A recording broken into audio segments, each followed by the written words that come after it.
Hello YouTube, I will pop up here very quickly before you get into the actual quest. Few things. First of all, you will see me get less energetic as the video goes on, because I made a small mistake, let's say, and I played this entire quest in one go.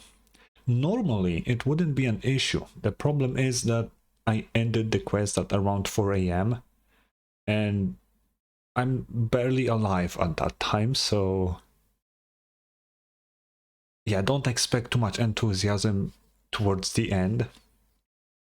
Also, right before the quest, so after, me talking here right now, I put a little clip of me pulling for Akron, because it's not long enough to make a video, you will see why.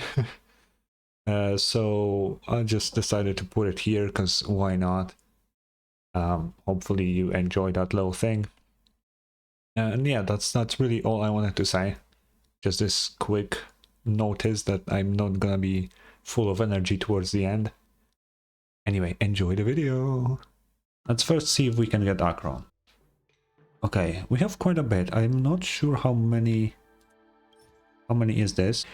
Okay, we want Gallagher for the 4-star. Don't honk, don't care. Pela. Probably already E6. Okay, one pull. One pull. What the fuck? What?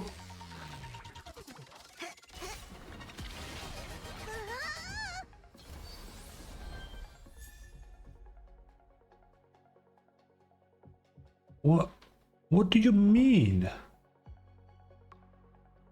But didn't I just pull Sparkle? If I win the 50-50, that's crazy. That is... What the fuck? Okay, it's not a double. No way. Bro, it was 6 pity. 6. What the fuck? Are we ready? I think we are ready for the story. Oh, I'm so excited. I don't know how long it is, but hopefully really long. Okay, there he is. Oh, yo, if it isn't my favorite gay man of the game. Ah, friend. My expression wasn't much better than yours when I first saw this. Okay, quick recap. Robin, it was dead in the bathtub. That's where we ended up with. Your eyes aren't deceiving you. It's her. The famous singer, Robin. Well, she isn't here anymore. But how is that possible? Well, first of all, can I just say that this had nothing to do with me? I'm just an unlucky bystander here. The family can testify for me. If you don't believe me, just ask anyone in the Bloodhound family. They hate me and they hate the IPC, so they'd never lie. But how would they know? How would they... Were you with them? Like, what? This is not where the crime happened. What I showed you was a memory. Ah. The most basic light cone manifesting tech. Authorized by the Garden of Recollection and owned by the IPC. I see. Oh, okay, that's... Huh. Okay, that's interesting. That's interesting. That's cool, though. That's Did you really think the Galaxy Rangers were outsiders this whole time? What do you mean? Penacony has made a solemn commitment to protect the safety of anyone inside a family dream. Any person in distress will be forcibly awakened and safely returned to reality. They did say that, yes. What gives them the confidence to make such conclusive statements? Because behind this promise is the harmony. The family's Dreamweavers link up their minds together to construct an unbreakable defensive line. Yeah. Breaking through this line of defense to create death in the dreamscape. Not even a memo keeper could do that without the family's permission. Okay. Who could have done it, friend? The only one is her. The girl who calls herself a Galaxy Ranger. An imposter. An Mongas. unsought guest. An emanator who hides her true identity. Okay, so like, Aventurine, listen, like, I love you, man, right? Not in like the gay way, but I do love you, man. Saying that someone is an emanator does not really mean that they're a bad person. You need to be more specific. You need to tell me whose emanator they actually are, because that very much matters. Because I wouldn't say Herta is an evil person, right?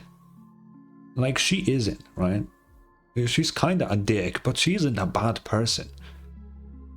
And she's an emanator, right? But on the other hand, you have Fantilia, who like tried to kill all of the Xianzhou. So she is definitely bad. You need to be more specific, man. Ifrit's death was a foregone conclusion. And Robin?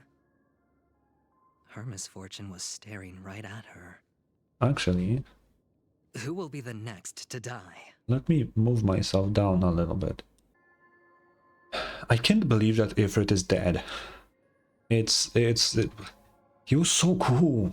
He was like the villain, you know, something that I wanted to see for a while.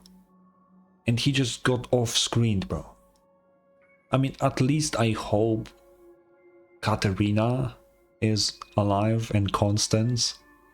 At least, please, someday in the future we can see them, maybe. Who will be the next one to die? If that's the case, I can't trust anyone. Yeah.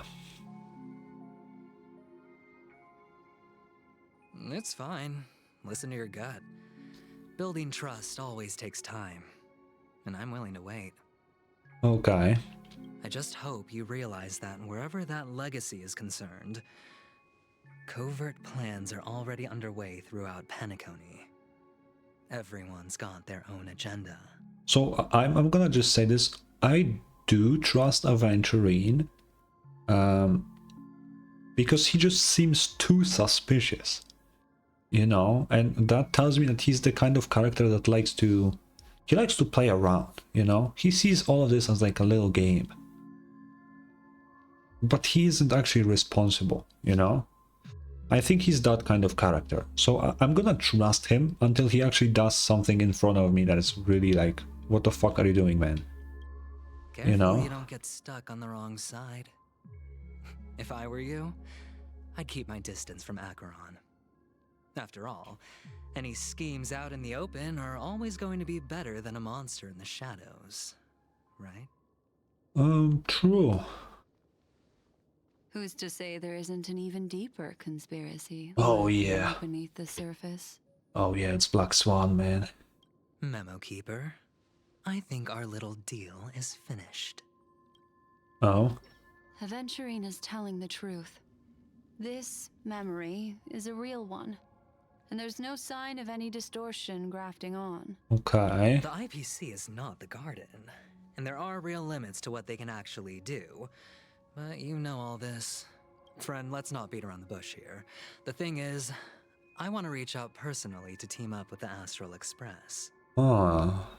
I told you I'm just not interested in scrambling for the legacy. I just came to Penacony for work. I'm here to retrieve some lost property for the IPC, if you catch my drift. I'm talking ownership of this frontier prison. Oh. Oh yeah, just a little thing. The whole place, you know, I just wanted to, you know, just, you know, casually take everything, you know. That's crazy. This has all become a bad debt thanks to the cancer of all worlds. Oh? The IPC has tried sitting down for negotiations time and again, but the family wouldn't even take our calls. What does the Stellaron have to do with this? I thought there isn't any Stellaron here. You have no idea Oh. how difficult these people are to deal with. Put it this way. They've hushed up the existence of death before, so they can definitely cover up any news about Robin's death. They could, that is true. It'll just quietly float off like a bubble and pop. Nobody ever being the wiser.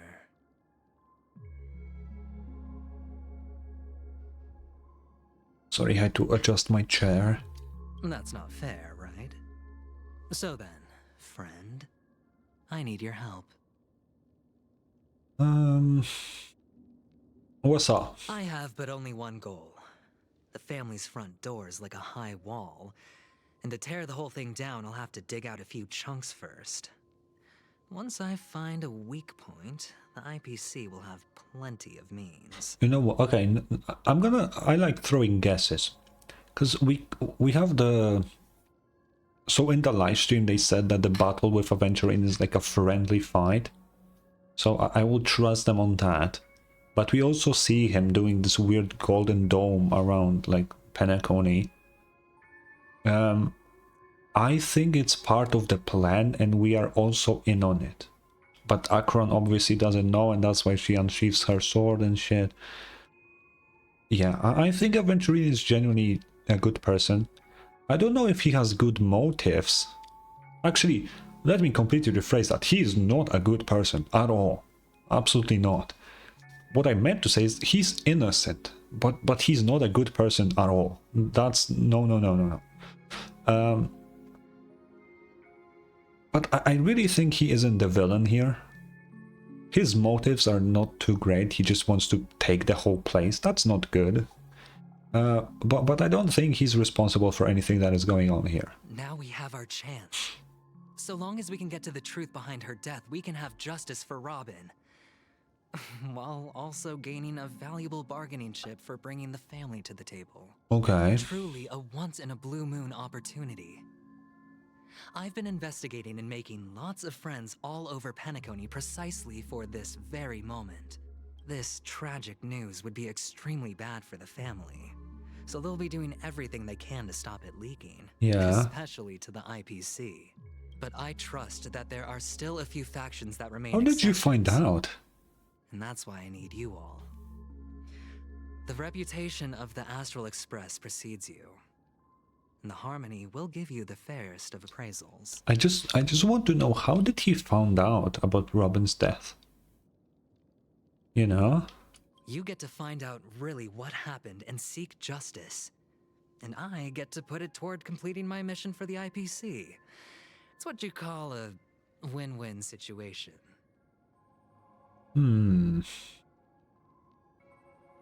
I mean, I cannot agree to this. I would need to be with the rest of the crew. That's a really big decision, right? Let's say this. You want to take advantage of the family's trust in us? Don't worry, just head back and talk things over with your companions. That navigator is really smart. She must understand the value of this deal. Look, here's my contact details.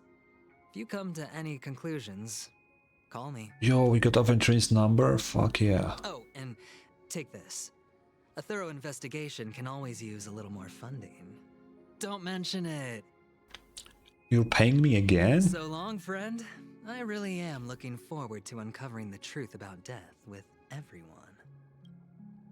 How much? Aventurine Oh. just sauntered off. He really doesn't mean to force it, but something still seems off. What now? What are your plans? I'm gonna go to to Himeko. Black Swan. What is she thinking? What is she thinking? 50,000 credits? On the surface, You this could have at least doesn't doubled look like that, a bad man. deal for you. But Aventurine is a shrewd merchant whose scheme won't just be as simple as it appears to be. Okay. He doesn't know about Miss Firefly yet. But, judging by your reaction, he may have noticed something going on and deliberately shifted topics to the truth of death to try and pull you in line with his way of thinking. Okay, so he That's doesn't quick know. thinking and very sound logic. Aventurine is no fool, and working with him definitely has its dangers. Oh Jesus, that's a lot of options. The nameless cannot turn a blind eye to evil. That is a very, yeah. For Firefly's sake, we must get to the bottom of all this. Playing it safe seems to be the smarter move. Can I toss a die to let it decide for me? Yeah, let's go with this. But you're talking about real evil. Okay. Anyway, be careful out there. There's more than one way to blaze a trail. In a dark forest beset by wolves, ensuring your own escape to safety should be your primary concern. I wonder how much our choices actually matter. As for the other questions... Yeah. Oh, okay. Did the death kill Robin? That's very important. I'm not sure the two cases were committed by the same culprit, but that massive Ooh. wound looked like its winged blade. We've all witnessed it in action before. Plus, it seems unlikely that there would be two lethal entities loose in the dreamscape. Okay. Do you think this is connected to Akron? Sorry, I can't answer that question. That ranger is shrouded in mystery. I'm afraid no one is capable of providing an answer. But without a doubt, she is the most special guest at this banquet. It's like Aventurine said just then. It's best to keep your distance from her. Okay, gotcha. Have you noticed anything else unusual? Two victims appearing one after the other in a very short time span, in and of itself, that's very unusual. True. Two possibilities. The collapse of Penacony's dreamscape has started speeding up, making death extremely agitated and weakening the family's protections.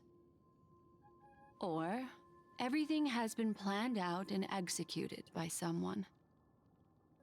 I think that may be the case. If someone has chosen these victims deliberately, first a smuggler, then a family celebrity, then this murderer's motives are worth thoroughly chewing over. Okay. I don't have any other questions. It's all happened so quickly, I can only make conjecture. After leaving here, go have a chat with your companions. I hope you can clarify the source of this confusion. Okay.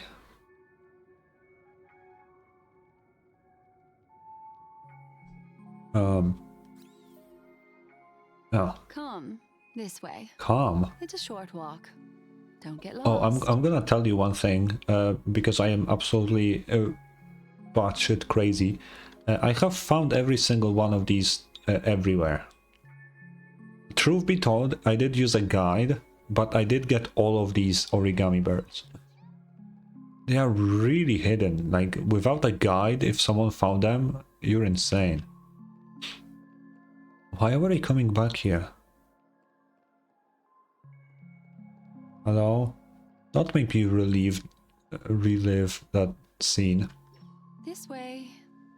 This is where we part ways. All of this is like a nightmare. Okay. Unfortunately, the remembrance doesn't lie. What we just saw is the reality that happened, and it won't fade from our minds just because we wake up. But follow your heart and don't be afraid. We all walk through this world casting shadows of different lengths, and ultimately, all we leave behind are precious memories. Okay. Hold on just a sec. Oh. Blackstone gently touches the root of your ear. What? There you go. A small parting gift. If one day you unfortunately fall into the deep waters of the memory zone and there's no memo keeper to join you, hopefully it can guide you on my behalf. I wasn't able to read the whole I thing, also but pay great attention to the ways of the world. Just think of this as an apology from me for hiding something from you. Oh, thanks. Then, I've something private to take care of regarding that Galaxy Ranger. Let's leave things there, shall we? Okay. What fascinating memories will you bring for me next time we meet? I sincerely look forward to them. Oh. Where are we? Oh, golden hour. I tried to say it like Clocky did, but yeah. You still at hotel in the dreamscape? Yo. Have you run into trouble? We got separated in the memory zone, but Trailblazer is with the memo keeper. I feel so antsy. Help. March, stay calm. Do I need to get off the express and help? Not at the moment. Sure, just let me know if you need me. The Reverie Hotel is in the real world is very calm. Not much is happening. Where are you? Yo! It's great that you're safe. That lady didn't do anything bad, did she? I'm sorry about what happened to Firefly. The scene has been cordoned off by the family. We're wrapping up negotiations with some family delegates. Let's meet somewhere near the Clocky statue later. A family rep. Is Himiko okay? What is this? A tiny card numbered 0, seemingly absent from the Black Swan's collection. In the card's art, she casts her gaze into the mist of destiny. If one day you have unfortunately... Oh, that's... okay. I wonder what this will... What will this, like, mean? Let's TP there. Okay. So much has happened. I should take a moment to gather my thoughts and wait for everyone to arrive. Okay. Yeah, let's do that. Oh. Some time ago, deep in memory zone. Oh. Oh, that's so loud. Ranger. Do you still dream, Hunter? Of those slain by your hand?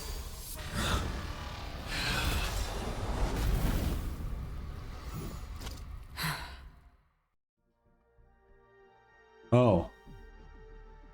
Everflame Mansion. Bro, I hate that the cutscenes are so loud. And I cannot fix that. It appears the outcome has already been determined. Wait, so this actually happened? You're still alive. As are you. You still have room to make a choice. Leave the music box behind, and then go. Oh? Choice. The bloody trail of the destruction leaves no room for hesitation. Vatora's fire demon. Even if you sacrifice your life for that eon, you won't get special treatment. True. Ranger, you tread the narrow path of the hunt. You could never understand. We come from the fire, and are born bathed in fire. We spread, burn, and destroy, until all the kindling has burned out and we leave only ashes on the ground. Okay. Burning forms the entire life of a fire demon, from the beginning to the end. We are born to die, just to put into practice a profile of another universal truth. All things are created for the destruction. Your companions don't seem to think so. They fight for your chance at survival. They are my children, and just as I was, they are flames that have yet to burn white hot. They're still young, and I don't blame them. Why is Duke so quiet? But my flames are faint, and time is running out. Can you see the planet of festivities in the distance? I plan to bring Purgatory with me there, and before that, I must surpass you. Why? Because on the path they have forged, you have traveled farther than I have. Oh? Emanator. Oh, I see. You cannot hide your true identity. Draw that sword, for we shall indeed remain here, bound to fight a decisive battle to the death, for I choose this. Destruction is intense, but brief. To cravenly cling to life is to endure an endlessly prolonged existence. Okay. Even if the answer turns out to be your own destruction. What is important is not the answer, but that it exists, just as you exist. Everything exists to be destroyed. Emanators are no different. Oh. Just as even sweet dreams may be born of the void, the so-called impossible is merely something that is yet to happen. All right. I accept. Oh, okay. You shall witness the most brilliant and intense fire in existence. May this flame illuminate the farthest reaches of your bottomless dream. A bottomless dream. Yes, that's right. But you've made one small mistake. Oh. This blade remains in its scabbard not out of pity or scorn. It's a personal secret that I don't want to disclose, but perhaps out of reciprocity. She says this as her hand gently rests on the hilt of the sword. I'll reveal the truth to you. The hunt is not the path I truly follow. Yeah, figured. May death be the end of your boundless dream, guiding you back to the waking world. Oh, that's gonna be I loud. still see them in my dreams. Hold it. Your time hasn't come yet. What? My time. What? Okay. I still to this day don't know how to fix the fact that the cutscenes are insanely loud but nothing else is. I don't know why. The sound settings don't affect cutscenes at all. And I don't know how to fix that. So I just mute them slightly in OBS, but before I can do that it's already blasting our ears, so... I've seen many clever disguises that can conceal appearances, but they can never cover up who a person really is. And you're no different. You had no desire to kill the Trailblazer. You only did what you did to drive me and the Memo Keeper away, but... why? Oh? Did Destiny's slave make you do it? Ooh, that's Elio. You know, Elio. I thought this is just the kind of thing that'd get written into your script. My script has always been brief. Other than that, anything beyond that is unnecessary. He knows my nature. There is but a single destiny from which no one can escape. And until then, I hold the privilege of choice. Okay. However, you appear to be ignorant of this. So it's time for me to inquire. Who exactly are you? Not your enemy, perhaps. Oh? That's not what I asked. I don't deserve your curiosity. Loners wandering the cosmos always have their secrets. Take me. I'm wanted by the IPC, so it's little wonder that I know something about the Stellaron hunters. That's all. Oh, okay, that's interesting. Maybe I can help. What reason would you have for doing that? I tend to forget things. Which is why Rather than memories, I'm accustomed to using my emotions to capture what I normally wouldn't otherwise. So, I know who is inside that cold armor. Oh. How about it? Ready to take off that armor and sit down for a talk? It's not yet time. I don't need help, but I can give you a suggestion that would make things better for you and me. If your goal is the Watchmaker's legacy, then go look into the family.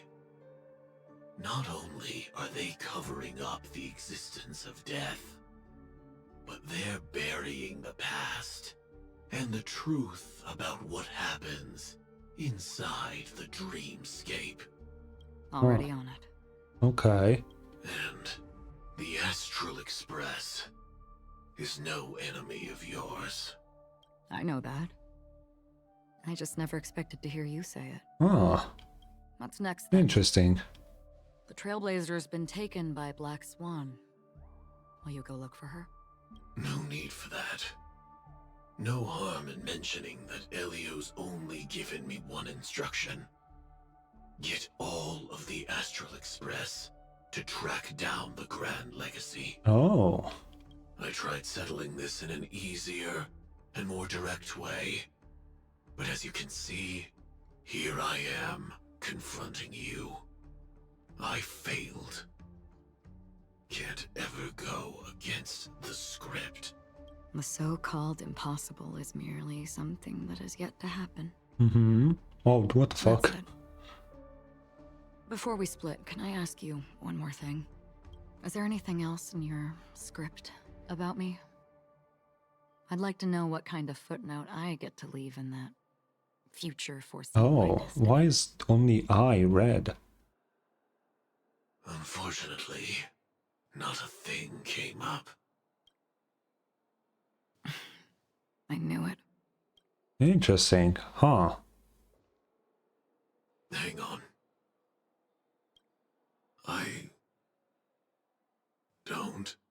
Don't. What? Your first question was, do you still have dreams about everyone who died because of you?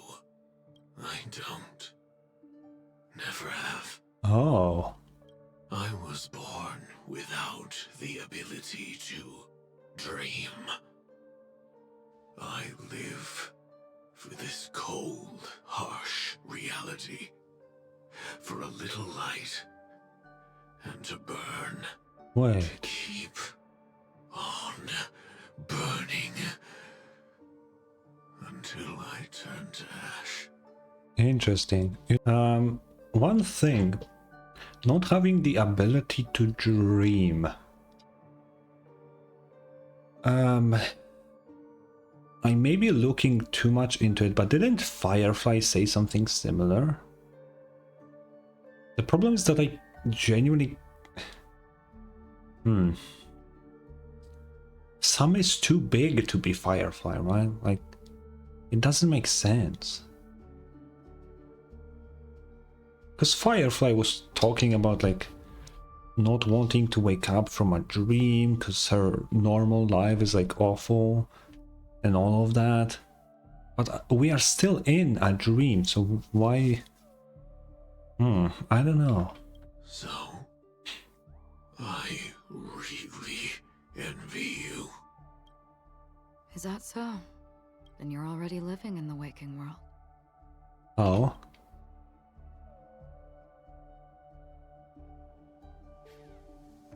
Interesting. That was a really interesting thing to see.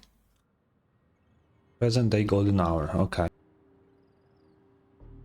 We heard about Miss Firefly from Black Swan, but we never expected Miss Robin to... Yeah, it's kind of crazy, isn't it?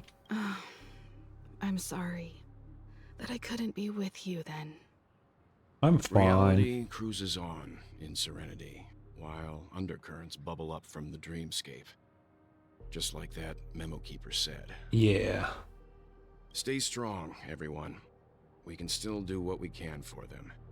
Starting with finding the murderer. Let's recap everything then. The Trailblazer just reminded me of something. March, do you remember what that family rep who negotiated with us said? Oh.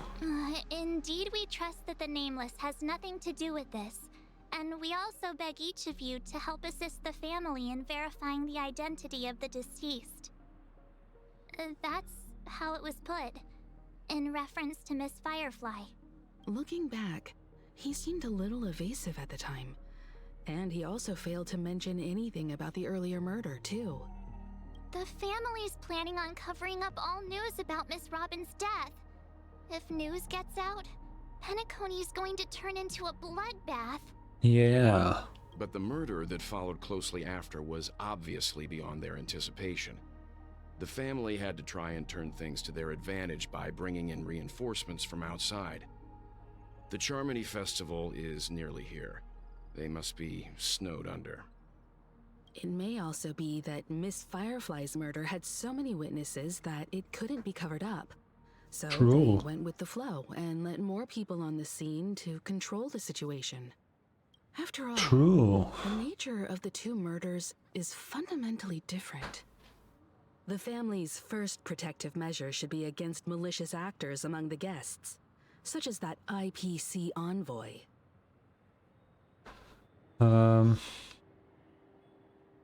Aventurine is on guard against Acheron. Indeed. He was particularly concerned about that Galaxy Ranger. Are we missing the forest for the trees here? I always felt that Aventurine's reasons for accusing Miss Acheron were highly subtle. Can we believe him? I don't know. At this point, I'm afraid the only ones we can trust are ourselves. Look, let's try to gather intel first and then list all the possible outcomes we can. Then we go through them, eliminating contradictions one by one. The fewer facts remaining, the closer we are to the truth. Yeah, makes sense. I've still got this sense of foreboding. It's like we're stuck in a whirlpool, spinning around that legacy even after everything that's happened. This time we're playing the role of a real detective. But before we start, what are we going to say to the family and Aventurine? As I see things, the family harbors no ill will towards the Astral Express. If they didn't trust the crew, they wouldn't have casually commissioned outsiders to investigate a case that's, in all likelihood, a scandal. Yeah. Plus, this is the family's turf. Teaming up with them should make things easier for us in the future. As for that Aventurine, well, I'd like to hear your thoughts. He's complex. He deliberately slow-played his hand during negotiations while running circles around us all the while. Yeah. He appealed convincingly to both reason and emotion. It wasn't forced, but the intent was obvious. Still, it's good to have contacts among all this uncertainty. Aventurine showed his skills, and as far as our interests are aligned, he can become a reliable ally. We also need to keep a certain distance from the family. Never let them get too close. Teaming up with the IPC helps balance that out. If either side makes a move, we have the option to pull out. Yeah, so true. You suggest accepting Aventurine's proposal to team up? Yes. It's risky, but we can only wait until both sides have played their cards before making any further judgments. I agree with Walt, yeah.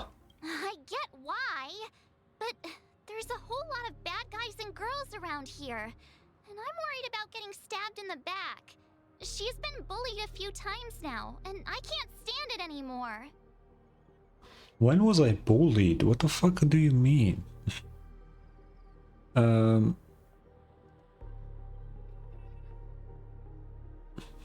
It's cool, you can bully me whenever. No, I can't accept this. Forget about it. Just let me keep an eye on him. If that doesn't work, we can just turn the tables and use him instead. Then That's the could plan, you isn't please it? Reply to Aventurine. Everyone, take this time to put together your thoughts. Okay, gotcha. We'll collaborate. Wonderful, your response came faster than expected. From now on, we'll be in this together. Here's a small something for our upcoming partnership. He keeps giving me money. That's it. That doesn't seem much. Give me another 100k, rich boy. Let me see what you've got. Oops, I pressed send too early. Here's a little extra for good luck with this new gig. Just as I anticipated, the family is going to sweep Robin's case under the rug for as long as they can, so her case is only a secret between us. But the other case, that depends on whether excuses they have prepared for you guys. Oh, depends on what excuses. I'll take my leave now, and I look forward to outstanding performance from you guys. Looks like Aventurine is happy with this outcome. Let's tell everyone about it. Casually scammed him of another 100,000 credits? Fuck yeah. I learned from Sample. What's up, Himeko? Aventurine's goal is to try and recapture Penacony for IPC.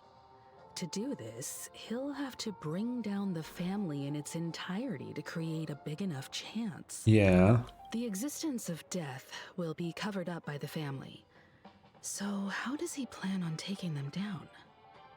It's gotta be something important enough that everyone will notice. But it also can't be anything too out in the open.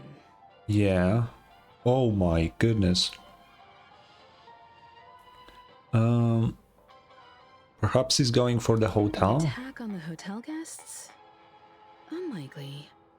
Penacony's guests include quite a few bigwigs known throughout the whole cosmos. People who not even the IPC would dare take lightly. Aventurine is a shrewd merchant, and there's no way he doesn't know that. Sorry, I drank a bit of water. Perhaps let's just ask everything, you He's know. definitely going for the family, and it's just a matter of how. The harmony is strong in Penacony, and almost impossible to take on head-to-head. The fact that the IPC dispatched Aventurine shows that they do not intend to simply play by the book here. Yeah. Akron. Aventurine has devoted considerable attention to her. But this Galaxy Ranger, we know hardly anything about her, and can't rush to any conclusions. Yeah, that is true. The Express? I doubt also it. considering this possibility, especially because he respects you so much and has sought you out before a few times. Perhaps he's also unsure of your intentions and is probing you. I mean, he kind of seems to be aware of the fact that we have the Stellaron, which I think IPC may be interested in. I'm just speculating. In any case, we have to be careful when handling Aventurine. He's skilled at reading people and discerning the right moment to strike. Also, he's clearly a born gambler if he's willing to go all in to For win. sure, yeah. That's his whole kit. I'm sorry. I went too meta with this. Yeah, well, it was... Aventurine said something that concerns me. He accused that Galaxy Ranger of killing Robin without any evidence whatsoever, but said nothing about her connection to that memory zone meme or why he was stalking you. Yeah. It was a groundless accusation, which only serves to make him seem more suspicious. I mean, he's bluffing for sure. Maybe Aventurine's goal was never to gain our trust. Maybe he wanted to foster a feeling of enmity towards Acheron and make the situation more volatile. Two birds, one stone. I mean, you know, Aventurine seems like the kind of guy... He could very easily just gain people's trust. But it seems like he on purpose tries to make himself really suspicious. So I think his goal is to make people not trust him. The thing is, I don't know why would that benefit him. Aventurine so far is a bit too smart for me to figure out. So, I don't know, we'll have to see. However, I asked Don Hung back on the Express to confirm that story about the Annihilation Gang and the lost messages. It wasn't something that Aventurine made up out of thin air. Okay. You've met her many times now. What's your impression of Miss Acheron? She's a very gentle woman. Mysterious, powerful. Mysterious.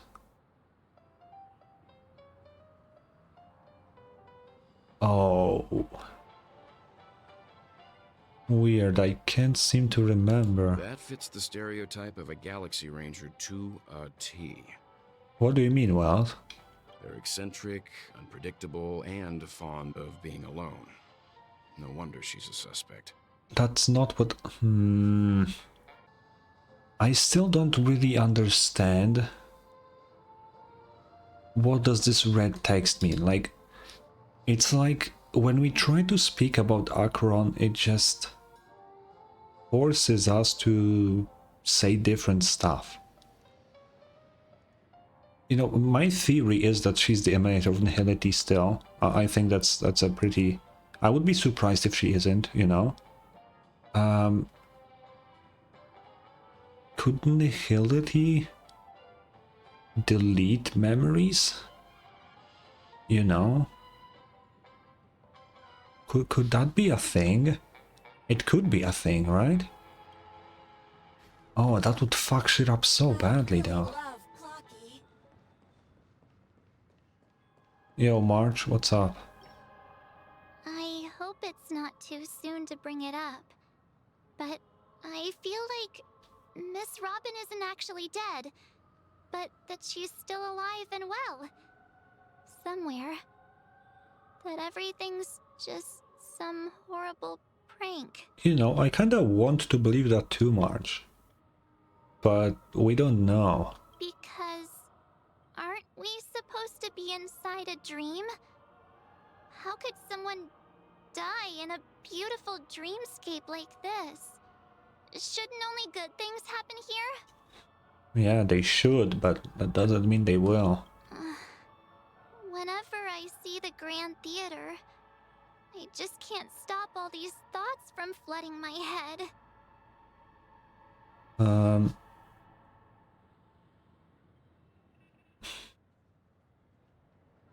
Do you think the family is behind all this? No, I don't think the family would kill Robin. You know? We'll restore all the dreams back to normal.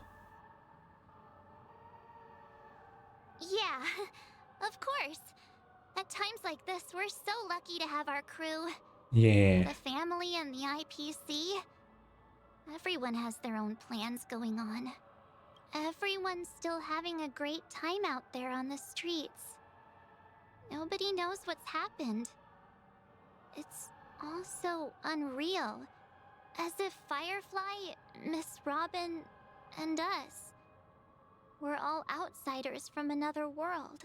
True. Aw, what a mess. I really want a nice cool drink of soda to help me calm down.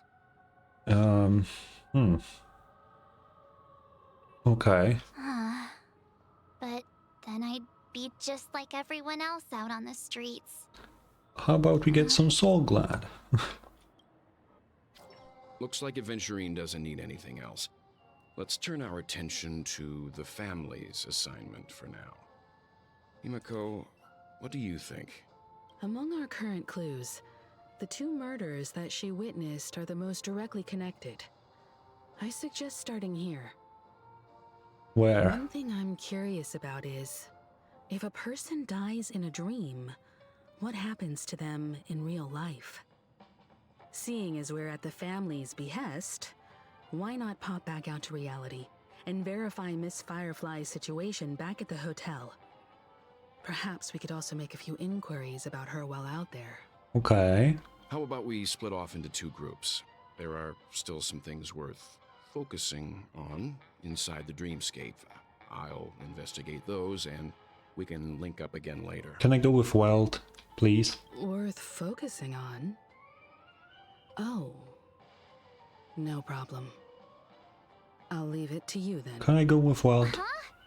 Aw, I thought I'd finally get to see Himeko and Mr. Yang go out on a mission together.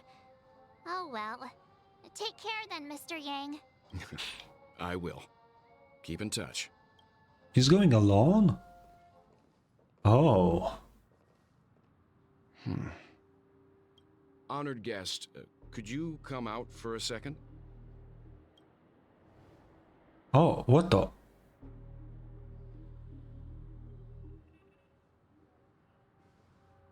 Oh, I'd wait. be embarrassed too, getting stared at like that. Okay, first of all, where the fuck did she come from? You know what? You saw Welt's expression there, right? My guess is because she literally looks like May, and Welt knows May. Dude, it's so cool.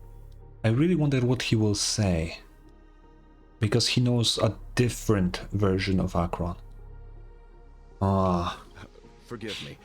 My name is Welt Yang. I'm one of the crew members on the Astral Express. I believe you've met my colleagues. Welt. Oh? Is there something about my name? First, don't you want to know my name? I already do, Miss Acheron. You're a prominent figure in Penacony. Yeah. What are they saying about me? Some claim that you're the real culprit behind these murders, that the Annihilation Gang's tragic fate at the banquet was a result of your blade, and that you're now attempting to unleash another bloodbath on Penacony. I want Welt to do something. Just anything. And I mean by this like some action involving Welt. Cause during the Shenzo, he didn't really do much, you know. Whenever, you know, the Shenzo started, I was very excited. Because I was like, whoa, Welt will do something. He did nothing during Guerrillo. Now we're going with him on the mission. He's gonna pop off, do some cool shit because he is really cool. But he didn't do anything. His time to shine is here in Penacony. If he does nothing again, I will be really sad. Because Welt is a very, very powerful character. Story-wise. Although gameplay-wise also pretty good. He's very strong. Like insanely strong. Which, I mean, his ult kind of shows you like on what kind of scale strong we're talking about here. He's not just some random guy that just decides to fight people. No, he's very powerful. The Annihilation Gang. Ifrit of Everflame Mansion. Tragic fate. That Duke turned his dying body to flames and sacrificed his life as a martyr. He was a determined and heroic pathstrider. Not even a villain should be disparaged like this. Oh? And what's more, there were plenty of suspects invited. Do they really think that a blade is more dangerous than that black hole you're wielding?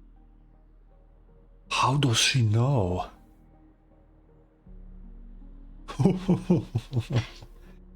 Why does she know that? Why the fuck does she know that? No one knows that. Why does she do? What the fuck? Keen intuition. Not even the family managed to point out the truth behind this cane. So you must surely know, Miss Acheron, that peering into a black hole is not a wise move. As a potential threat, your knowledge of us has reached uncomfortable depths. Oh my god. Reveal your true identity and intentions. Otherwise, brace yourself for gravitational disintegration. Okay, well, you're really cool and strong, but you still need to... You need to keep your focus. She is not just some random enemy you can just disappear like that. That shouldn't be necessary. But if it makes the Nameless feel less defensive, I'll be happy to abide. Believe it or not, Galaxy Ranger, Acheron, those are the names I go by to this very day. My trip to Penacony is solely to fulfill an old, final request. Oh, I'm here for the Watchmaker's legacy. And that's it. I think I've been honest enough. okay. Still unwilling to reveal your true identity? It's not that I don't want to. It's just that I can't. I've come so far, and I can't sum up all of that in just a few words. Oh, Everyone has their own unspeakable past. Secrets that they don't want to be revealed. And I won't be asking any more questions, such as why the Astral Express is roaming around the cosmos with a Stellaron on board. she's way too perceptive. Is she okay? That memo keeper didn't do anything, right? She's fine. Let's just stick with the topic. Gaining my trust depends on how much you're willing to reveal. I've run around many different Penacony dreamscapes just to try and find that legacy. And during Okay. this period, I came into contact with quite a few guests. In the process, I gradually came to realize the secret of Penacony may be closely related to the Trailblaze. Oh, That's why I've come to ask for your help. I don't have enough proof yet, but I'd like to speculate something. The source of all tragedy lies within the family. If you could trust me, we could find the proof to support this claim together. there's so many different theories that people throw around here. You know, Aventurine thinks Acheron is evil. Acheron thinks it's the family that is evil. The family doesn't really like Aventurine. And then we are all in between that, not really knowing who to trust. And what's Sparkle's deal? What the fuck is she even doing? She's just goofing around, which makes sense because she's the fool, but like... it's so complicated, man. Mr. Yang, I think you've come to the same conclusion, haven't you? The family is sus. But the weird thing is that... Let's leave it at that. For now, I'll choose to believe that you bear no hostility. I would say if it is the family, I cannot believe that until it turns out that Robin is alive. Because if Robin is actually dead, I don't know why the family would kill her. She's a part of them. That would be really weird. Especially right before a big show that she's supposed to partake in. But if she is actually alive, then the family is very suspicious. Because why would they make up the fact that she's dead, but keep it hidden even though it's made up? That's very weird. Share your findings with me and me alone. I don't want vague conjecture to interfere with other people's judgments before we find solid proof. Mm-hmm. I'm really happy that we see this, by the way. I was scared that we won't see what Welt planned to do, but I'm happy that we do. By the way, would you like something to drink? Before we go, how about 2 cups of Wake the Heck Up? No, 4 cups, because the conversation coming up will last forever. Interesting. Ah. So will we see Gallagher with them then maybe? Okay, in the hotel. So that's us. I've been watching her closely for a while now, and the first invitation was in the banquet hall of the hotel. Okay. She just sat in one corner, keeping silent, chugging down a couple cups of Wake the Heck Up. I told her it's a pungent, bitter beverage, not the taste of sweet dreams. Only for people allergic to Soul Glad. And she said, Really? But I don't taste any difference at all between them. Oh.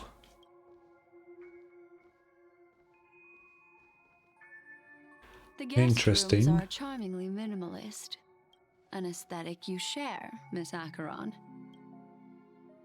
It's a cinch. This music box. The invitation received by the Annihilation Gang.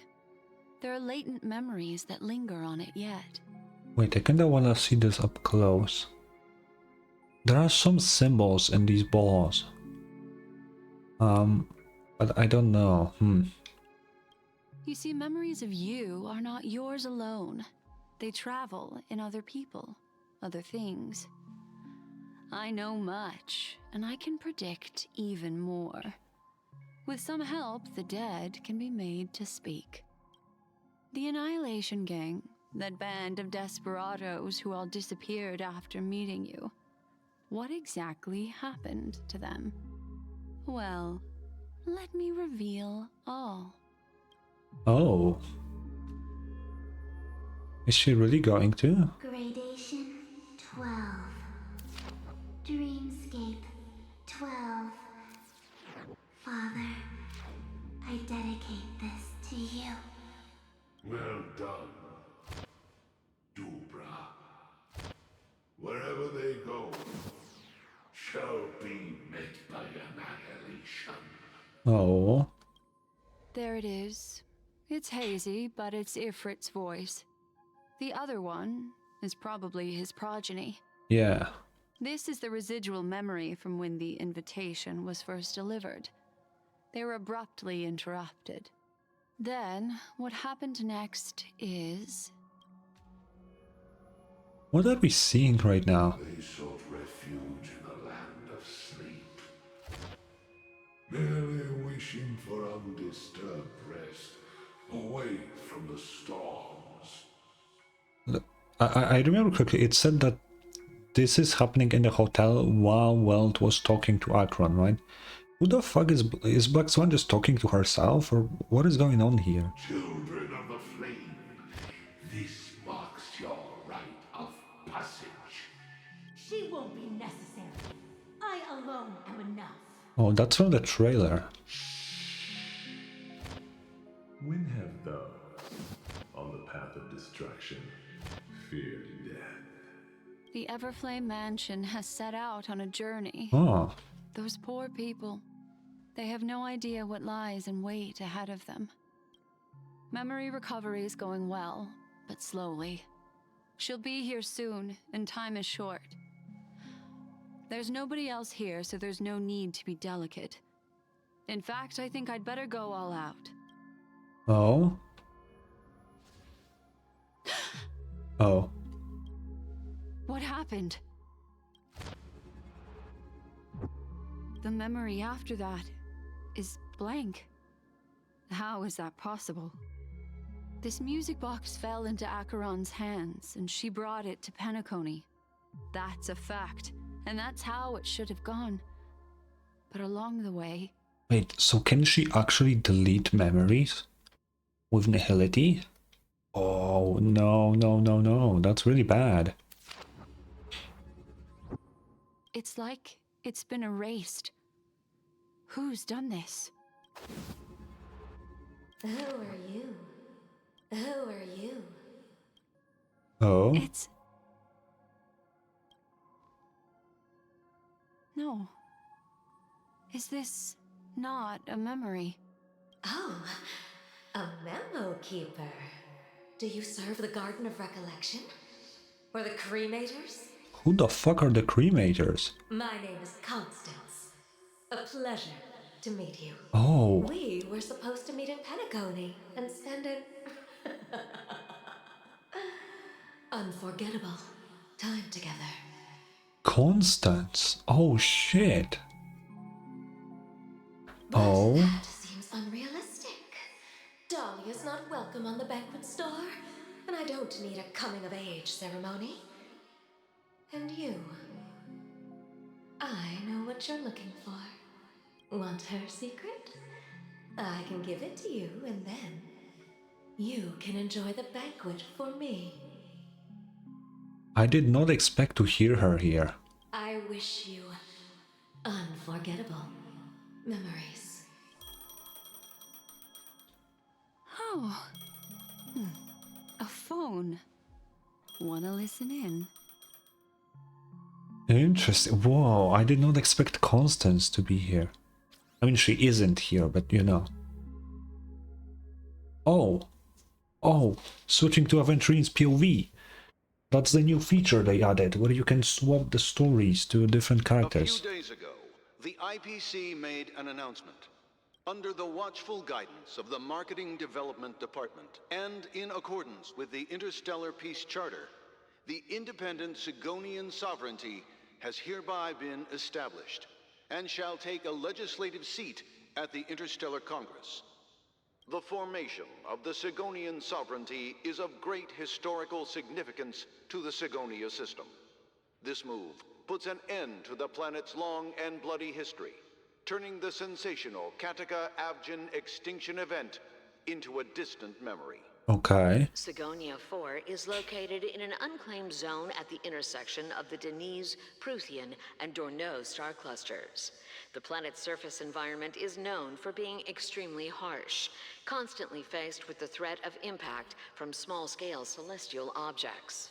This is why very few intelligent species have made this planet their home, dividing themselves into several tribes to eke out nomad lifestyles as they struggle to survive the arid desert wilderness.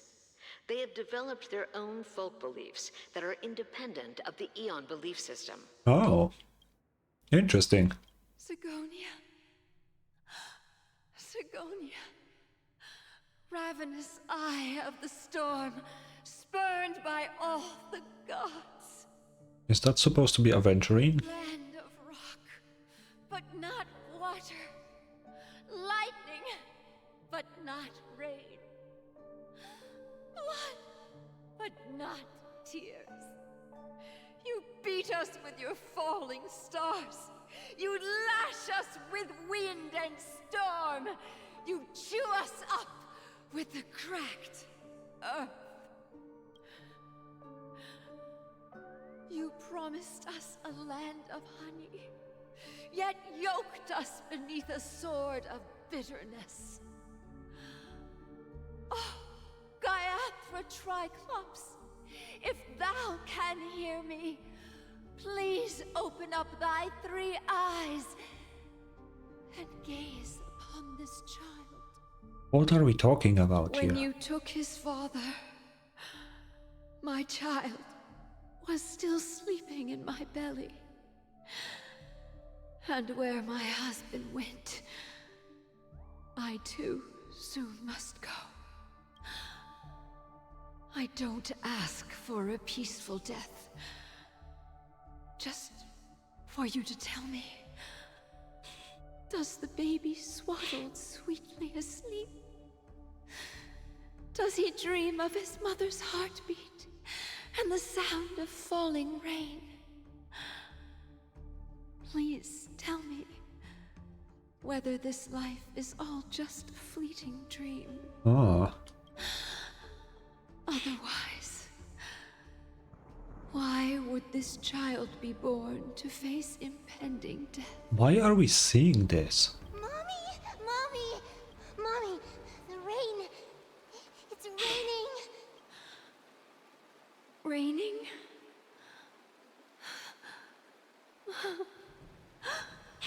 Raining!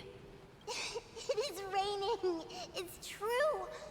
Those Outworlders weren't lying to us. They really did summon the rain. Mommy, we can leave here. We can go back home. Oh, so the IPCs did their whole like fixing the planet climate thing.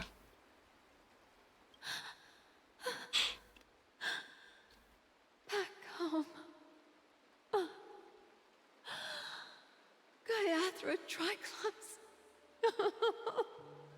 You came. Do you hear that? Thank you.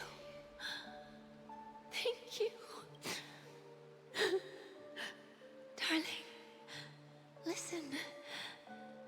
This is the sound of rain. On the day you were born, the sky also sent down a gift like this from Gaiathra. Okay.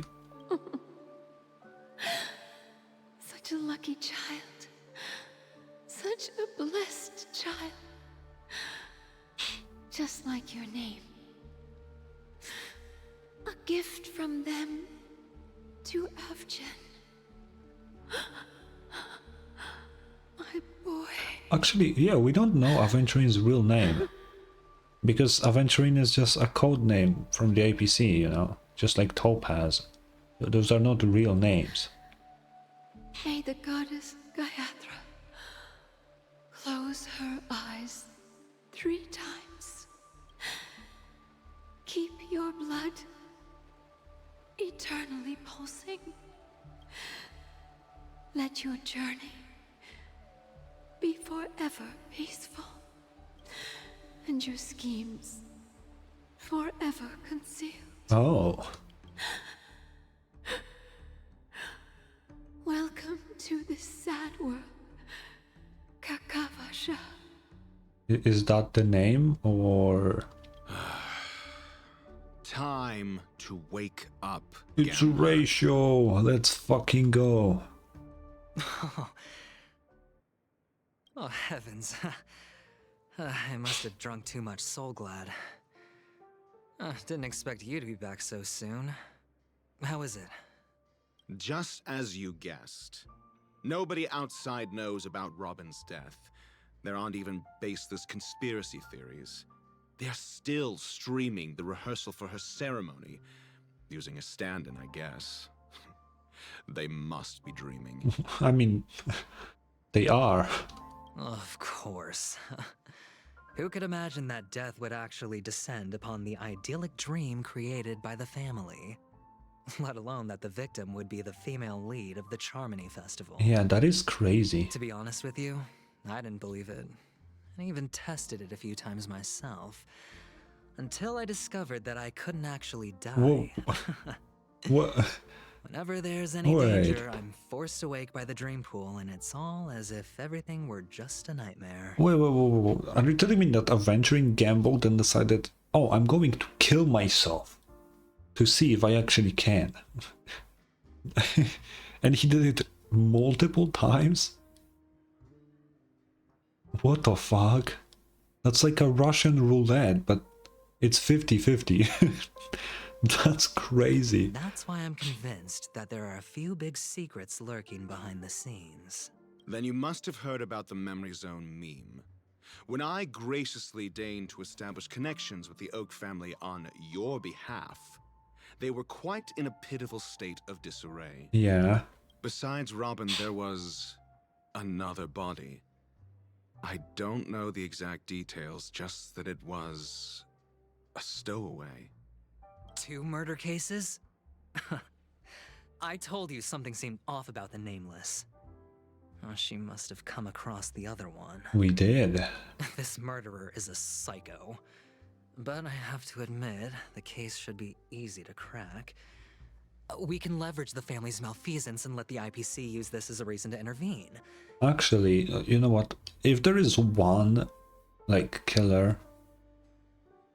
I mean, no, because Firefly was killed by a meme, so it's not... Unless someone controls the meme. But Acheron couldn't have killed Robin, right? If it was a short time span. Because Acheron was with us the entire time. Since we found her, we were together for a while. So she couldn't have killed Robin. Unless turns out that she also can clone herself or something. Like, I don't know what she can do. Like, she can do anything. Like, she's a fucking emanator. Like, we don't know what she can truly do. But I doubt cloning is one of the things. It's just that their trickery runs deeper than I thought. Robin's stand-in was all ready to go. These 2 murders are definitely getting hushed up. What should we do? Let me think. It's too rare an opportunity to miss out on, so I gotta be careful. Yeah. Incredible gambler. Have you already exhausted your limited repertoire of tricks so soon? There are plenty of chips, but it'd be best to choose carefully. The most straightforward has to be Robin. Remember? That masked fool once told me to find a mute as a friend. Yeah. Robin is what she calls the mute. She has lost her voice, and while most people can't pick up on it, you and I cannot mistake that sound. Not produced by any voice box, but rather by the resonance of the harmony. Oh, that's why her voice was so weird. Ah, because I noticed this immediately. Like it kind of sounded like it's like weirdly robotic, you know. Not quite AI, right? But it sounded very weird. Aha, so it was by design. Okay. Interesting. If that girl hadn't gone hoarse from singing practice, there'd only be one possibility. Something was up with the family. Or Robin herself. To get to the bottom of this, I tried every way I could to meet her. But she died. Oh. Right before my very eyes. A complete and utter loss. Incidentally, it seems to have resulted in your rather undignified arrival on the interrogation stand. Yeah. There were eyewitnesses at the scene, and the family, in their graciousness, has tentatively accepted your alibi. However, for the foreseeable future, you shall, regrettably, find yourself under the vigilant watch of the hounds. Yeah, that is true. Things aren't looking too optimistic, Doctor. I'm starting to break out in a cold sweat. Do you reckon there's still any chance of a comeback, given how things are? A probability? Yes, it exists, but it verges on the infinitesimal. To phrase it in a manner more befitting the vernacular of Penacony, you're dreaming. But if you simply can't control yourself and want to try your hand, then there just so happens to be a suitable candidate. Oh. That man wants to see you again. That man? Who? Sunday. Oh. Is this a public hearing or a private trial? If it were the former, it would hardly befit my stature to stoop to the role of a mere messenger. Fine. Oh, interesting, interesting. Oh, that's great. It's all great. You see, the dead can't talk, but the living can. Ratio, I'm convinced now that there must be something wrong inside the family. Oh, just you wait and see. That man's sister has died. He can't sit on his hands. Yeah, exactly. Well, without any further ado, let's set off. Lead the way. The show is about to begin. Ooh. Oh. Are we teleporting or... We're here. Oh. The Dewlight Pavilion is the Oak family's fortress and a place where heads of the families meet to discuss great plans for Penacony. I see a chest. Fortress? Well, I like this metaphor. I dealt with the warlords of the Amanica star system not long ago, and their synchronized orbital manor wasn't this heavily guarded. This mansion nominally belongs to Sunday, and is very befitting of its owner. Without his express invitation, the likes of ordinary guests would never grace these grounds in their lifetimes. Look around while you still have this moment of freedom. Hey, Okay. Doc, whose side are you on anyway? Who's to say I won't sell you out? We'll see. When we meet the authoritarian master of the Oak family, I'll pry an answer out of him. Follow me and I'll bring you to his parlor. Hold your tongue and let me deal with the members of the family. Okay. I want to see him though. I really like the roulette on his back. It's very cool.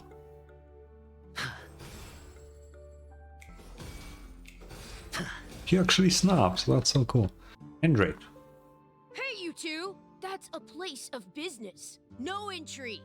I was requested by Mr. Sunday to bring him the suspect. My name is Ratio. He should have mentioned it to you. Oh, I remember you. Veritas Ratio. Your punch virtual particle clock is impressive. What the hell? Excuse me? The one on your head. Of course, it's nothing compared to my full pocket dimensional annihilating power armor of the Mobile Knights. Right, and as I mentioned, that fantasy raiment of yours doesn't exist. What is he talking about? That's because you can't see it. Like I say, only family can see the glory of the Mobile Knights. Ugh, enough. Get going. Don't keep Mr. Sunday waiting. It seems like the idiocy index here is no better than it is out there. Okay. Oh. A dead end? The door is shut tight. Looks like we're on our own. What do you mean dead end? There was door on the right. I clearly saw it, Aventurine. I mean, there isn't a door. How did you get in before? For security reasons, the family built the administrative site deep in the dreamscape, with the mechanisms hidden in these nightingale statues. The direction of the statues can be controlled. There is door on the left. What are you talking about? On a previous occasion, an attendant named Kona had gone to the side room to verify something before setting the statues in the correct positions. Oh, I see. Maybe we should do the same. Let's go and take a look. Of course, we can also use brute force. Can we actually? Oh, brute force as in turning at random. Yeah, that will take way too long, I think, so I'm not gonna do that. Oh, there's a photo. 6 nightingales facing in different directions. An obvious hint. Yeah. But are these nightingales? They are. What's wrong? How can nightingales be so huge? They look more like torment eagles to me. What? There are no eagles in the 5 families, only nightingales. Why am I wasting time with you on this? They're just big statues of Aventurine. Wait, I wanted to look at it. Just as I thought. Here's the correct answer. A truly miraculous discovery. Perhaps I should offer you the chance to join the Genius Society. You're not a part of that, man. Well, I thought you'd given up on that already. I was being sarcastic. Can't you tell? I love Ratio. He's so cool. He's funny in his own way, you know? Ooh. Oh, impressive. So much for Mr. Sunday's reserved, virtuous image. Do you need me to remind you? We're in a dreamscape. No matter how grand the mansion looks, it'll not affect Penacony. Stop wasting your time nitpicking the family here. Yeah, you're right. Yeah. The only way to destroy the family is death. Sunday must have thought the same. Let's head down. Okay. This area is really big. I like that though. Ooh. Hold on. Oh. What's wrong? Are we heading the wrong way? No, but this door is locked. Oh. My friend? Did you really make an appointment with him? It's a trial. You got to prove your worth to Sunday before you can speak with him. If I'm not wrong, we need to find a way to open this door in the hall or this place will be our prison. Oh, an escape room. My favorite. Same. Get serious. I've no time for games. Let's head back. The hint is probably in that prominent sandpit. Sandpit? Wow. That's an enormous sandpit. I'd love to build a tall building for myself. Once I have enough savings. Oh, that's so cool. Okay, so what's up with that? Oh, look. There's a noticeable gap in the model. I believe you're right. There wasn't a gap before. That man must have done it intentionally. Okay. Well, with your brilliant mind, you shouldn't have any trouble recalling what was here last time. Right, Doctor? Of course. Let's look around. When I see it, I will know it.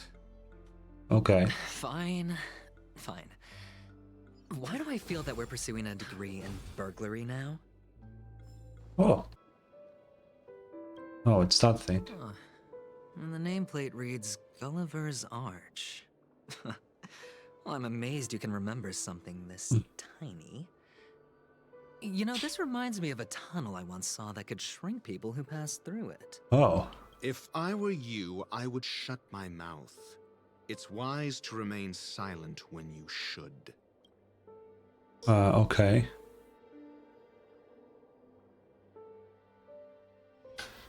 Okay, let's put that in. Maybe we can shrink. Boop. Well, this reminds me of one of those building toys. You know, with the blocks. I've never played with them before. I wonder if it's more interesting than stacking chips. It probably is. Oh, look. The gap is closed. And it fits perfectly. So, what's next? Are we shrinking? Whoa.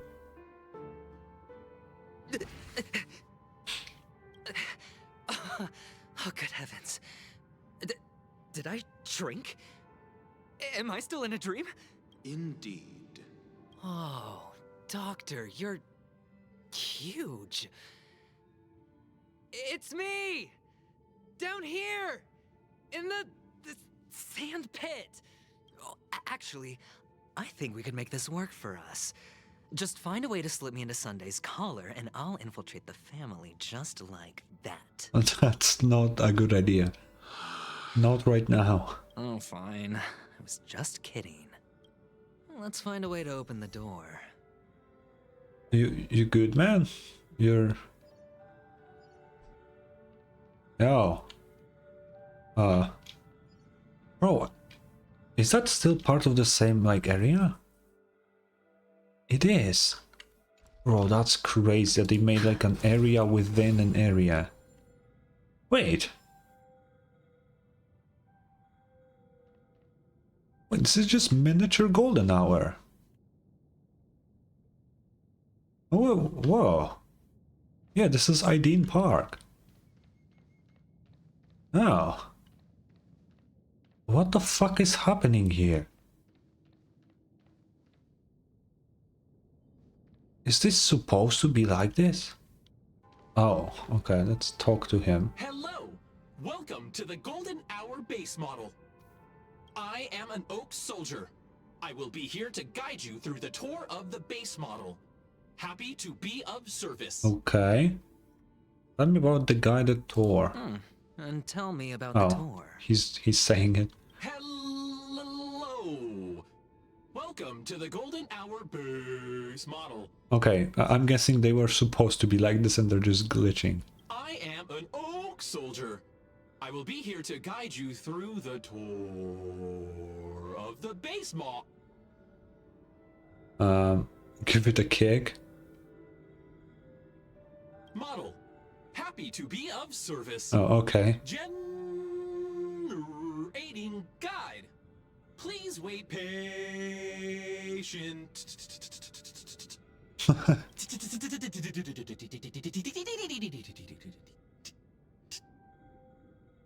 What the fuck? I'll try. The nearest check-in spot. Please look behind me. Capsule machine model.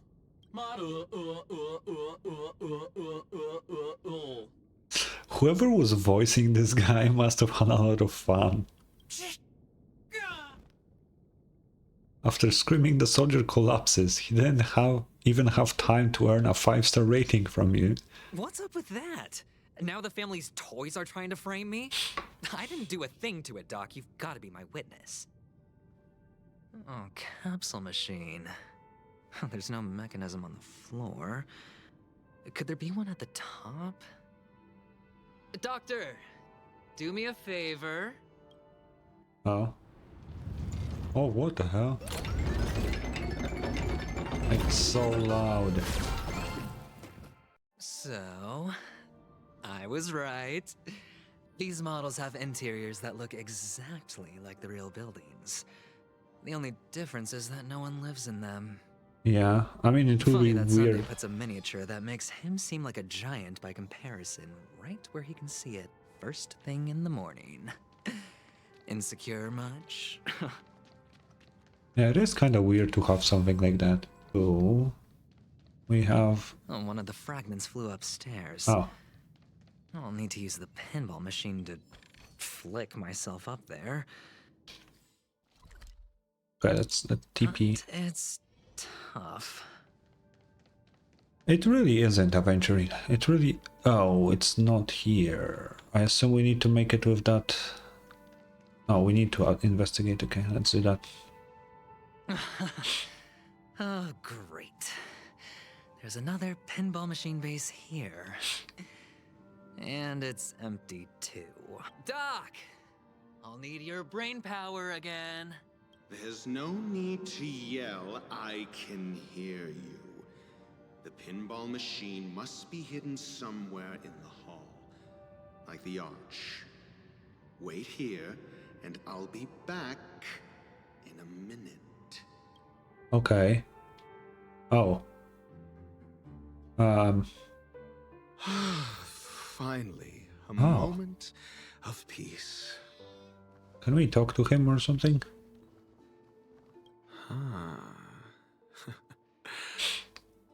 Quite a fascinating contraption. I would rate it more favorably if that clamorous little person inside were gone. Ratio, I can hear you.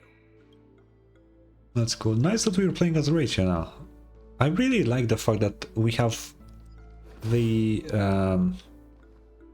POV of different characters now, rather than just, you know, the Trailblazer. I hope they keep this up, because it's a really cool thing. Oh, you're back.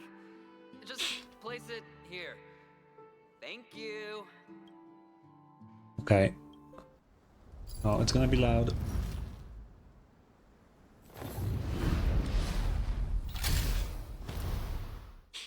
I will try to make these cutscenes quieter in editing. I can do that. Thanks, Doc. But yeah, I'm not gonna bother doing it on stream because it's all weird. But what is here? Ratio, you should come in here and take a look. The view here is breathtaking. Honestly, you could easily squash me with just a pinch. If that is your wish, I will do so without a moment's hesitation. Oh. All done. Piece of cake. And Boom. the joyous tour of Toy City has come to an end. Makes me feel sad. Penacony isn't all bad, right? I'll use this interesting experience as a talking point at the poker table. Sure. Let's go. It's a pity you made it out of the sandpit alive. Sunday is just beyond this door. From my limited understanding, he's not someone easily handled.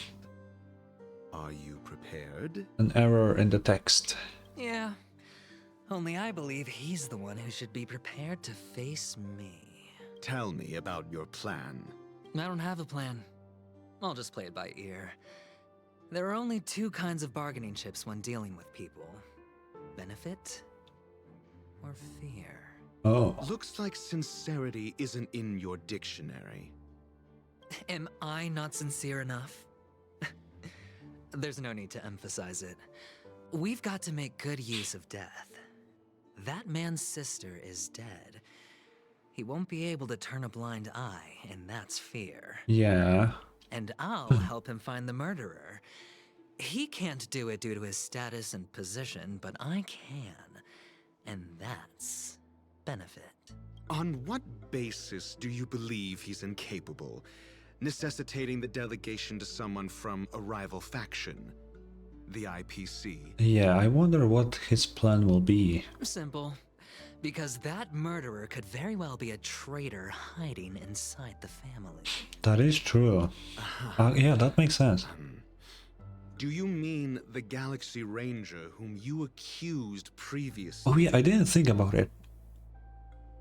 Because, you know, when they were talking that the family is like the bad guys, I didn't think about it like that. Which, that's kind of stupid of me, because I assumed just all of family. But yeah, if there's just a traitor, then that is still the family, because he's a part of them, but they're a traitor. Yeah, I guess that makes more sense. I think I want to lean towards that the most so far. That was just an excuse, good doctor. There's something What if it wrong with that was woman. Sunday? We need someone who can keep her in check. It's better to minimize the variables outside our control while we execute our plans. Moreover, I need to know her identity. If I'm lucky. She could be an important pawn. And it's good to have more helpful friends when dealing with this matter. Yeah. But honestly, the murder case is likely unrelated to her. I believe my standpoint. There's a rat in the family. Otherwise, why would Mr. Sunday arrange a private meeting with us? This isn't an interrogation, but a secret negotiation. We'll see. Using Robin's death as a bargaining chip, I'll win back my freedom and power. In the end, I'll ruin this beautiful dream and create the grandest death. He said that in the trailer. If the chance of winning is just beyond this door, even if that chance is close to zero, well, you can't win if you don't play, right? True. Ah, the charming audacity. To think that you, of all people, might emerge victorious, dear gambler. 3 chips are enough. All or nothing. Oh. Okay, let's see how it goes. There's Sunday.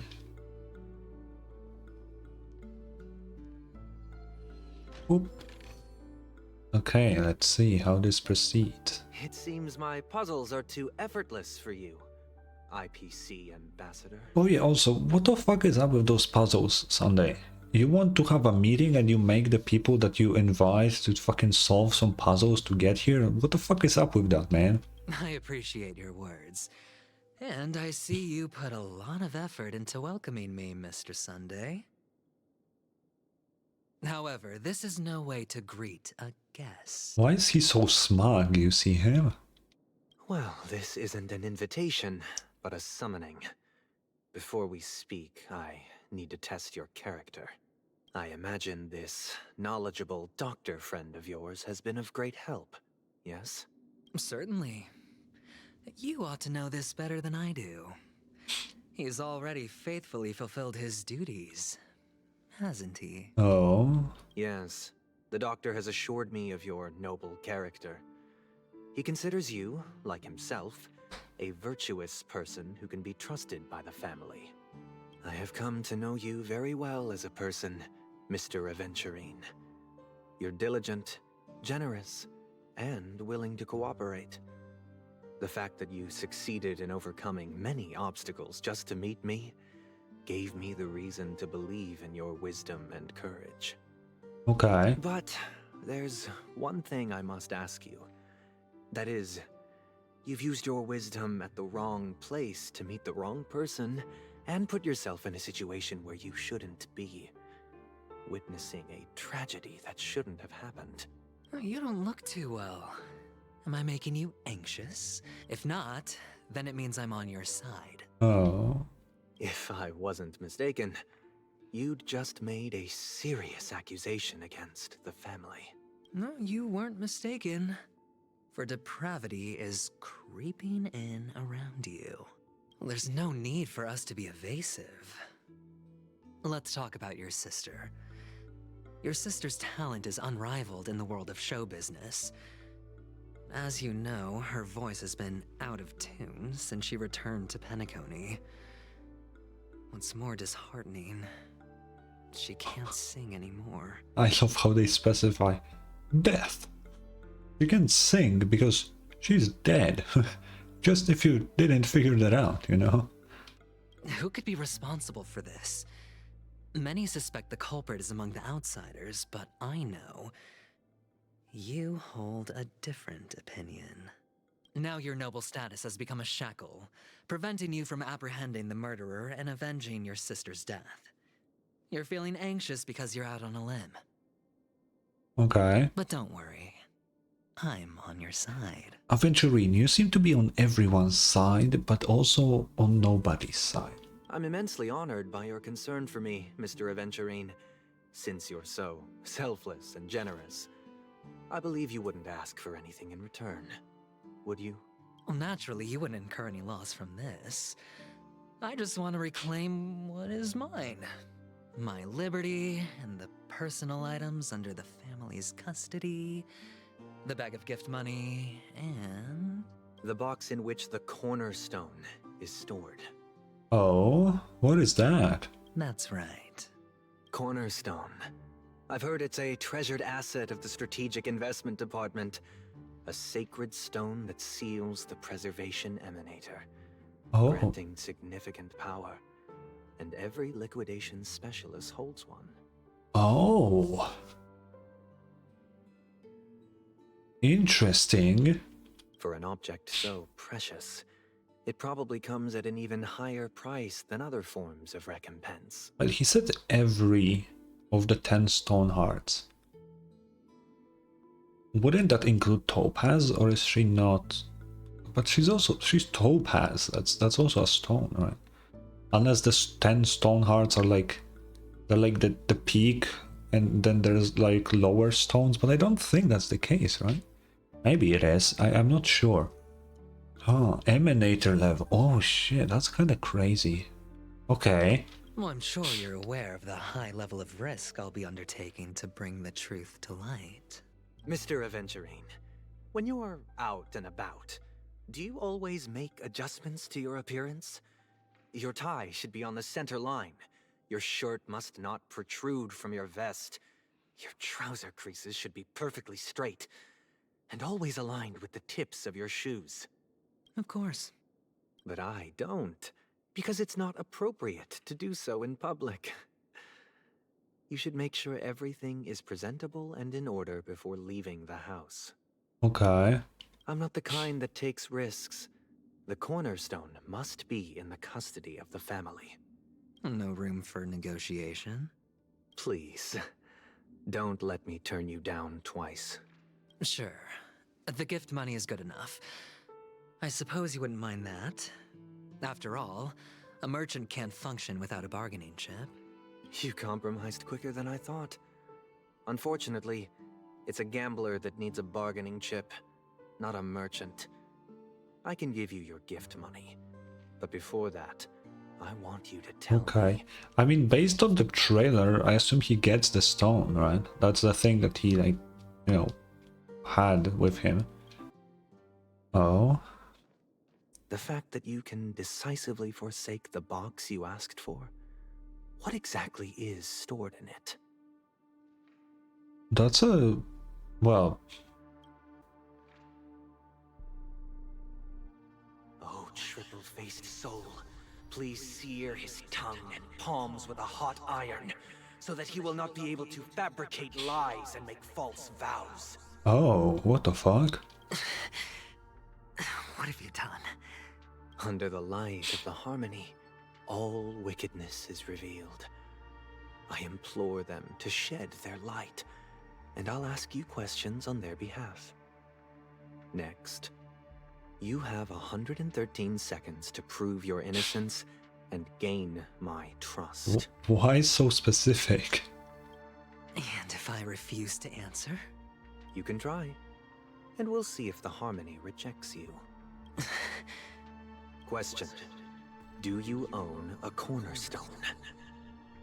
Yes. Oh, that's interesting. He has a power that cannot allow people to lie. What a simple answer. You, too, understand that idle chatter leads only to poverty. What is this bird? Did you hand over the cornerstone to the family when you entered Penacony? Yes. Does the cornerstone you handed over to the family belong to you? Yes. Oh. Is your cornerstone in this room right now? Yes. is your memory free from any kind of tampering or deletion, encompassing but not restricted to the techniques of the Garden of Recollection? Yes. Are you an Avgin from Sigonia? Why do you need to know that? Yes. You even know about that? Do the Avgins have any ability to read, tamper with, or manipulate one's own or another's mind? No. Does it matter? Do you love your family more than yourself? Oh, so I guess... I mean, yeah, it makes sense. If you have the power to, like, change your, like, mind or even personality, maybe, to, like, make yourself forget things, then this power about lies wouldn't really work. Because you cannot lie about something you don't know, you know? For example, you use, like, a power to make you forget your own name. If someone with the power to make you say the truth asks you for your name, you can't answer, you know? Yes. I forgot what he said. Oh, okay. All the Avgins were killed in a massacre. Am I right? No. Well, I mean... Oh, yes, the Aventurine is alive. Are you your clan's sole survivor? Perhaps. Do you hate and wish to destroy this world with your own hands? I don't know. Oh. Interesting. Now, the final question. Oh? Can you swear that at this very moment, the Aventurine stone is safe and sound in this box?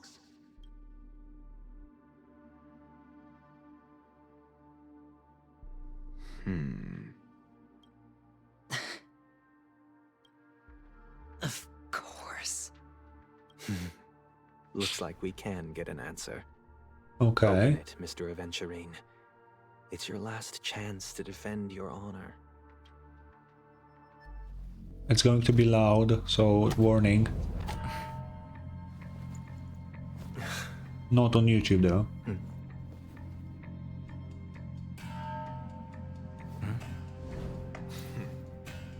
Please.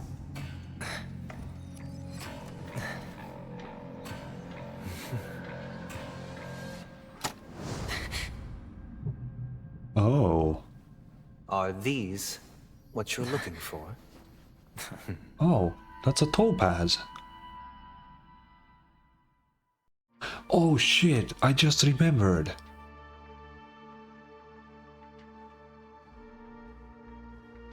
Since you came as promised, learned doctor, does this mean that you are willing to take the side of the family in this farce? I just remembered. Didn't Aventurine invite Topaz to Penacony? I think it was during at the very end of the Bellabog, like the Trailblaze continuance, right? Because Topaz had like a talk with Aventurine, and I think he said that she should come to Penacony with him. That makes a lot of sense now. The Topaz stone is also here. Interesting. Oh. Oh. Okay, okay. So they can just use that stone to become like Emanator level? That's crazy. Whoa. Okay. Gotcha. Interesting. What makes you think you can convince me? I've heard you haven't enjoyed Mr. Aventurine's company. I also understand that you're an avid learner who sees the pursuit of knowledge above all. In that case, you ought to realize that a competent scholar knows their position and wouldn't forsake more vital matters for the sake of petty pride. Okay. If you agree to assist the family, I'll share our research findings on the Stellaron.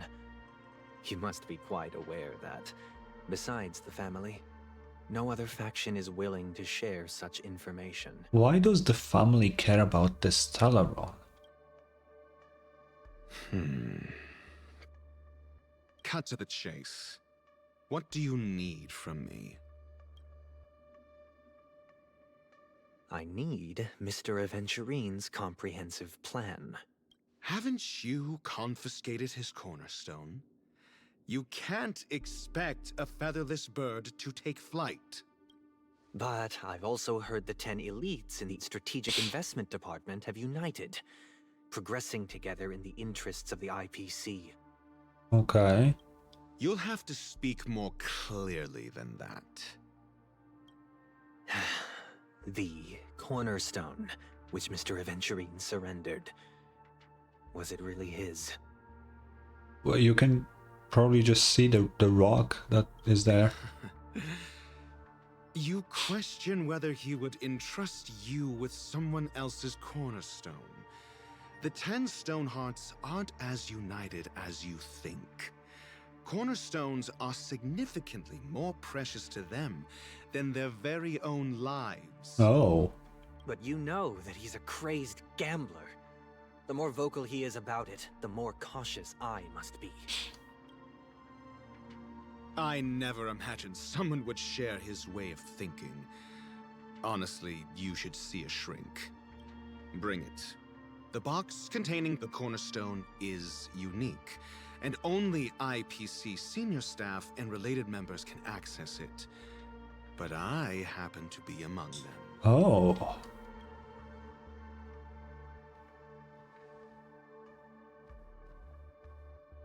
Ratio seems to be more important than I ever thought. Like, I appreciate it.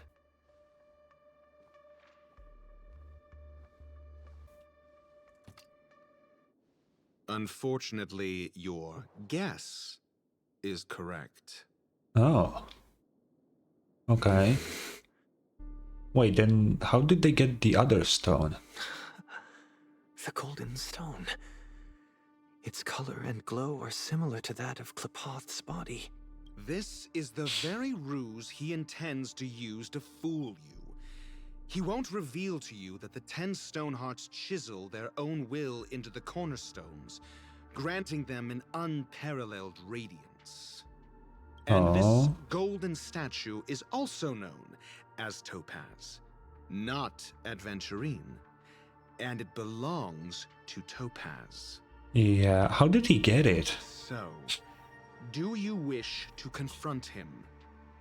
Not at the moment. I'm more interested to know the location of his cornerstone. The safest place somewhere you'd never think of. Because he never intended to hide it. In fact, that cornerstone has been in your hands from the very beginning. Okay. I see. This bag. Mixing a cornerstone, more precious than life itself, with a bunch of worthless jewels, disguised as a gift of money waiting to be confiscated, is indeed in line with Mr. Aventurine's style. Yeah. Then he makes up some trivial excuse, downplaying the matter and requests the gift money.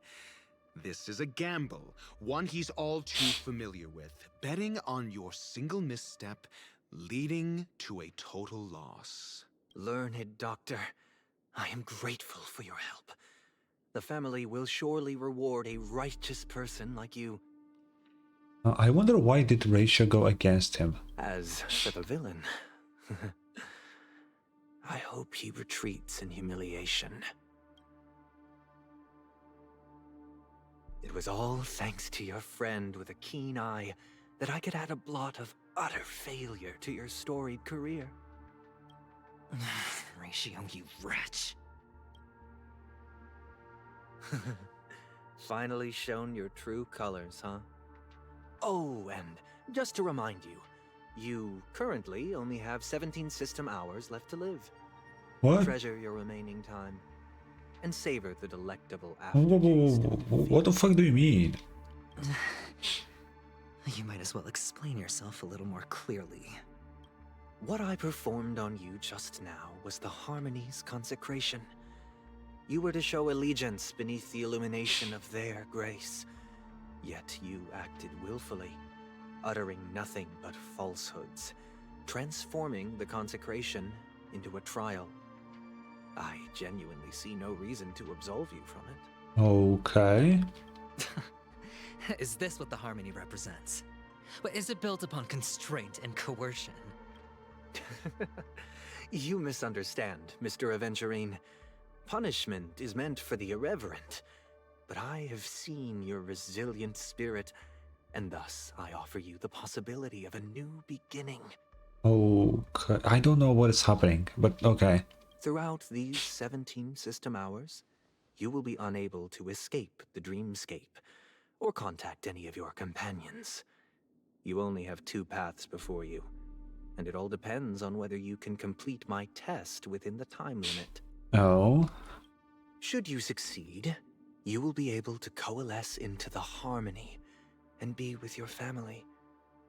If you fail, you will suffer the wrath of the eternal Centurion and fall into an abyss of doom. Oh. I'm sorry I'm not speaking much during this section, but it's a bit too big brain for me to handle. Sounds like I'm gonna end up the same either way. I indeed do need a servant to help me uncover the evil hidden in the family from an external perspective. I will purge the evil from the inside and bring the real culprits to justice within 17 system hours. When the time comes, Very specific. compare your findings with mine. If both our findings align, or if you can provide me more insights, then they will truly be able to grant you mercy and honesty. Shameless hypocrites. You took everything from me and still demand the truth? That isn't fair. Your carnival reeks with the stench of cash. Nothing is achievable without it. This is meant to be an act of personal virtue, not requiring the family's support. Your bag is over there. Do as you please. I believe you can trade this bag of worthless jewels for everything you need. That's what gamblers excel at, isn't it? Off you go, Mr. Aventurine. You are free. I will wait here for your good news. You know, I kind of want to say that Aventurine might have seen this coming. Or maybe he had thought about, like, it can go 2 ways. If he didn't, that's okay, that's interesting. But I think he may have a backup.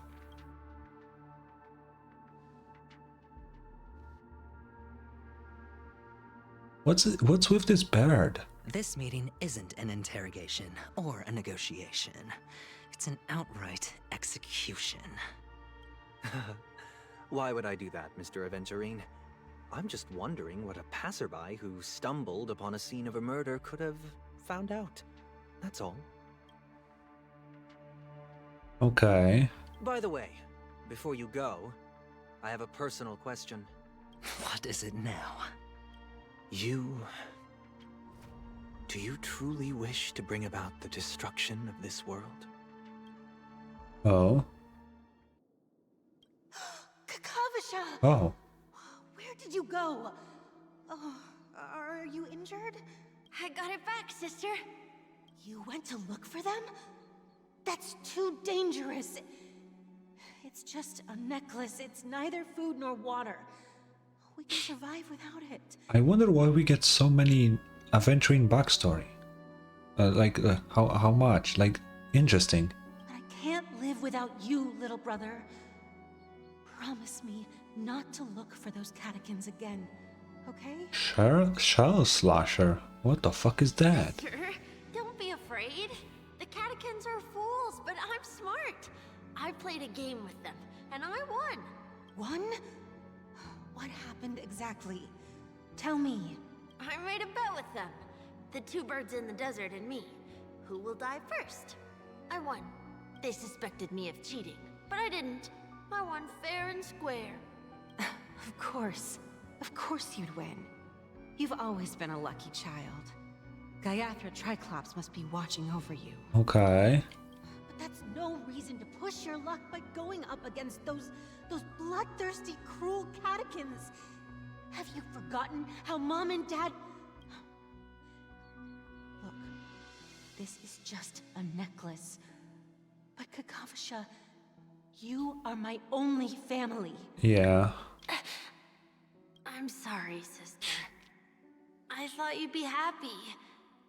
Because Mom left you this necklace. There'll be no next time. It is important. But not as important as you, my dearest brother. I don't blame you, but you must remember what Mom said. Pain and poverty are the trials of Gaiathra Triclops. She has also granted us a chance. And that's your good luck, Kakavasha. Your good luck is the most precious wealth we all Avgin have. Oh. You're a child blessed by Gaiathra Triclops and can lead the clan to happiness.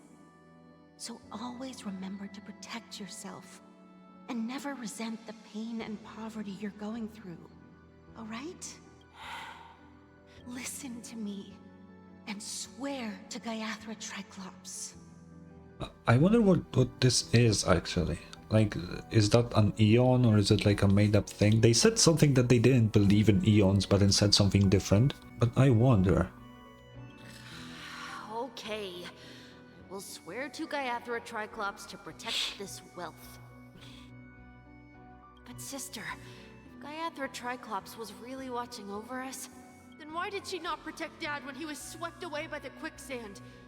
After all, Dad went to the Catechins' land only to prepare for Gaiathra Triclops' offerings. And where was Gaiathra Triclops when Mom was shivering in our arms? Mom was still pleading for Gaiathra Triclops' forgiveness under her breath, until the moment she closed her eyes. Sister, everyone praises me for being smart, but I don't get it. If every rainpour was Gaiathra Triclops' forgiveness and grace, then how bad were our sins? So much so that we were born in this world of death? Yeah, I guess, yeah. Interesting. It's cool that we get so much backstory. Oh, and we're back to Stella. Huh, okay. Excuse me. That was a very interesting scene. Whoa, okay, dude. The story of Penacony is kind of crazy. It's like fucking with my head. I don't even know what is going on anymore. There's so many things happening at the same time. Like, I need time to process this, right? Like, usually I come up with like random shit like few days after I played through it, you know, because, you know, I watch a bit of other people's playthroughs and all of that. And like, I kind of figure things together then. Oh. Interesting. I wonder how much there is left.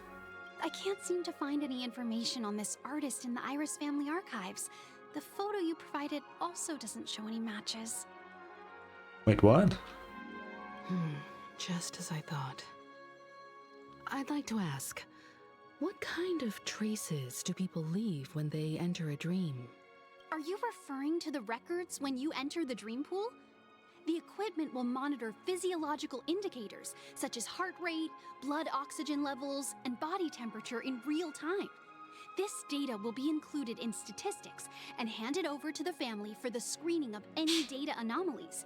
Immediate action will be taken once any illegal behavior is detected. Okay. Is it possible to access these records? I apologize.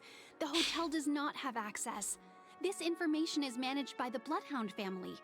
We can only gain access if there's a problem. Looks like nothing can be found here. At least we know who to look for next.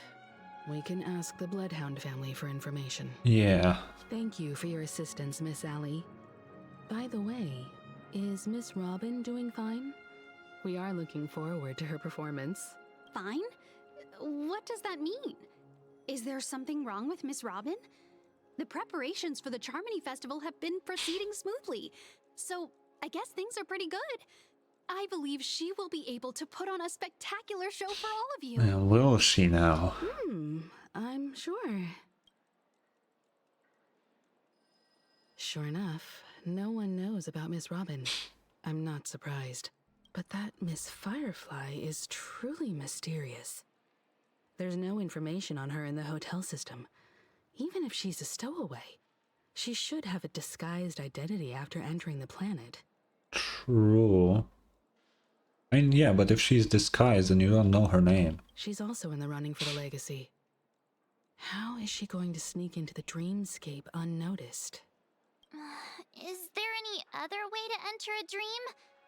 Besides the hotel room's dream pool? Stellaron Hunters, huh?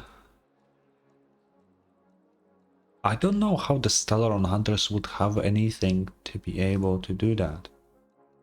Although Sam did enter, but I'm pretty sure Sam was invited, right?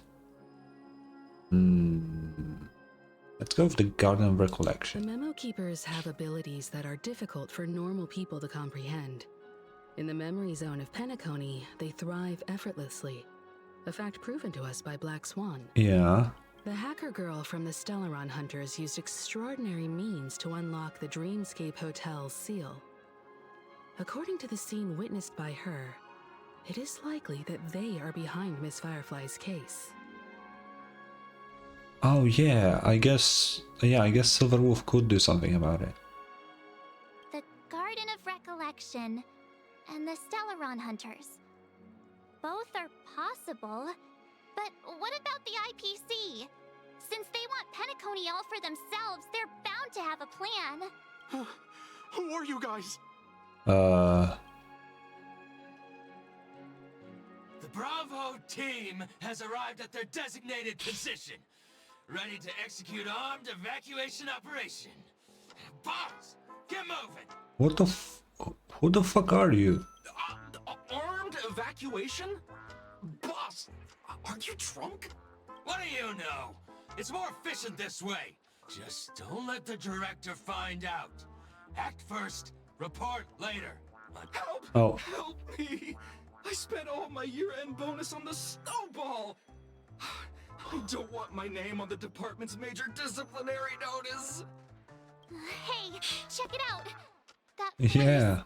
Could it be the IPC workers from Bellabog? Yeah. To all guests, the IPC will be conducting special operations within the hotel.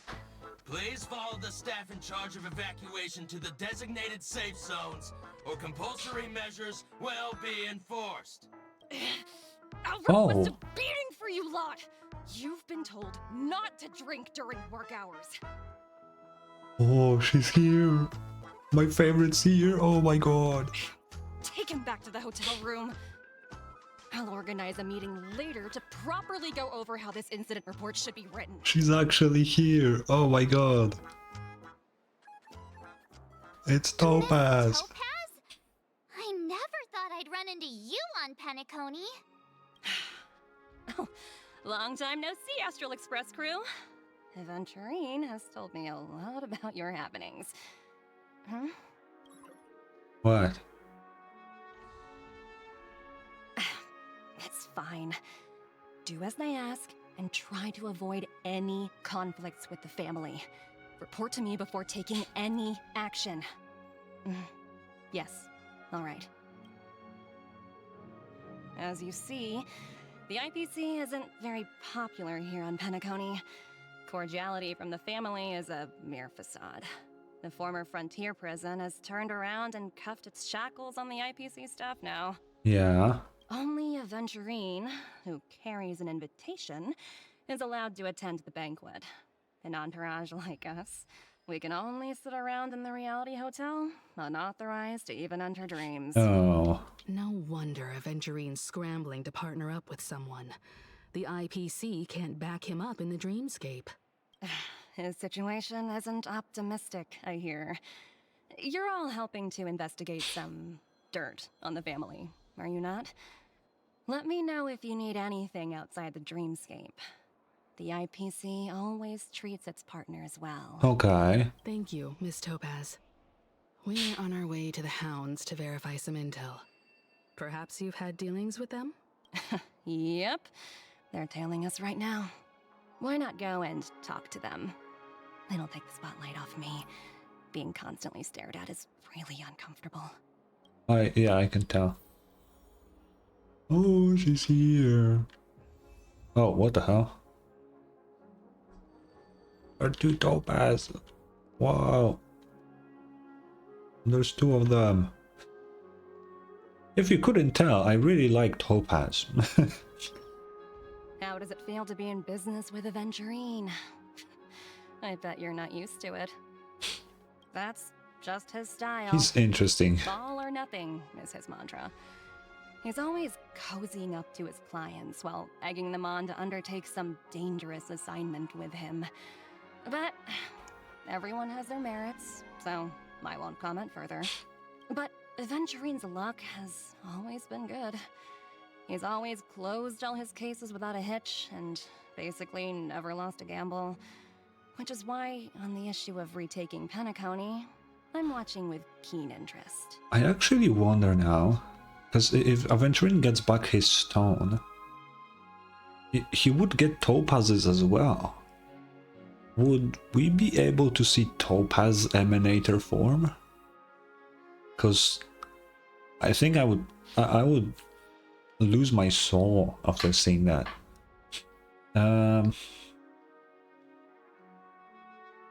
He's that good, huh? As for the 2 cases, apologies, but I don't have much info on them either. All I can do is ask you to keep digging for more details. Oh, that's it? Okay, let's talk to them. We're carrying out our captain's orders. What do you want? We made a mistake last time, and we're working hard to rectify it now. We don't have time for anything else. Surveilling the IPC executive Topaz, ensuring that she stays put at the Reverie Hotel during her time on Penacony. We've got the right one this time. I mean, it's not like she's going to disappear. So that's it. They were the pair who were after Firefly at the time. Remember me? Oh. It's you again. Back for more trouble? We're not afraid of you this time. Well, you were the ones who got in trouble, not me. Well, spit it out. Stop bothering us if you've nothing important. So you know each other. Why do you keep running into people you've beaten up before?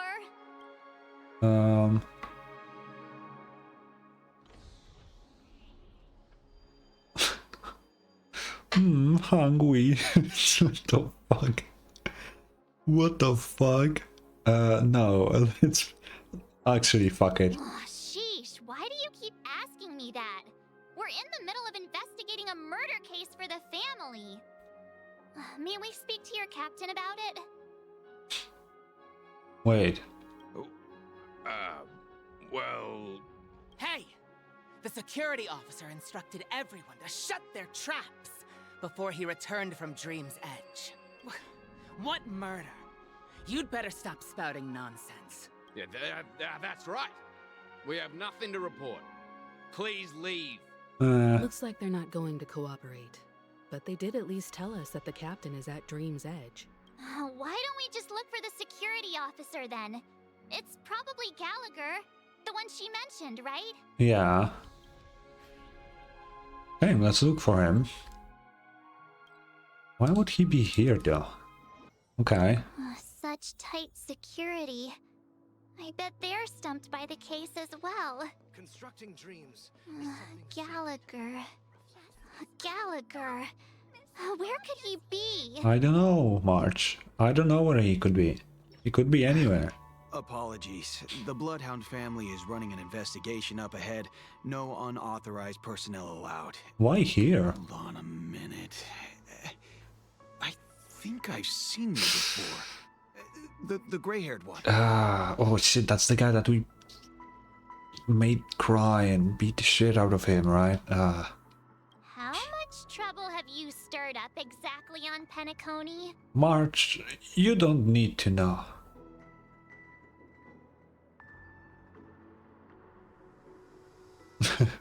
That's right, it's me, Lucky. You think you look alike? How about a clockwork trick? Wait, are you for real? Not possible. It was you the last time yelling about some clockwork friendship while beating me up with that silver-haired girl. He's so sad. I'm not letting you get by this time.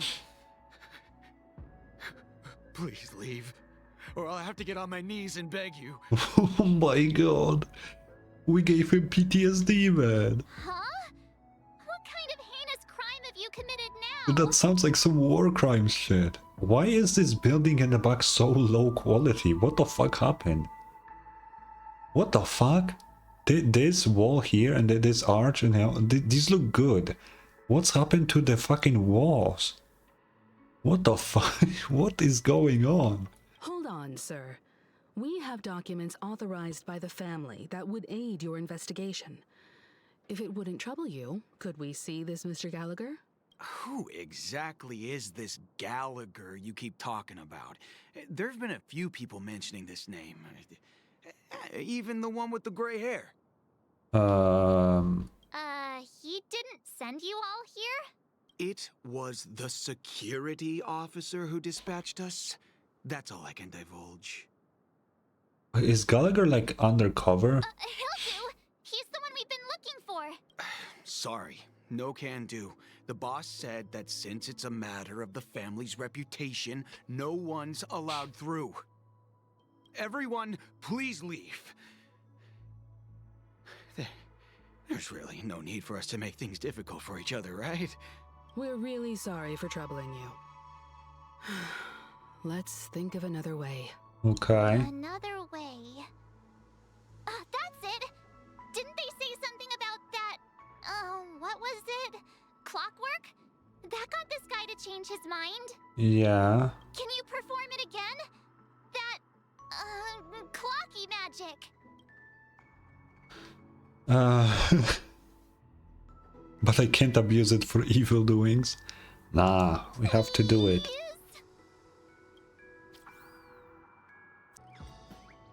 Happy. Become happy right now. Let me see what time it is now. Whoa, it's this time already. What time to clock out? And no one's gonna stop me. The highly principled member of the Bloodhound family laughed heartily and left the scene. What? Huh? This clockwork trick of yours, it's kinda dangerous. Yeah, it's kinda cool, isn't it? At least he won't be getting in our way again. Let's go find that Gallagher and ask him the intricacies of the case. I was wondering what all the commotion was. Huh. Oh, it's you guys. Welcome. Since you made it here, what can I do for you? You know, that one guard, we're just fucking him up every time we meet him. The first time we beat the shit out of him, now we force him to like leave his fucking job. He's gonna get in trouble for that. Like, we're just fucking his life over every single time. Hello, Mr. Gallagher, sir. Judging from your tone, it sounds like you were expecting us. Miss Himiko, you're too polite. There's no need to call me sir. Mr. Gallagher, you even know my name. Well, he's kinda, you know. Of course I do. You folks are from the legendary Astral Express and honorable guests of the Watchmaker. I had an encounter with this lady in the Golden Hour. I remember that little silver-haired girl was there too. Yeah. I'm sorry for what happened to that kid. We are sorry too. Yeah, that's exactly what the family has ordered us to investigate. This is also the reason why we've come to visit you, Mr. Gallagher. The Express can't just overlook the death of that child. So we've decided to help the family get to the bottom of it. in the hopes of getting justice for her. Yeah. The Nameless involved with the family. What an unpredictable twist of fate. Why? Is it that unpredictable? What's wrong with the family? It's nothing. On Penacony, everyone loves the family. No matter how much one resists the beautiful dream, when the time comes, they too will find it hard to let go. Who wants to leave a warm nest? Just idiots, little kids, and inebriated fools. Okay. Mr. Gallagher seems to be getting at something. I mean, he seems done with life. He's really depressed, so... You got it wrong. I'm not. You want to discuss the case? Sure. Come with me. This is not a good place to talk. Let's go elsewhere. Where is elsewhere? At this point on the other side? What side? What side? Even after that chilling tragedy, this dream is still running effortlessly. We're back to wealth, okay. Other than the family of the Harmony, it's hard to imagine any other power in the universe that could sustain a building of such magnitude. The family itself is a huge, perfect building. Like a living idol.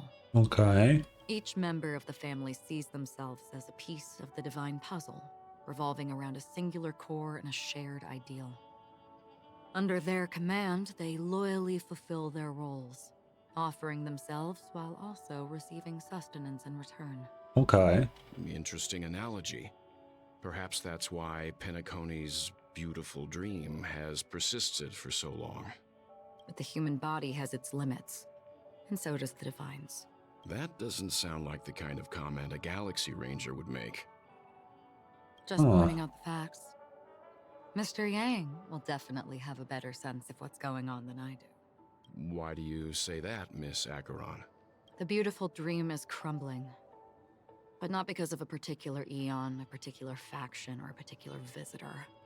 Its collapse stems from a certain inevitability of human nature. The family refuses to acknowledge this, and it has ultimately backfired and become a catalyst. Okay. As people Not immerse sure their what that souls in the means. dreamscape, where consequences and pain cease to exist, and only ease and pleasure prevail, they draw closer and closer to necrosis. Regardless of the perceived bliss, death looms as the inevitable conclusion. Also, this necrosis will diffuse and spread. One piece of the puzzle's mutation The will one piece. eventually cause the entire building to shake, break, and crumble. In the end, the dreams that people built in the name of freedom became the cage that imprisoned them. Okay. I'm sure you've gained a lot from this trip, Miss Acheron. Are you willing to share your findings with me? Oh, maybe, please. Of course. That's if I remember. Oh. She says this as her hand gently rests on the hilt of the sword. And then quickly lets go in the blink of an eye. Don't mind me. It's just a habit. Owing to events in the past, I've become easily forgetful. It's only when this sword is unsheathed that those hazy memories start to become clearer. Okay. Take your time. That should do it. I vividly remember everything that occurred on Penacony.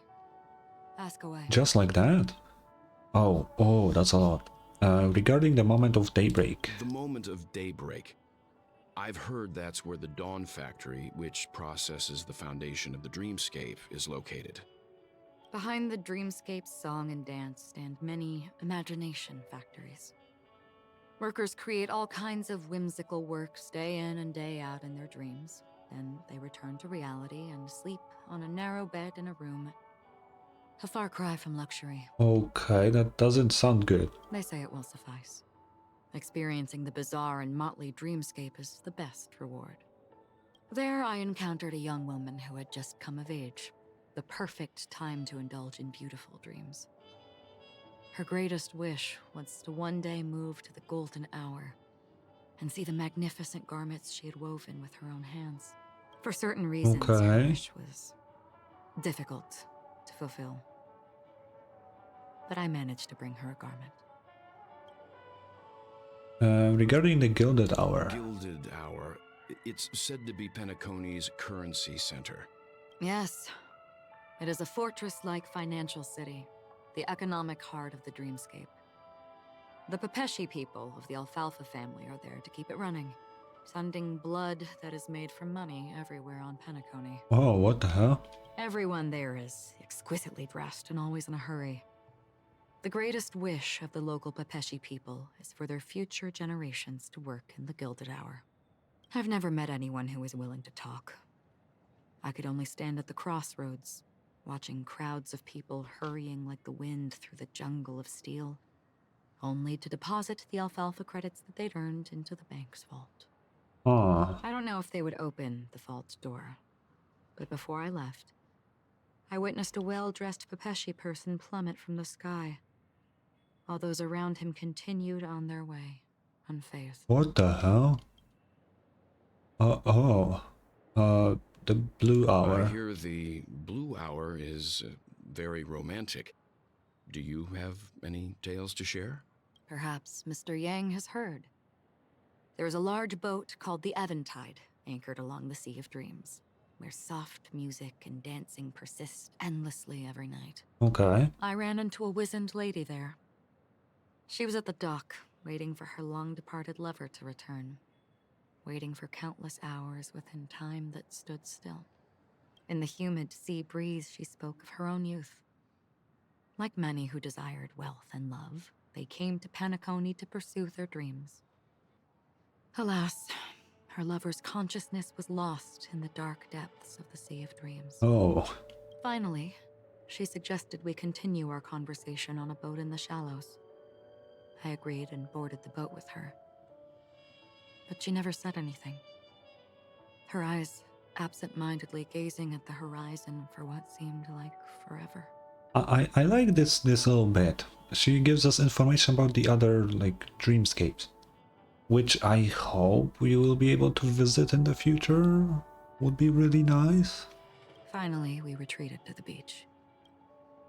And the moment of dusk. The dreamscape of chic, luxury, and consumerism, the moment of dusk. My companions have been there too. Then you all must have seen those who are attempting to realize their dreams. Or have realized them. Scattering money as if it were dust and betting it on all or nothing. Everything has a price, and everything can be bought or sold. Even dreams themselves. That sounds like something Aventurine would like. I saw an Intellitron there, who was preparing to auction himself. What? When someone wins a bid, under stipulated periods and rules, he would do the buyer's every bidding, becoming that person's very possession. That's fucking insane. That Intellitron had been auctioned off 12 times, and I participated in his 13th. That was the grandest banquet I had ever attended. But never again did anyone cast another glance at him. This time around, there were no successful bids for him. Oh. Okay. That's all. This is what I've seen and heard along the way. Interesting, okay. Someone once said to me, Penacony wasn't like this a long time ago. Nor should it be. I've traveled through the reality and dreamscape of the planet of festivities. Watched the tides of night rise and fall when time stopped for people. Where the spirits of the rich and impoverished remain forever fixed on their own scales. Why is it so empty, by the way? There's fucking nobody here. This is why I think the collapse of the beautiful dream is inevitable. There might be a way to change everything. Perhaps. But if this is indeed the world that people desire, if this is precisely why life chooses to slumber, should we still seek to change it? Why is it in red? Huh. Wait. When we last spoke in red, we were forced to say something. Because I chose a different option, but we didn't say it. We just said the red one after that. So could the red text mean that Akron is saying that portion against her will?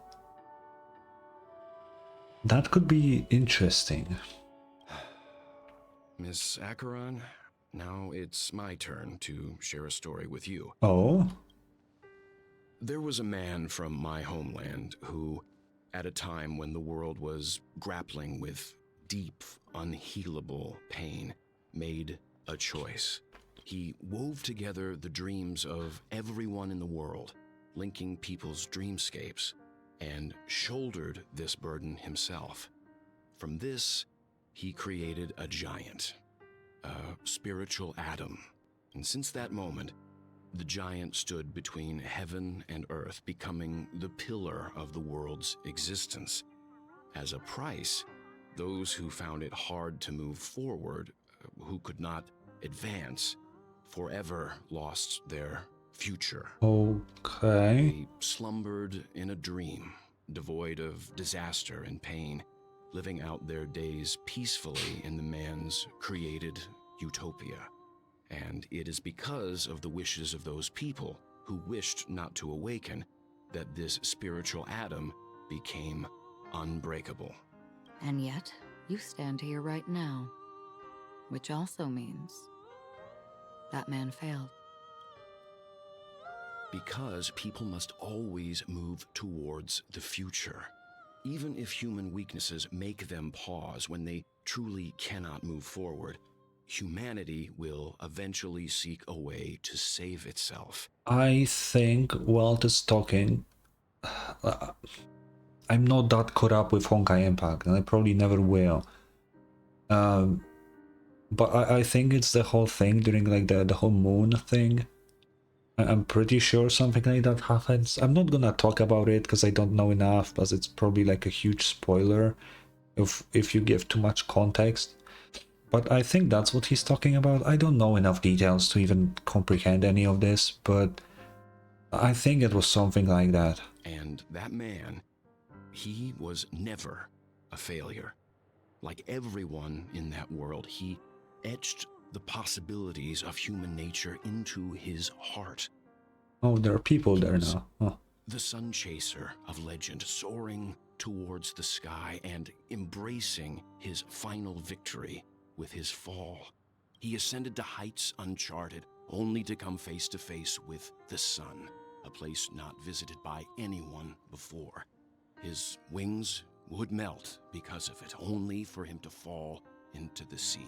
And after that, countless others would surpass him, soaring to even greater heights. Yeah.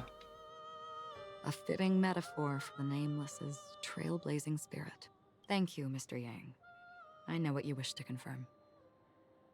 The universe has innumerable similar, yet different worlds. In these worlds, there are innumerable people who look alike, yet don't. I, too, have embarked on journeys, encountering old friends with familiar faces on different worlds, witnessing their destinies follow paths similar to mine. So I will tell you, even if not completely similar, the story you just told, it overlaps with my past. And within that abyssal dream, I ended that man's life. Alone. Oh, what the hell? I am not who you think I am. Nor will my home be as fortunate as your world. I am sorry. It's fine. I don't mind, so long as I can alleviate your suspicions. There's something I still wish to know, Miss Acheron. Under that representation of the hunt, exactly what sort of power is it that has motivated your solitary journey thus far? Mr. Yang, before answering that question, I wish to continue the previous topic. I like your analogy very much. What is this soundtrack in the Birds back? are born to fly. But in a distant past, their ancestors could only gaze at the sky in envy. Like, that soundtrack just makes this really serious. From like somewhat serious, it becomes very serious. They saw that faraway ray of light from above the heavens. piercing through the clouds and blanketing the earth. And so, time and time again, generation after generation, the birds spread their wings and took to the sky, attempting to touch its ceiling. All because the sun was there. Wait. Okay. Then, what if the last bird finally soars into the sky, only to realize that the end of the light is not the sun, but darkness? Okay. Then why, exactly, do we even walk towards the light? Oh, okay, we are back to Black Swan. We are really jumping around here.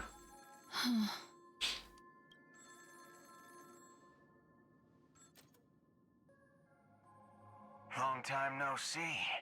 Having fun on Penacony? Acheron? Oh, what the hell? Wait, I just noticed this. Why the fuck does Black Swan has this random strap here? What's the purpose of this? There's nothing you can strap this on. Like, what the fuck? What is this? Why is this here? I have never noticed that. It's so useless. It's not even like a regular use of straps for aesthetics, like I have on my very new cool outfit. Like, what the fuck is this doing there? How did I never notice this? It's so random. This voice, it's not Constance. Could it be her companion? Though I don't know exactly what you are, or what you're up to, my bullets will find you.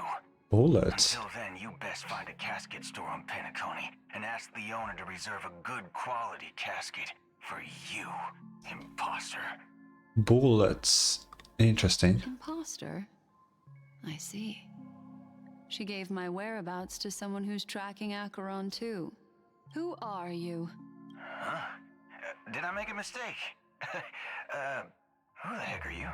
I'm the Garden of Recollection's memo keeper. Not bad. This is the kind of tough challenge I like. You that imposter's bodyguard? Never mind. It's fine. I'll leave a round for you. So get that forehead clean and wait for me. You know, I'm gonna make a wild guess that this is Boot Hill, because I'm pretty sure he holds a gun in his splash art. I mean, he looks like a space cowboy, so it would make sense. That's the only male character with a gun I can think of. Unless there's another character we don't know yet, but my best guess is Boot Hill. I don't know what you're talking about, but you know Acheron, the Galaxy Ranger, yes? I have something to ask you. Are you asking me to write your will? Sure. Go ahead. Not quite. I only want to ask, how exactly did she become a Galaxy Ranger? She's clearly not a path strider of the hunt, but you are, aren't you? Tell me, what's Acheron's deal? Oh. Sure. Heck, never thought I'd come across an ally. What a stroke of luck. Well, I'll be on Penacony soon. Memo keeper, go buy a bottle of Asdana's white oak and warm it up, and I'll raise a glass to you. Oh. Yeah, okay, so I'm looking... I'm sorry to go back to this. I'm looking at this strap, and now that I look at it from the back, it makes even less fucking sense. It's connected to nothing, it's just laying on her fucking head.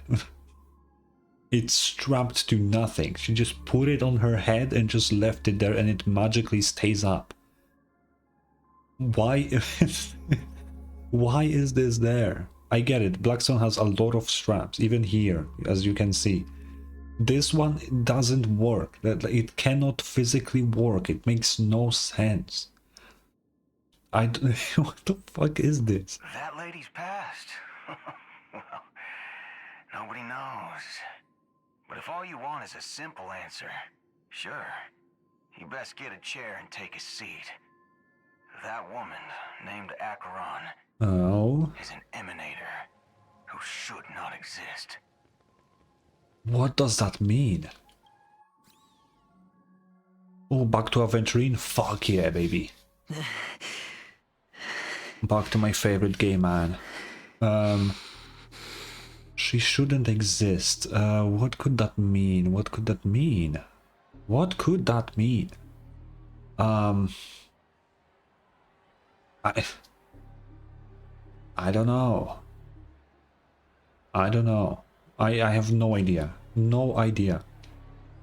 I think I'm getting too stupid for this story, you know, like Bellabog, very predictable, somewhat generic, but still cool, right? Still very cool.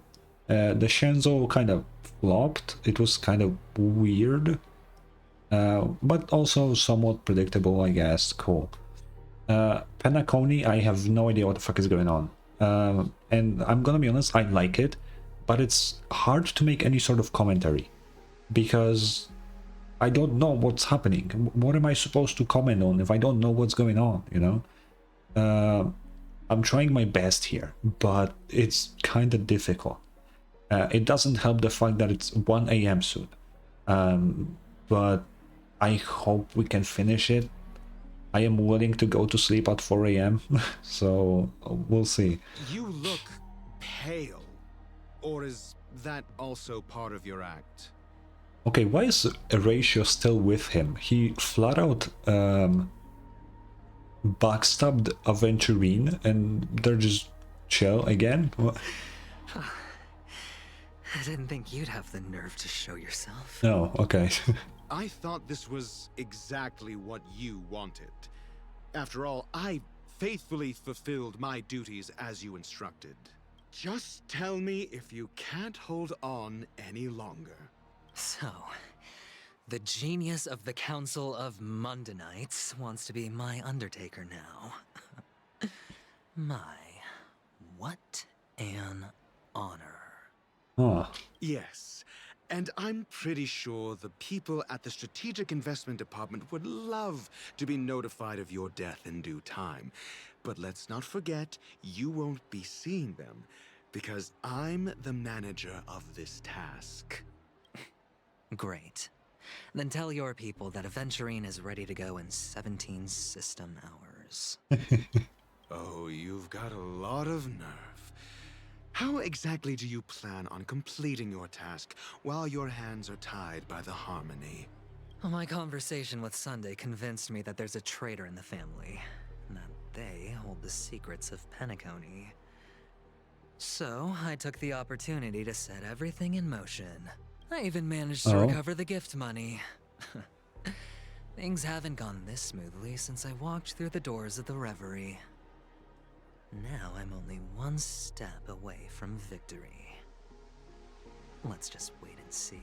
So he did have a backup plan, just like I said, or maybe even this was the actual plan. Sounds like a very elaborate way of saying that you failed. That's all I can say. Have you forgotten, Doctor? You betrayed me. Go. Do what you must. I look forward to the sight of the IPC fleet surrounding Penacony. You've achieved what you desired, haven't you? That's true, but what's your plan? Did you conceal an orbital support beacon in that gift money bag? Well, who knows? Maybe that's why I'm handing out cash even when I'm about to bite the dust. Oh. You are indeed a gambler. An insane one at that. Well, maybe I am. Who knows? Fine. Here, take this. Open it when you're on your last legs. You'll thank me. What is this? What's this? Medical advice? Oh, what the fuck? You catch on pretty fast, Doctor. Asking me to solve a case without giving a single clue. How typical of you, you wing-headed scoundrel. But the way you're all on edge about that stowaway, it's just as I guessed it would be.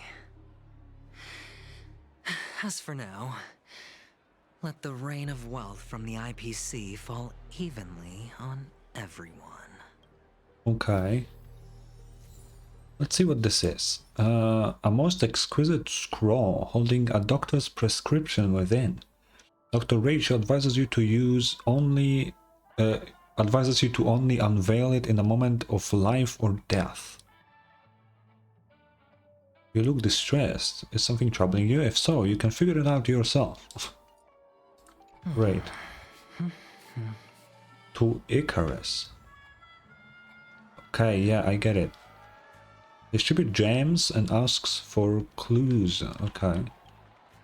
Would you be willing to support my performance?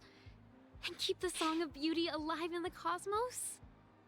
I got these gems for you. Wow, how fabulous! But why would you give such a wonderful gift to a random stranger like me? Well, you see, I can't bear to see anyone in this sweet dream suffering from poverty. That's incredibly kind of you. Thank you so much, sir. If you ever get the chance, please, feel free to come by and indulge in my singing. Okay. Sure thing. Oh, by the way, do you happen to know anything interesting about death? Death? That's a pretty scary topic, and it doesn't really match the mood of this sweet dream. Yeah. Oh, you see, I'm a tabloid reporter collecting ghost stories in Penacony. As you know, the more chilling the stories, the more attention they get. Maybe you could help me out. Well, if you're up for some gossip, it's not about death, but there have been some rumors about a guest at the Reality Hotel who fell into a deep sleep and didn't wake up. Okay, that's interesting. It was like they were in some sort of coma. Nobody knows what caused it, but luckily the customer eventually regained consciousness. Well, all customers are under the protection of the family, after all. Thank you. This will make for a very juicy headline. May Shibe protect us. Unexplained coma. That's actually what happens to your body if your brain dies in a dream. But unfortunately, the customer ended up waking up in the end. Okay. Unfortunately. I can feel something inside my head. Is the harmony starting to kick in? Yeah, we can clearly see it, Aventurine. The world has truly lost its way. I can't believe that I almost said Aventurine. I feel truly ashamed. Here, I got these gems for you. You... Wait. I get it now. This is some sort of prank show, right? You must have some cameras set up around here to film yourself doing good deeds, right? You youngsters are always looking for a quick way to get an audience. But you know what? A truly great show never comes easy. A great show will start soon, old man. But before that, I need to ask you something. Do you know where I can find death in this dream? Why are you just asking strangers about that? Ah, I see. Another fearless youngster looking for death, huh? Well, let me give you a piece of advice. Don't think you're the first one who's ever thought of that idea. Okay. Death? Not even remotely innovative. I bought it from Dr. Edward. He claimed it was some exclusive fancy schmancy stuff. Oh, but what a disappointment. The effects were awful. Okay. First, some monster covered in eyes stabs you in the gut. And then all you see are blurry glimpses of buildings and lights. The sky was spinning so fast it almost made me puke. Interesting. Is that all? Yeah, what else can you expect? Don't put too much stock in the Penacony movie industry.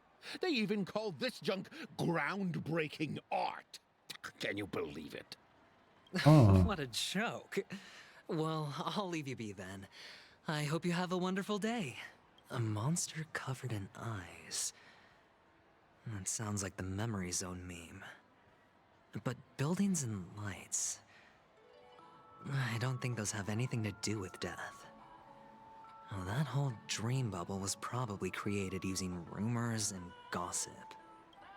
Okay. We're still going. Wow. The disturbing voice in my head. It's getting closer. Okay. A sip of liquor. A blissful reprieve. To drown 1,000 sorrows. Let worries leave. I know I have what it takes to become a poet. Okay. Oh? Oh. You're giving these gems to me? Didn't expect to meet such a generous soul in this place. Or are you just pitying me? Well, it really doesn't matter. As long as I have Soul Glad, that's enough. This is just a dream after all. True. True. You really shouldn't drink so much Soul Glad, my friend. It's not good for your health. I mean, if he's in a dream, surely it's fine. Oh. Maybe I really should quit. But not before meeting the Devil of Soul Glad. The Devil of Soul Glad? Care to elaborate? Yeah. What the fuck? It's a seahorse with a long neck. What the fuck? What?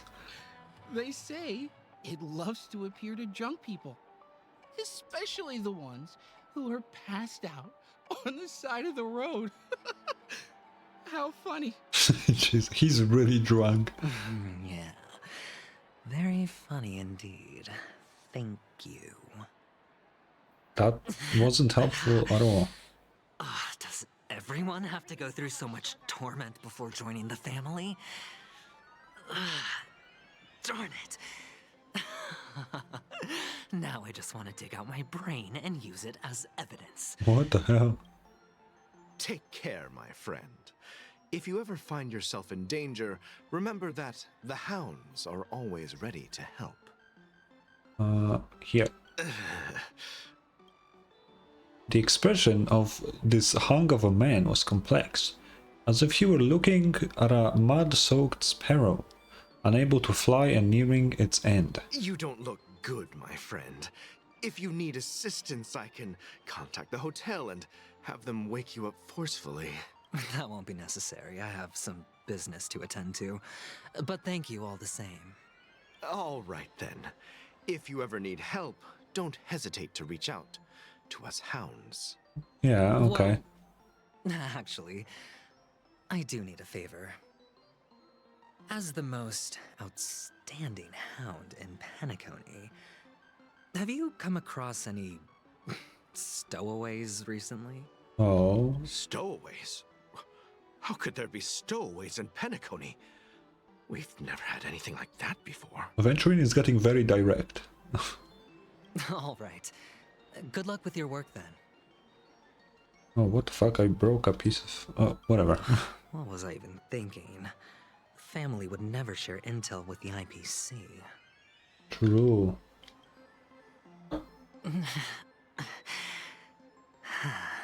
More? How many fucking gems do you have? Uma. You want to talk to me? Sure, but nothing too sensitive, okay? Okay, because I didn't pay that much attention. Do these effects actually get worse over time, or no? Huh.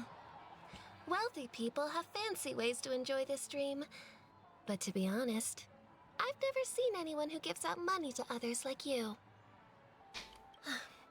So, are you trying to be the prince from the tale, handing out his gold leaf garment and melting his lead heart in the fire? What are you talking about? I'm flattered. I'm no prince, and I just thought these gems would help you speak. So, as an investigative reporter, maybe you've heard something about death? Ah, another curious soul. I see. Well, that was actually the topic I was most into when I entered the industry. But my boss shut it down. Oh, okay, that's interesting. How did your boss talk you out of it?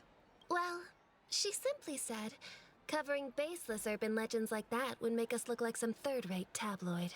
I thought about it, and she had a point.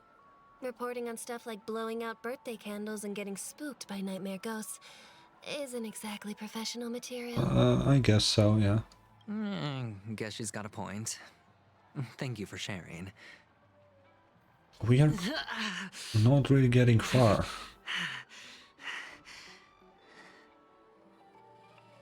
He's really feeling the effect. Were you wanting to talk to me? Sorry, I thought you were checking out something behind me. Here. This? A gift? For me? Are you sure this isn't some kind of mistake? Yes, it's for you. Just take it. Is this for real? Someone is actually giving me a gift. Not for my parents, but for me. Thank you. Thank you so much. He's so It's happy. not much.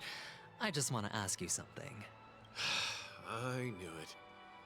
What's on your mind? Are you trying to ask about my father or my mother? Neither. I just wanted to know if you've ever heard about death in the dreamscape. He's starting to speak really weirdly. Oh, you sound just like my father. Always warning me about danger, even in dreams. He's an Intellitron, so his dream entry methods are different from us organics. Can't count on him to protect me if something does go haywire. Funny, right now I'm still under his protection. How ironic. How does that... How were you exactly, like... Aren't Intellitrons like puppet people? How did you... How did they and your mom, like, how does... What? What? Hey, stay positive. Gold will always shine one day, right? Last of gems. Soul glad, dangers in the dream, and nightmare ghosts. Well, surely death is a popular topic in this sweet dream granted by the family. I've collected a bunch of rumors, but no useful clues. Okay, last person. Oh. Last person. And everyone else disappeared suddenly. Remember what I said. You Sigonians are better off hiding in the sewers. Oh. Wait, is that Sparkle? Look at you, snooping around and sticking your nose everywhere. Yeah. Is the smell of death so enticing, my fine fellow? Oh, it's you, masked fool. I should have guessed it. You're the imposter who appeared on TV after Robin's death, right?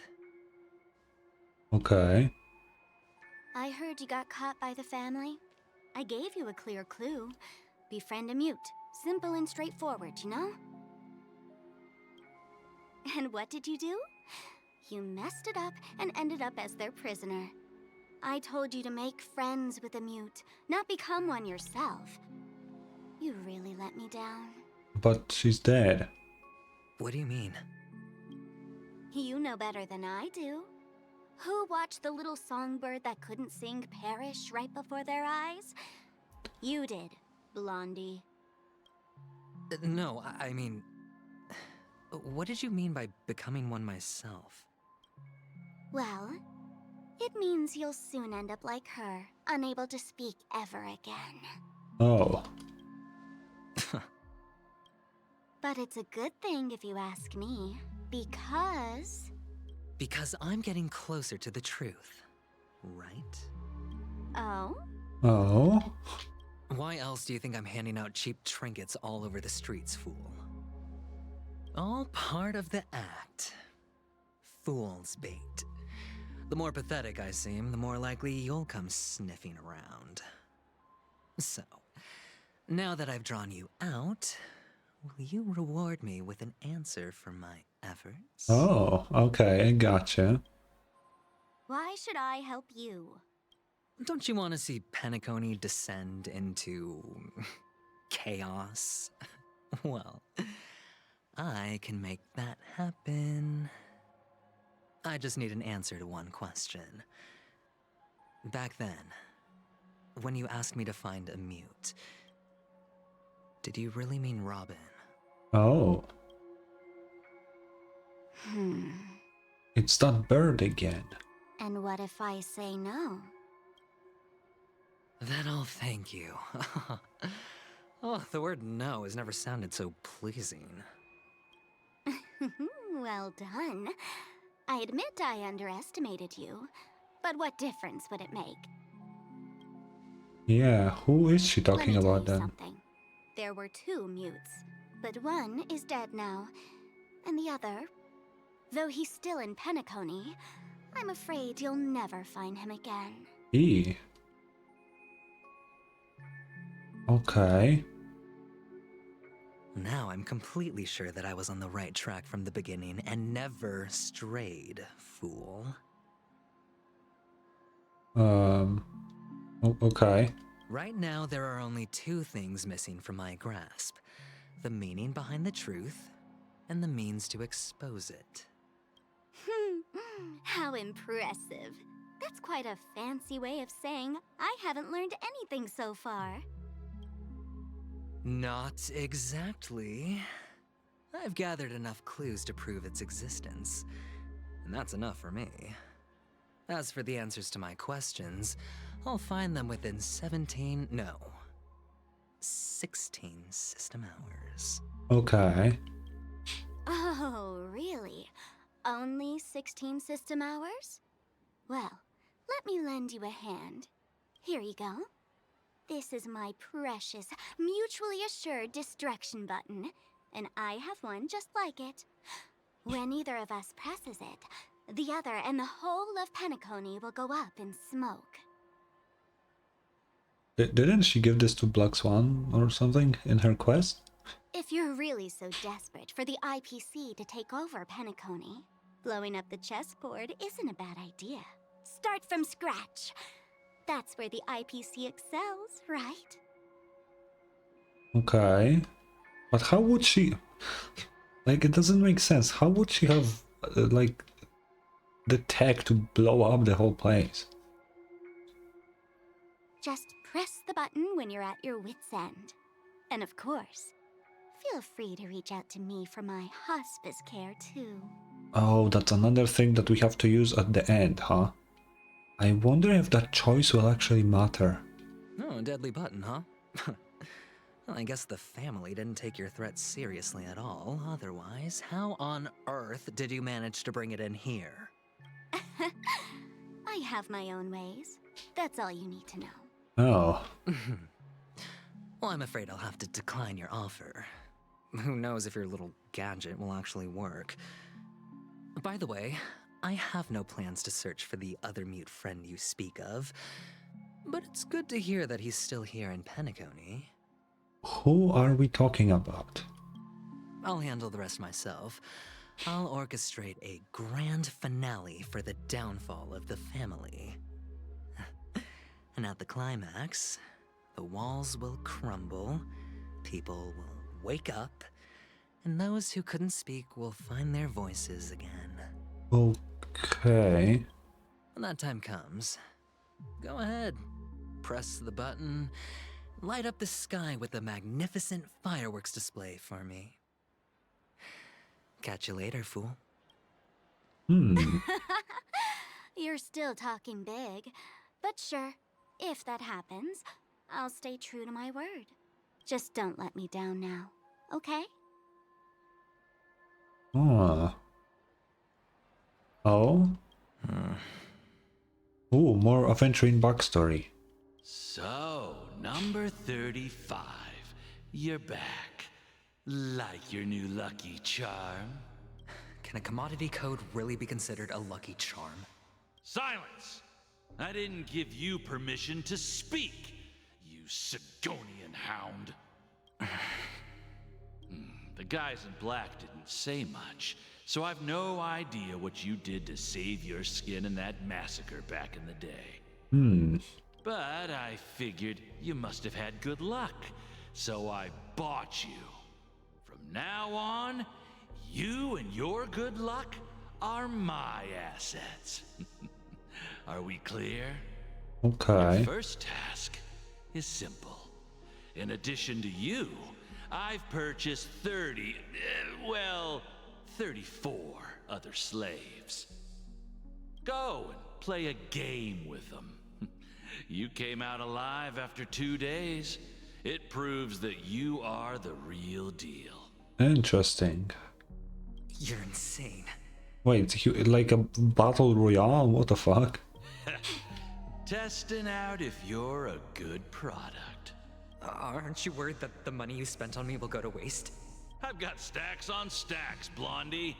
The slave market is never short of self-righteous brats like you. But you look good, and that's why many customers are betting their fortunes on a scrawny brat like you. So go along now and don't let your master down. Oh, interesting.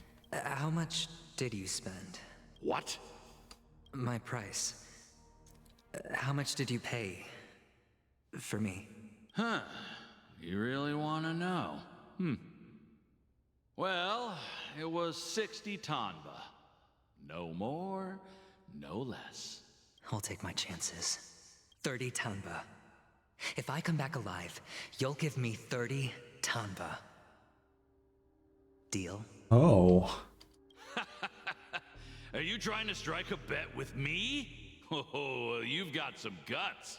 Yeah, sorry, but that won't do. Don't forget your place, slave. You're not qualified to be at the table. You're just a chip. A life thrown away in someone else's hands. Either you come back with more chips for your master, or you never come back. It's all or nothing. Don't embarrass me, my lucky hound. It's interesting that Aventurine has this exact mentality. All or nothing. Ah. And back to style. What brings you here, Gallagher? Oh, it's the hot NPC. Fuck. Some friends from the old days. Do you have a moment to spare, Siobhan? Oh, I have the whole day to spare. Ladies and gentlemen, welcome to Dream Jolt Hostelry. The fact that this is how you spell Siobhan is crazy. What the fuck? How do you get Siobhan from this? Like, where is the V? What the fuck is going on? This bar offers a wide variety of drinks, but we draw the line at Soul Glad. Why settle for ordinary when you can experience extraordinary? We're dedicated to serving up nothing but pure joy and laughter. Okay, then do you have the sugar-free Soul Glad? What would you like to drink? I'll whip it up for you. Milk. Oh, look! A lady as cool as Serval! What do you mean? I think she... Nah. Who's Serval? Will you, introduce me to her? Huh? Oops. She's heard us. She seems really cool. Just spare them, my esteemed bartender. I'll take over the bar today. I'm getting up there in age, and I need some practice before I forget the skills that used to put food on my table. Where did you stash the ingredients? They're all under the counter. Since our guests have traveled from afar, shouldn't you whip up some special drinks? Dude, she looks so sick. That's exactly what I had in mind. Hey, my friends, do me a favor. Go around the bar and bring me any ingredients you fancy. Okay, I need to ask, why the fuck do all Penacony NPCs, female specifically, why are all of them so caked up? What is going on? The discussion might take quite some time. So I'll prepare some customized, non-alcoholic drinks for you. Oh, we're not getting drunk. Man. In the bar? But aren't all the ingredients right there on the counter? Also, I said that, but I'm not a drinker myself.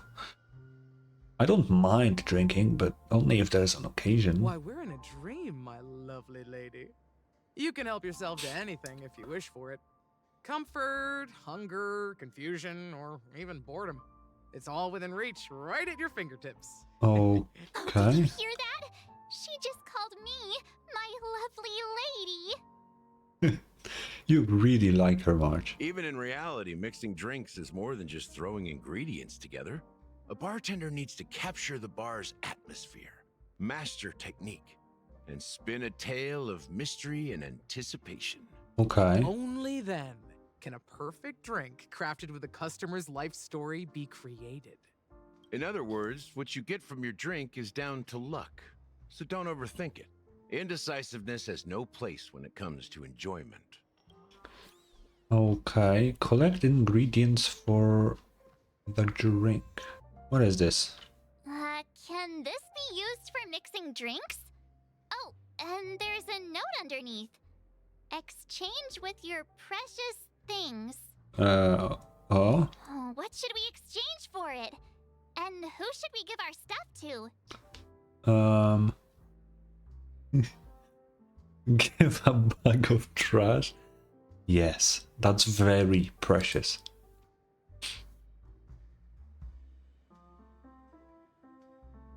Hey, what are you doing? You can't just throw trash. No way. The words on the note are changing. Happiness is the dream of the humble.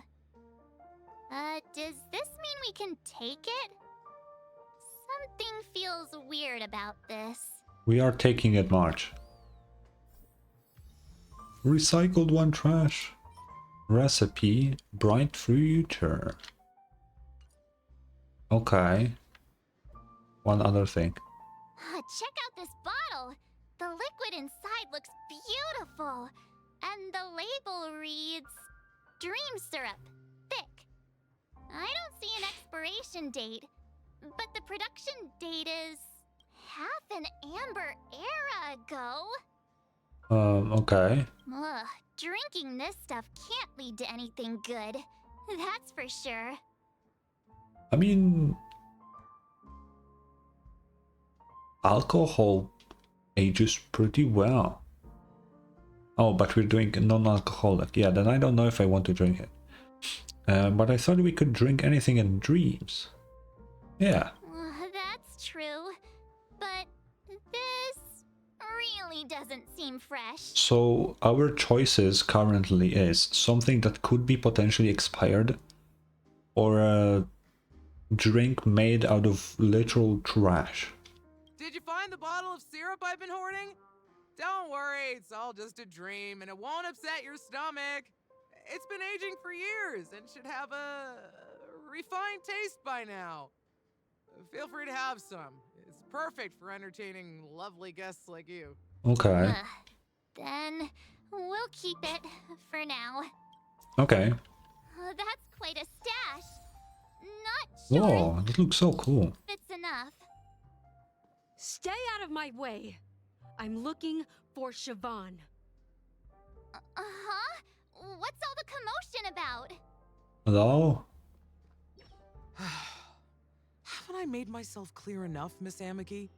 The Dream Jolt Hostelry only welcomes guests who want to enjoy a drink to their heart's content. I'm sorry, but I'm not interested in your proposal. But you have the talent. You'll attract a huge audience. You're destined for the Iris' stage, not for this rundown shack. Come with me. We'll become the talk of Penacony, as shining light into every corner of the dreamscape. Please, Siobhan, I really need you. I don't know what this is about, but if she doesn't want to, don't force her. As you see, I'm entertaining my guests. Don't make me repeat myself. Fine. If you don't come along, I'll just sit here and not go anywhere else. Give me a sparkling drink. Sweet. With extra ice. Okay. Just one moment. What's her deal? We can't discuss the case with other people hanging around the bar. Oh, that is true. I forgot about that completely. Hey, can you do that clockwork trick of yours again? Oh. Just what I've been waiting for. Yeah, I'm counting on you. Let's make her depressed. That's my favorite thing to do. You're one of Siobhan's guests, right? What can I do for you? If you're here to convince me to leave, please stop it.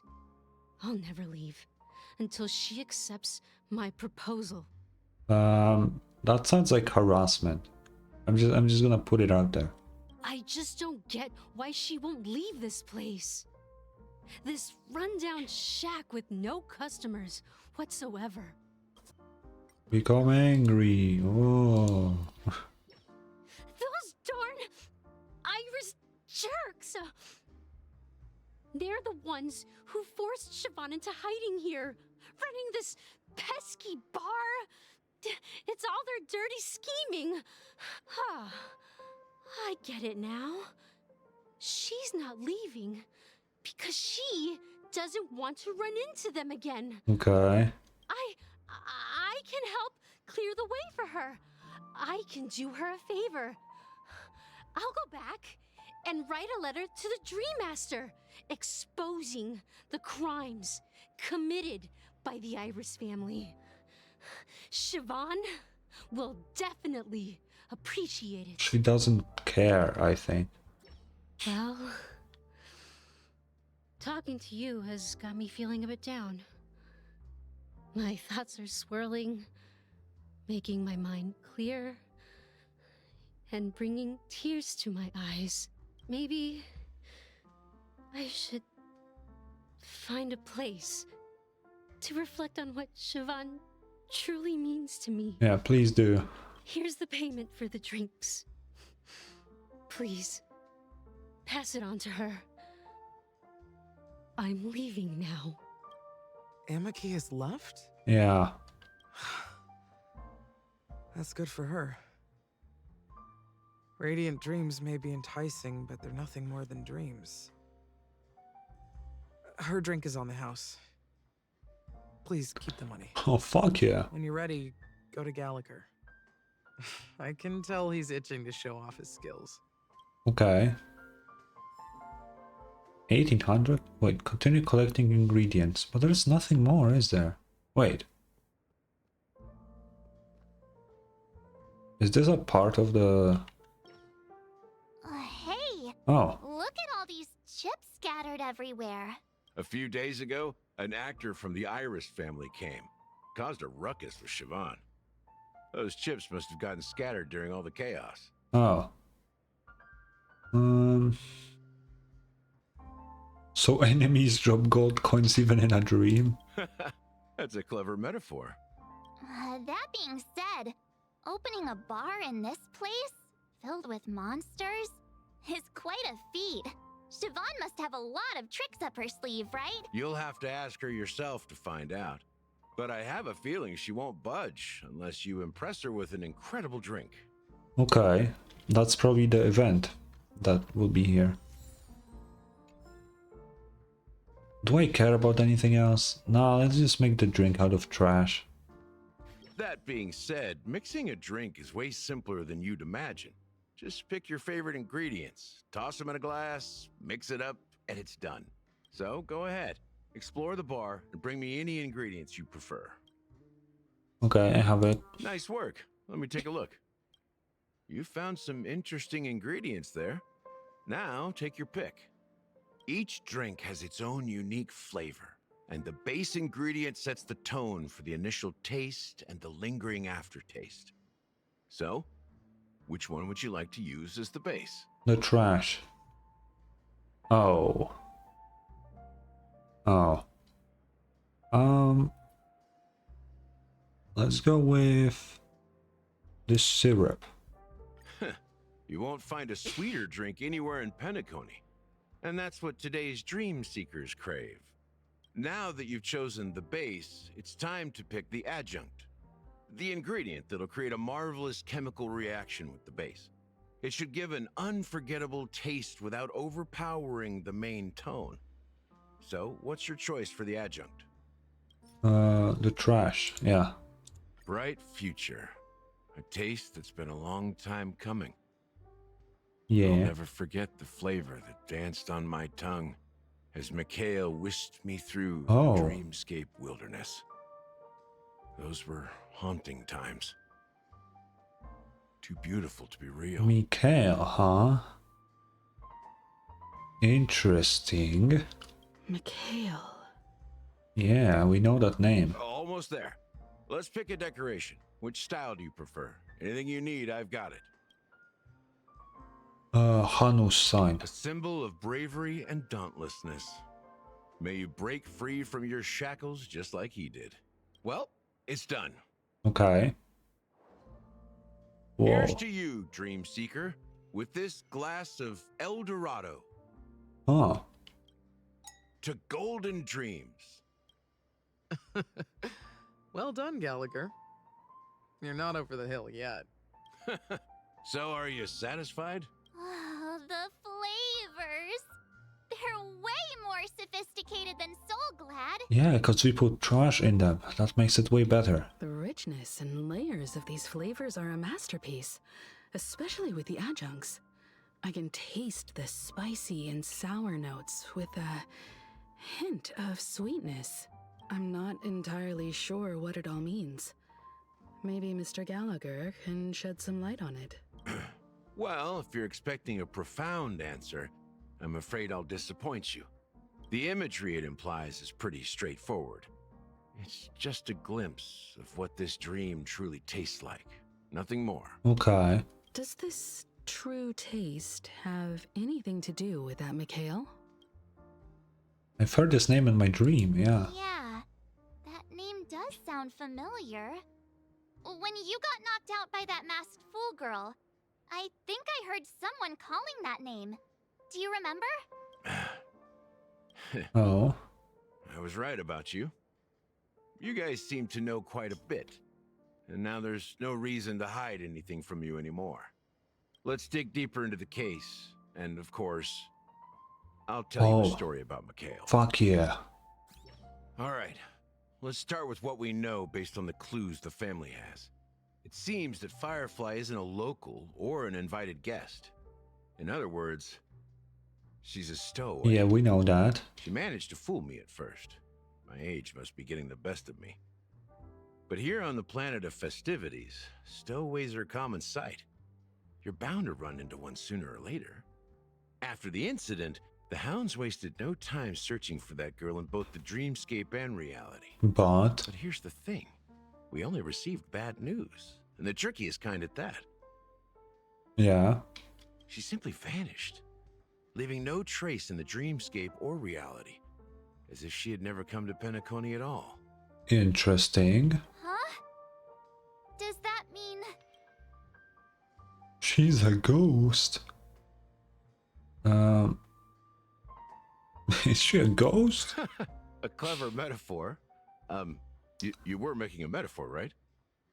Yeah. Surely, yeah. Let me be frank. This case, actually, is unlike anything the Bloodhound family has dealt with before.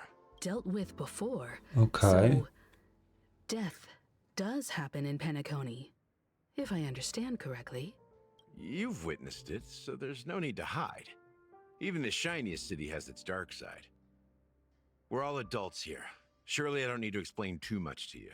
Confronting the family based on that alone would be naive. Death may occur in sweet dreams. So what? Such events are highly unlikely and only affect a tiny number of people. Okay, you should still warn people. If you really want to delve deeper into this case, you need to understand the true problem with the family. I guess it's time to tell the story of that Mikhail. Yeah. You're very perceptive. The Astral Express has received that music box too, right? Do you know the secrets it holds? There's a message. Witness the impossible in the realm of dreams. Find the legacy of the Watchmaker, father of Penacony, and thus the answer to the question, why does life slumber? Yeah. That's the exact wording. Hey, why are you laughing? Wait, did you write it? It's quite poetic. No, but I'm the officer in charge of this case. So how could I not know? I'm sure you must have noticed that this message didn't come from the family. You might have even guessed that the relationship between the family and the Watchmaker isn't as close as it seems. Yeah. That's just our speculation. Actually, it's hard to believe that the father of Penacony and its actual managers are at odds. Is it? Now I can assure you that your speculation is absolutely correct. The family has considered the Watchmaker an enemy for a long time, but the hounds haven't been able to track him down, as he seems to be living only in the characters and stories he created. Let me ask you a question. Have you ever wondered why the family allowed the Watchmaker to send out such a ridiculous message to the outside world, inviting you here and causing chaos? Maybe they didn't. So, you want to seize this opportunity to expose the Watchmaker? Well, now you understand why the Oak family authorized the Nameless to assist in the investigation, but kept you in the dark, right? I'm getting really confused. It's probably because I'm very tired, but I don't know. Because the Watchmaker is not the legend of the land of the dreams at all. He's the most shameful stain in the history of Penacony. And he's the root cause of all the anomalies in the dreamscape. Oh, but what does this have to do with Mikael? You don't get it? Well, I mean, Mikhail, the betrayer of the family, he's the Watchmaker. Oh. Oh, what the fuck? Where are we going now? What?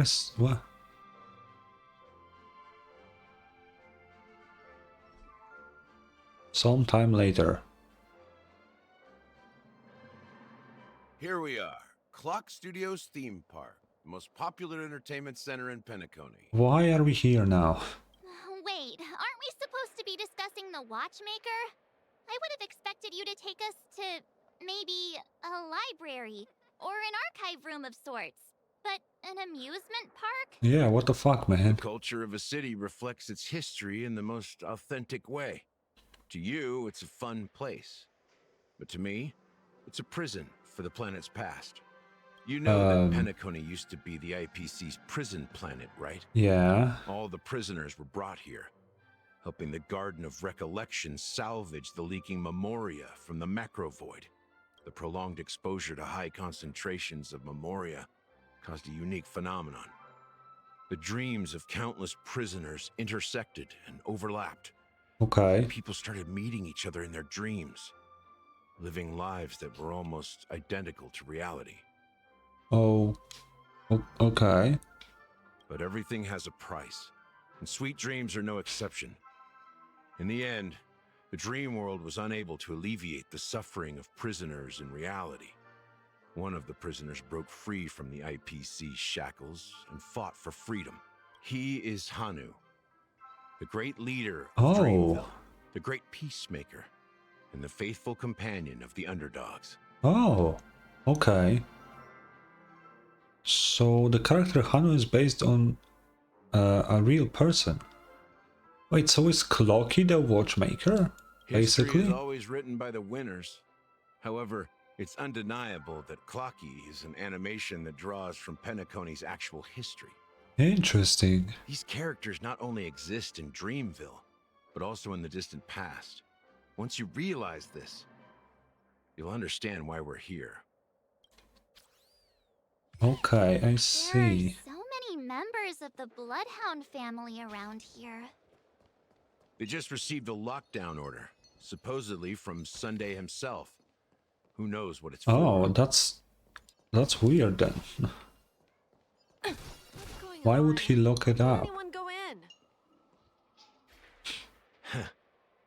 So many of them. I've never seen anything like this, even when they're tracking down suspects. Oh, can you convince them to let us in? We don't need to go in. We don't want to draw any unwanted attention inside. We can just talk here. Let's find a quiet spot and continue our conversation. Oh, okay. View here is great, right? We can see everything from here. Wait, so if we don't need to go in, why the fuck did we come here? Including Clocky. If all the characters in the animation are based on characters in reality, then Clocky's counterpart is definitely the Watchmaker. That's what I said. In the animation, he's Hanu's partner and one of the founders of Dreamville. Does that mean the Watchmaker was personally involved in that war and sided with Asdana? It was a monumental war for freedom. Hanunu fought alongside a motley crew of masked fools, nameless, history fictionologists, mourning actors, omen vanguards, even visitors from beyond the sky. In the end, they emerged victorious. Okay, interesting. Among them was the person who would eventually be known as the Watchmaker. But if you do the math, doesn't that mean the Watchmaker was around for several centuries? Yeah, but we're in a dream mart. I'm not sure, but Mikhail was already the Watchmaker when I met him, so maybe he inherited the title. How old are you now, Mr. Officer? Oh. I'm 13.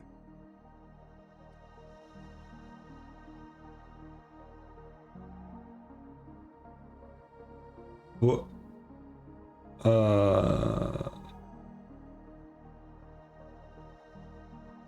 What do you... What? What the fuck do you mean you're 13? No way. Not even close. Hanunu freed the frontier prison, but peace still eluded him. With limited resources, threats from the outside world, and internal conflicts between major prison districts, the future of Asdana was uncertain. But you're just gonna leave it at that? It wasn't until the Watchmaker approached the family with the idea of turning the prison into the planet of festivities that Penacony finally gained its name and glory. Okay. Yes, he became known as the father of Penacony. Wait, can we get back to the age thing? How old are you then? Huh? But didn't you say the Watchmaker betrayed the family? And you said you were his companion, so that means you... No, I'm not his companion, but rather one of his many children. Okay. But I am indeed a traitor. Not to the family, but to Mikhail. What did you do? Yeah. I did nothing. And that's the worst betrayal of all. Just like you, I had close companions. We dedicated ourselves to Penacony. But the Oak family, they set us up. Okay. Mikhail was too old to protect his children anymore. So we left the family to find our own path. We were branded traitors of the Harmony, even though the true traitors were someone else. Okay. While they continue to praise the Watchmaker's name in the world, behind closed doors, they condemn him on a pillar of shame. Nevertheless, we wanted to clear his name. We intended to find the real traitor, the one responsible for all this, and restore harmony to Penacony. But we failed. Too much time had passed, and the land of the dreams had become deeply corrupted. After countless fruitless pursuits, I gave up. Like a lost dog. So how old are you? The family accepted me and made me an officer, supposedly as a form of forgiveness. But it was actually a punishment. Since then, I've been completely cut off from my partners and my past. As for Mikhail, I heard he died in obscurity, in a place where no one could find him. That's when I realized that the Penacony I once knew would never return. Okay. We're truly sorry for what happened. But this is not the end of the story, right? Apparently, someone has inherited the title of the Watchmaker and has been secretly working against the family all this time. Wait. It may be crazy, but if Cloaky and Hanu and everything are based on like the Watchmaker and everything, the only people that can see them is us and Misha, right? And you know, if let's say the Watchmaker, right, like the watch, which means he has something to do with time, Misha's technique stops enemies in time for a certain, you know, amount of time. Is Misha the Watchmaker currently? Is that possible? Because Misha is a very weird character. So far, I'm pretty sure nobody interacted with him in the story. There was this one scene with Akron, but I did watch this scene multiple times, and Akron didn't acknowledge Misha even a single time during this entire scene. And it feels like no one knows who Misha is. And people seem to completely ignore him every time. Could it be him? Who could that person be? Unfortunately, after all these years, I have no idea who that person is, or if they're even real. Or just Mikhail's lost soul haunting the dreams. So, do you understand why I'm spilling all this info? Because I believe the girl's death must be connected to the Watchmaker's legacy. And at the end of all these mysteries, we will find the answers we are seeking. Okay. If it really is Mikhail's ghost, I want to meet him.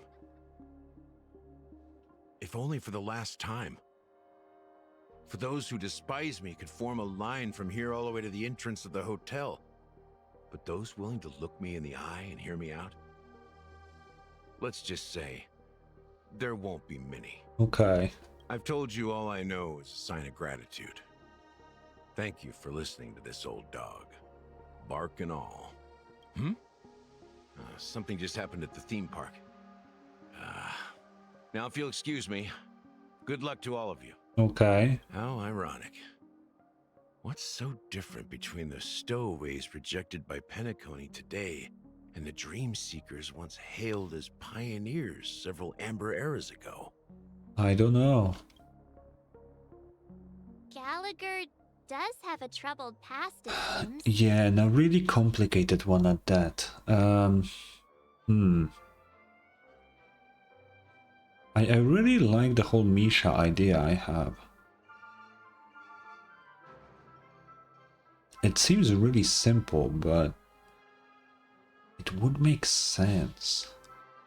While Firefly's whereabouts remain a mystery, his stories shed light on our suspicions about the true identity of the Watchmaker, his connection to the family, and the power struggles hidden behind sweet dreams and death. Yeah. Oh my god. And that, the family isn't all united. Exactly. Gallagher suggests that the real traitor is someone else, probably within the Oak family. Death is related to the Watchmaker. That lines up with what we've gathered so far.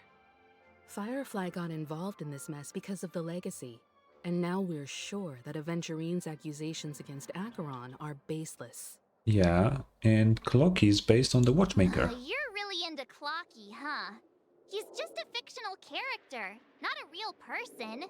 Well, Speaking I can of which, see him. That Cloaky who only reveals himself to you is quite intriguing. It's a shame we've never met him since then. Yeah, where is he? That pretty much sums it up. Now that we've Yeah. confirmed a lot of our suspicions, let's take a moment to think about the clues we have. Send a message to Welt and see how things are going on his end. Oh yeah, what's up with Welt? Mr. Yang, our investigation here has come to an end. How's progress going on your end? Not too bad. The Galaxy Ranger and I agree that the family might be hiding something extremely important. We're now headed to Duelite Pavilion. Akron, huh? Didn't Aventurine say she was dangerous? I've confirmed that she's on our side. Don't worry. Please wait for a while. I'll keep you posted as soon as I find anything. Okay. Ooh, Akron's POV.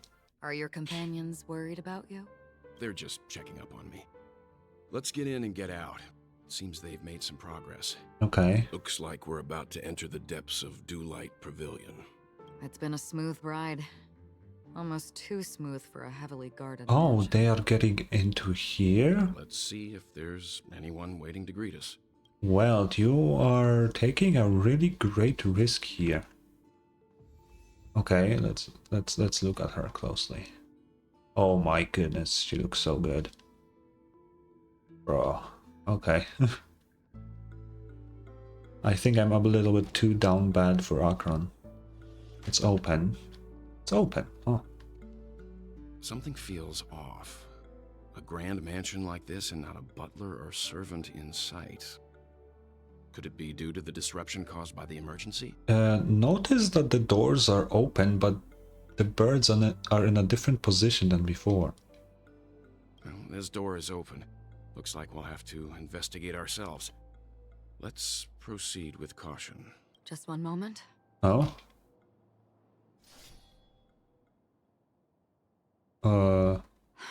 Light. I've made myself less noticeable. The crew can explain their presence as authorized by the family, but I can't come up with any excuses for being here. I see. What an interesting technique. Okay, that's cool. Wait, during exploration using Akron technique. Oh, yeah, we know that. The model in the sand pit. Oh. It's the golden hour, isn't it? That's something new. Maybe the heads of the family used that model for discussing important matters. The footprints here are different from the rest. Oh? There are 2 sets of them. Looks like outsiders might have passed through here not long ago. Oh, that's probably Aventurine and Ratio. Can you identify the people who left these footprints? Well, there's a unique pattern here. Flamboyant, even.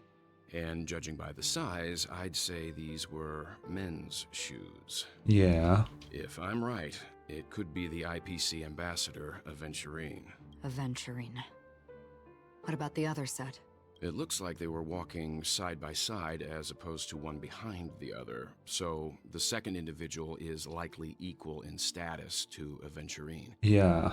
The I mean, it's a IPC ratio. is eager to reclaim Penacony, so their presence here is not unexpected. We know it's Ratio because we've seen it before. Close. Look. I mean, not really, but yeah. A note.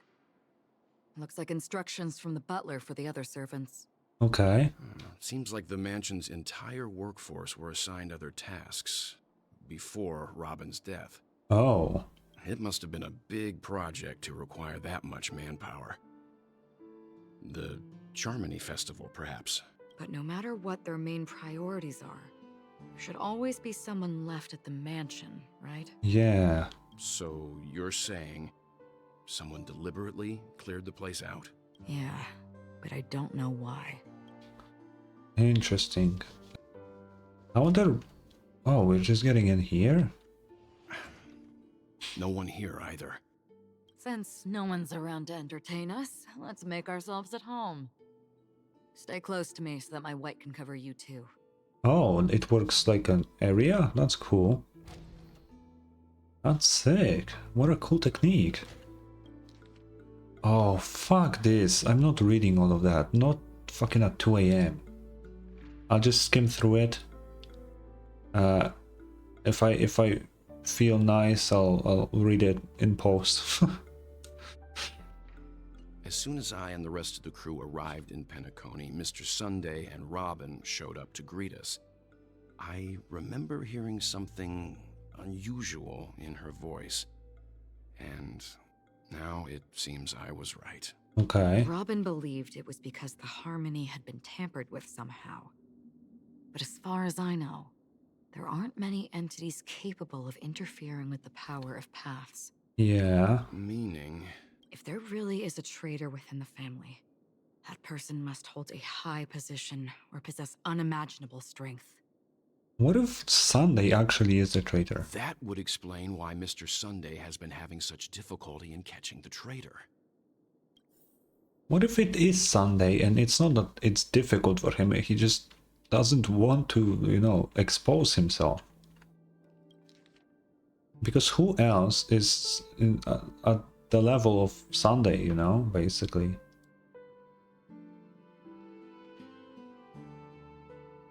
Yeah, I'll just scroll these. That's a lot of text. The information about Robin, Firefly, and the other victims. I don't see any commonalities among them. Looks like the rumors were right. Death does seem to be targeting random victims. And based on Sunday's notes, he's no stranger to death. He's just surprised that it has resurfaced. Yeah, okay. This light cone Oh. is securely guarded. It must hold some important memories. According to Robin's interview, despite having performed on so many grand stages, her favorite performance was a pretend show she put on with her brother when they were just kids. Okay, interesting. I wonder how their relationship is now.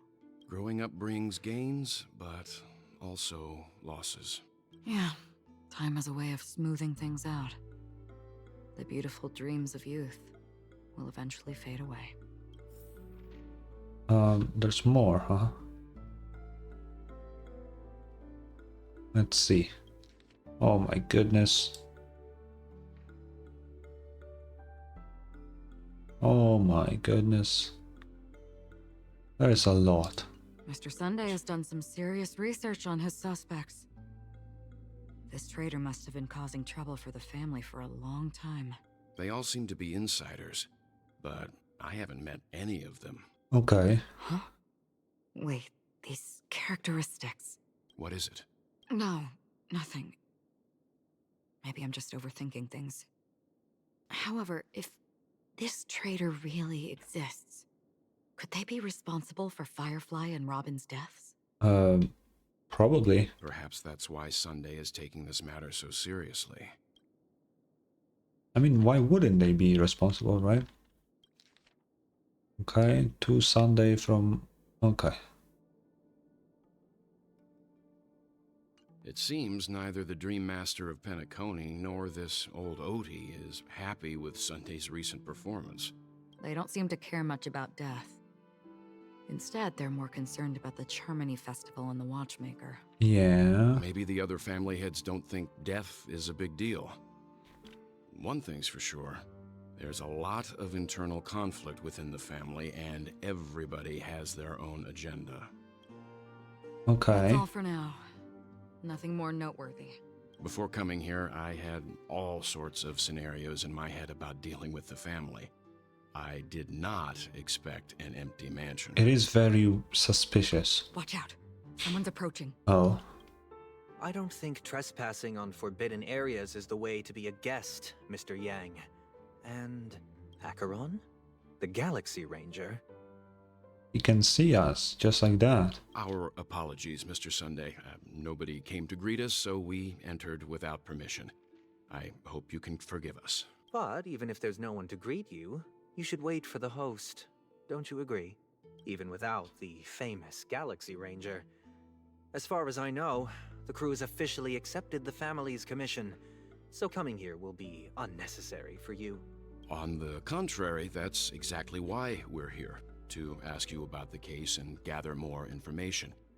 We don't want any loose ends. Okay, yeah. Welt is good at talking his way out of things, so let's see how it goes.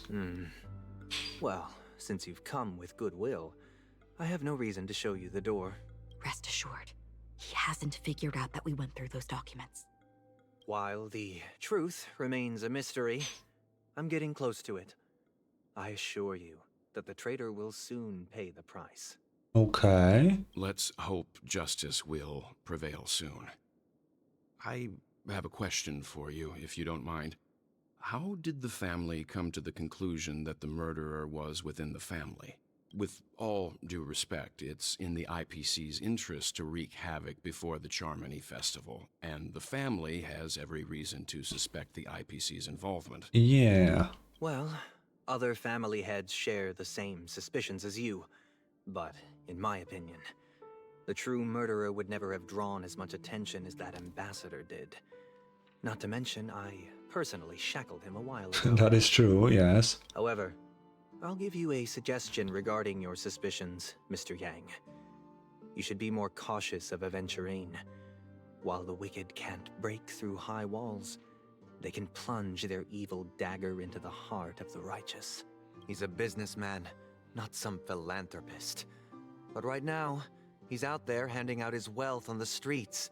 And he went to the Clock Studios theme park all by himself. Oh. Who knows what kind of scheme he's cooking up? While the family is dedicated to keeping our guests safe, it might be wise for you to stay alert. Okay. You never know what unexpected troubles could arise. He's way too, like, smug. Like, can you see that? Like, it's really weird. Oh, and we're going to Aventurine now. According to a Pierpoint hotline tip, there was a major breakthrough in the shocking Ejhazio Aventurine case. The suspect has been arrested.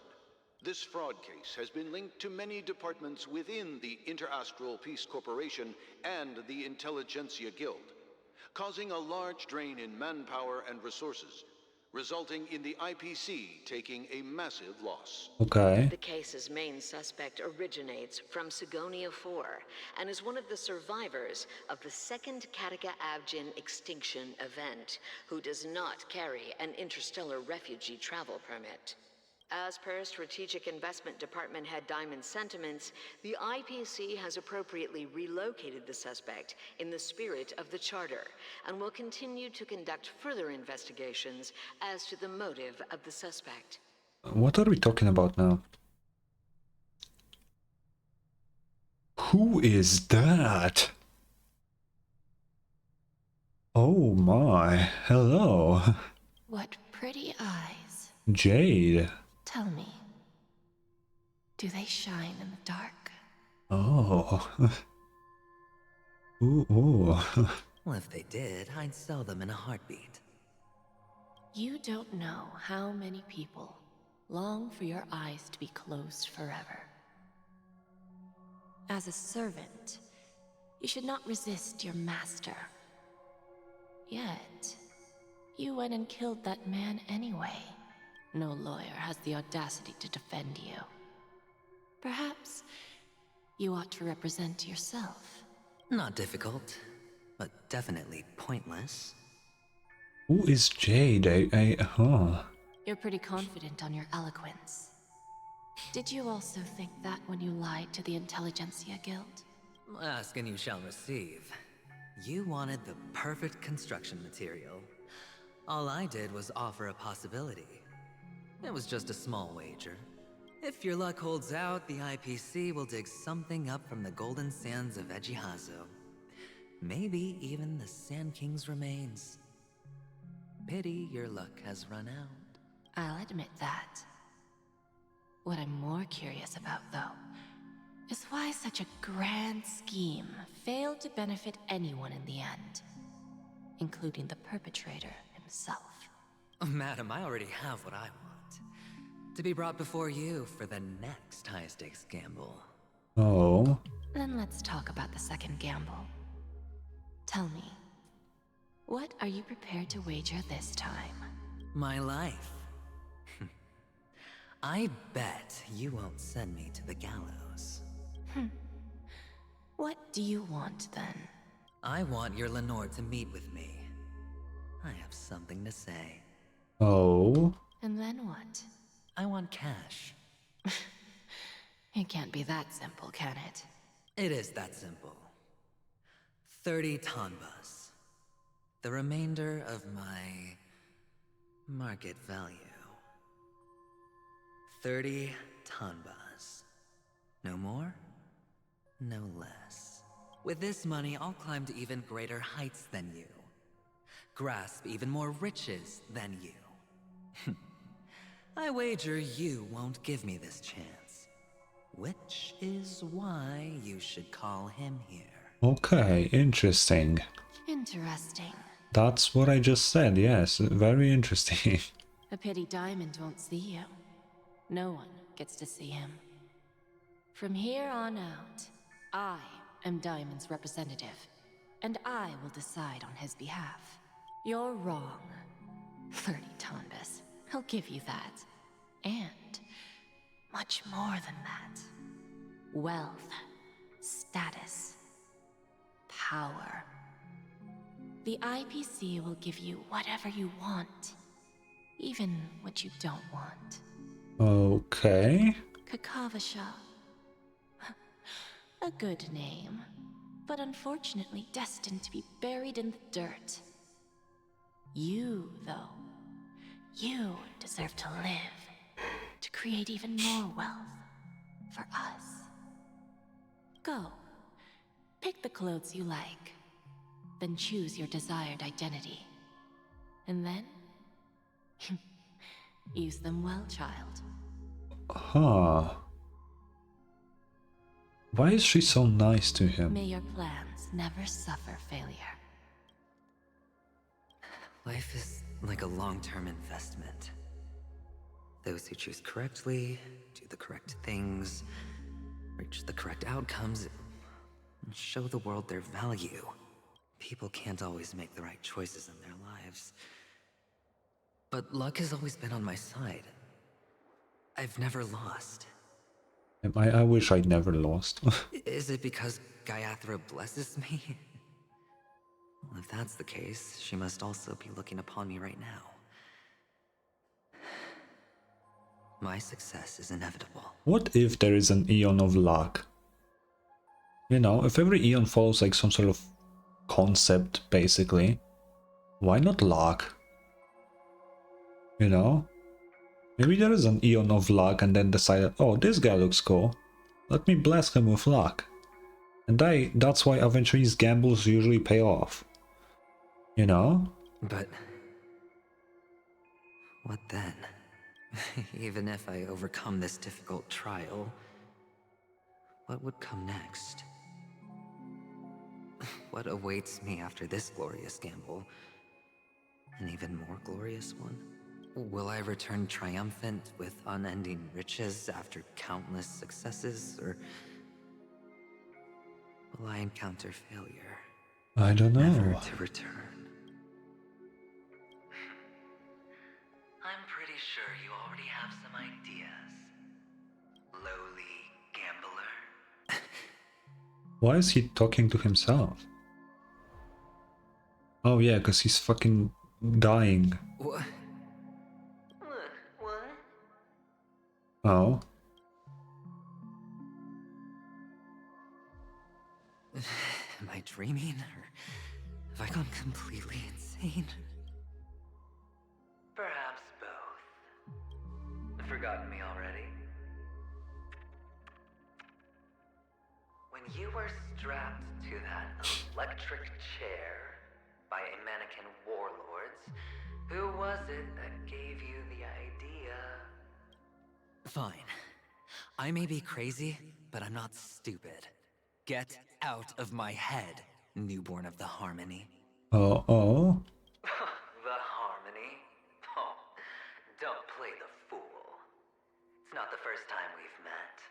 No need to be so polite. I'm you, and perhaps even more aware of yourself than you. Of what exactly you want. You're dying. And you still want to drag a bunch of unfortunate fools with you through death's door. That's why you're here, isn't it? I love how he said it. You're dying. Oh. Like it's... Oh my god. I love Aventurine, man. A grand unveiling. You really think you can pull it off? Why not? Well, you may have fooled everyone, but you can't fool yourself. might show you. Before you're entirely gone, I'll be with you for the last stretch of your road. Let's have a heart-to-heart while we walk. Oh? What is happening? What exactly are you? Most people in this world spend their entire lives just to reach one outcome. And I am that outcome. Kakavasha, I am your future. First, What do you mean? And now I'm seeing them. Great. Am I going to be elevated into the Harmony's Emanator next? Notice. Why are there no guests here? What's that featherhead doing? Notice that the quest goal is all fucked up. Just a Pepeshi? No. A child? Hello? I thought minors weren't allowed in Golden Hour. Hey kid, you okay? Are you lost? What's wrong, mister? Oh. You don't look well. Wait, that's Aventurine, right? That's his eyes.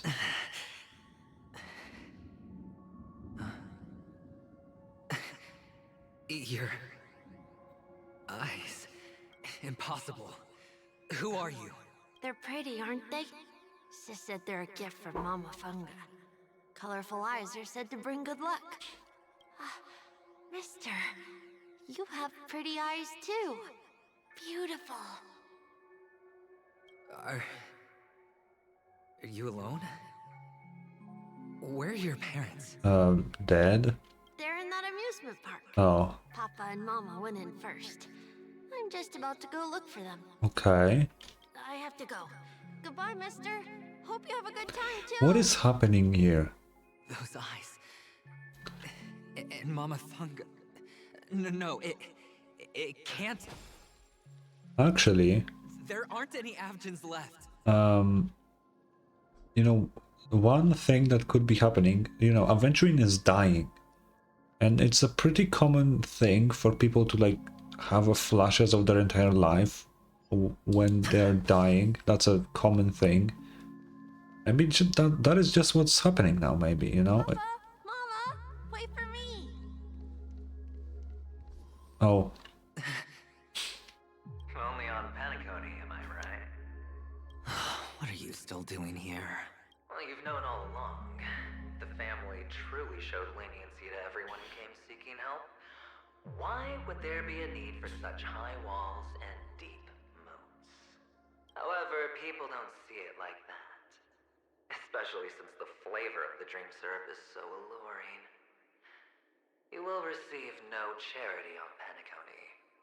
And relying on your own strength alone to topple high walls? Not a likely fate. Okay. Which is why, once you step into the hotel, you remove your high hat and beg everyone you come across for help. Like a hyena scavenging for scraps in the desert. Because you know that opportunities are fleeting. Well, when you put it like that, even Ratio's a teeny peacock analogy sounds pleasant. Well, you know how rare it is for me to give you the straight dope. So listen while you can. It's good timing that you mentioned the doctor. I'm especially fond of what you and he have in common. The conspiracies, calculations. Especially the part about the finale, a magnificent act of betrayal. Yeah. Oh, when everyone thinks this way, who would even suspect that it was another trap you've meticulously devised? Go on. Tell me I'm right. You know who you really are, Mr. Cavalier Gambler. Uptight, overcautious, massive inferiority complex. You've won so much, and you're still so afraid of losing. Oh. They only see your big bets, your bravado, the full house, the straight flush. They don't know the other hand is below the table, clutching your chips for dear life. It's a heck of an act. No wonder the tavern sent you an invite. You're a natural kid. You don't stop at fooling the audience, you fool yourself too. That's crazy. Well, the best way to prevent others from seeing your true colors is first being able to fool yourself. Of course. I know you all too well. But it's strange. Why did you decline that invitation? You had the chance to embrace elation. Was that not what you most wanted? But you chose the IPC instead. For the preservation? I doubt it. Do you even have anything in common with the preservation? That is true. He doesn't seem to have anything to do with preservation. Oh, I thought you knew. Didn't you say you had me pegged?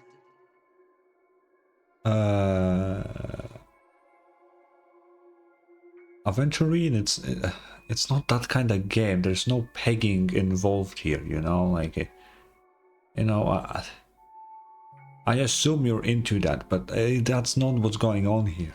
We're done. Either stop talking or disappear from my sight. Also, you're talking to, whatever. That's fine. But who exactly is about to disappear here? Well, it's not going to be me, anyway. Hide and seek.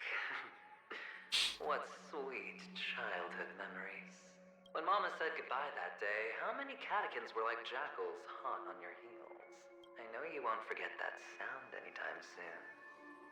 Those shrill cackles. You had to hide right under the noses of those savages. You and Big Sis, playing dead, drifting in all that bloody water. Completely ruined that shirt. Shame. Wasn't that the last one Dad left behind? What is happening here? Like, I'm so confused. Like, not only am I tired, but also really confused. It's a really bad combination that I don't know what's happening. I don't know. I cannot even speak about anything because it's so weird. It wasn't ruined. I've always kept it. Come on. It's a rag. It's not like you can ever wear it. Now you don't have to hide. You probably won't even deign to get your pretty outfit wet in the rain. Your social capital has changed after all. I've never changed. On the contrary, now you're the one who does the hunting. The last round of hide and seek, and you get to be it. You should enjoy it. That child. Okay. Could he be in here? Probably, but let me take this quickly. Oh. Oh. Where is he? What is that?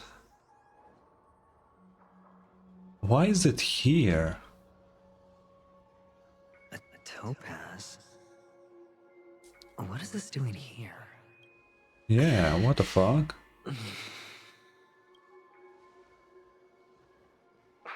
Does your cornerstone wrench at your heart, son? I was merely curious at why it was here.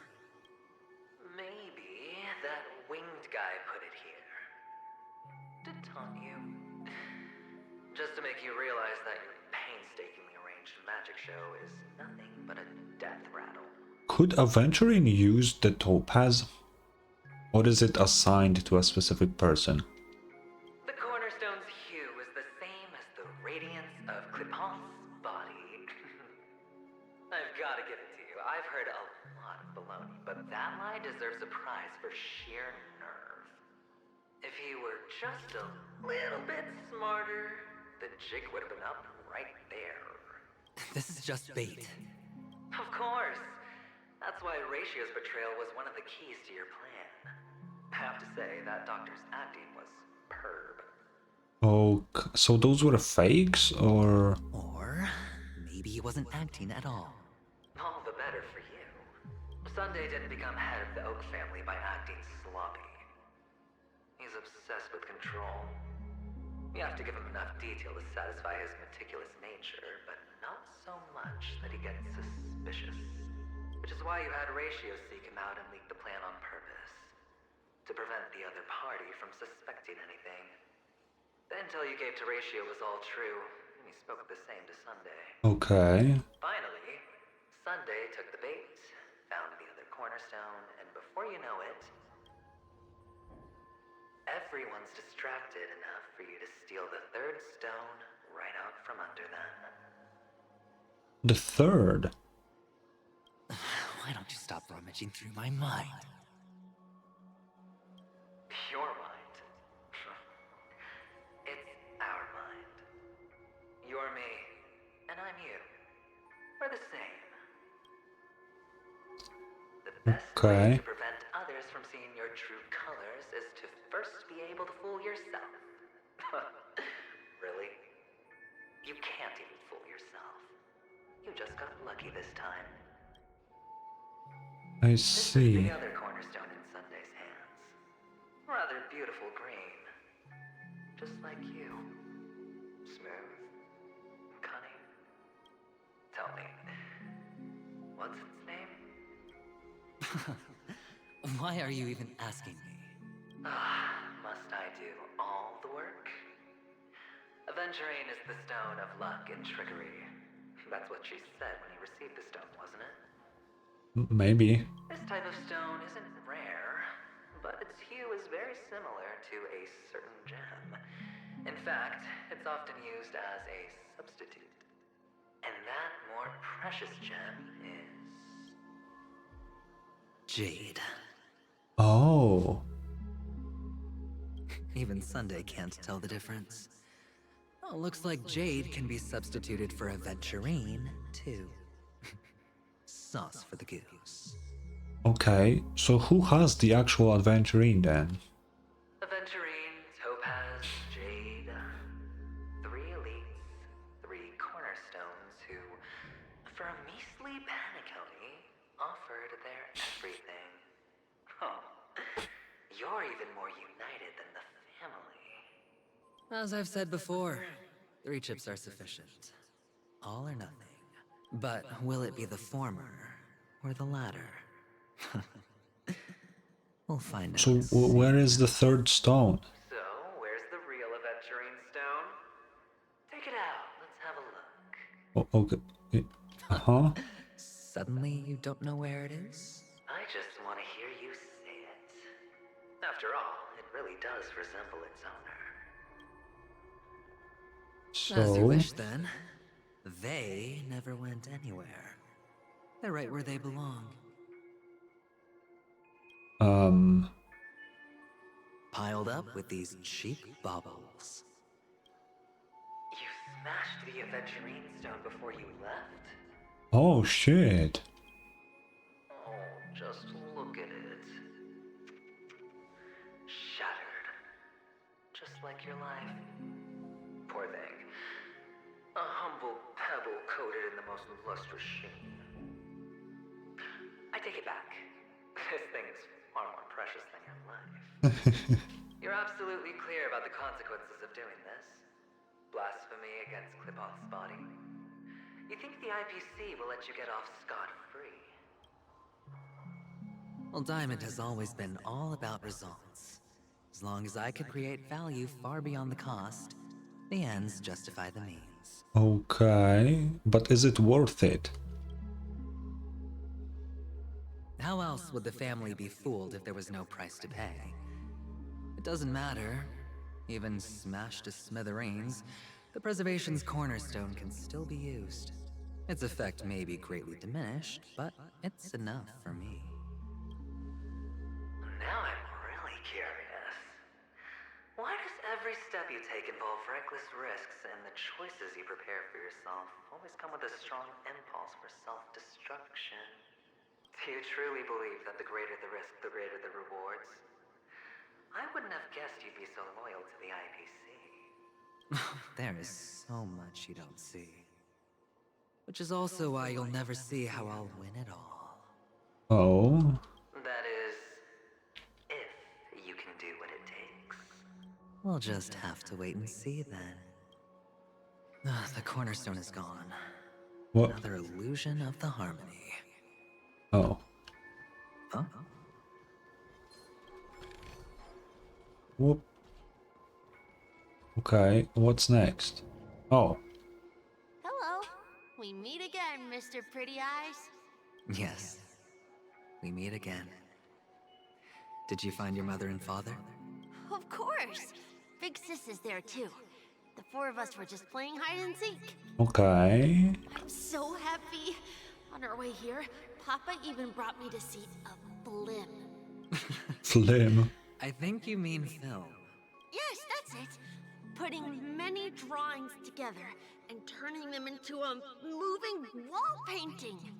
They put me, Papa, Mama, and Big Sis together, turning us into one big family. Okay. You should give it a try too, mister.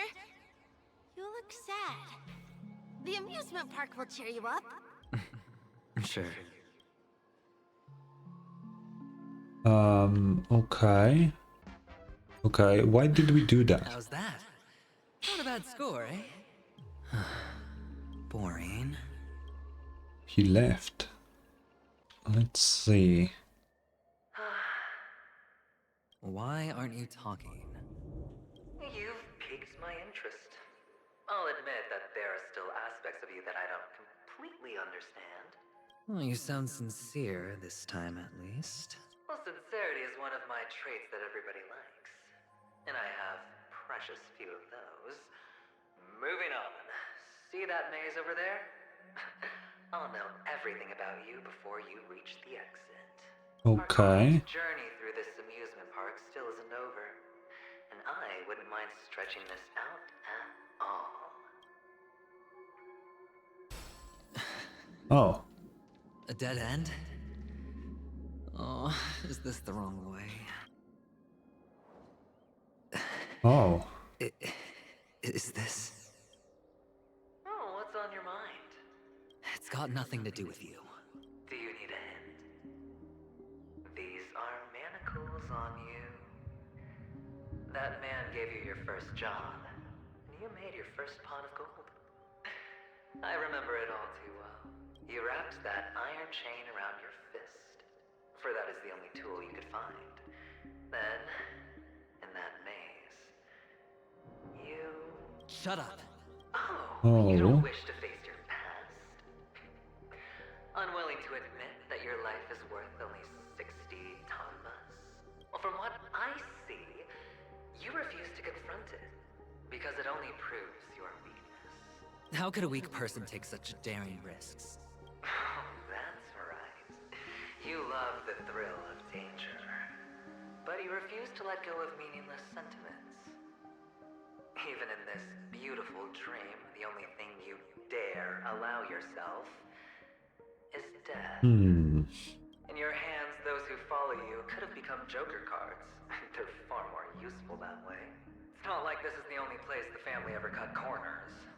You could have had tons of action if you weren't so all or nothing. All it takes is a meager sacrifice. I bet Opal would have resolved this without a fuss.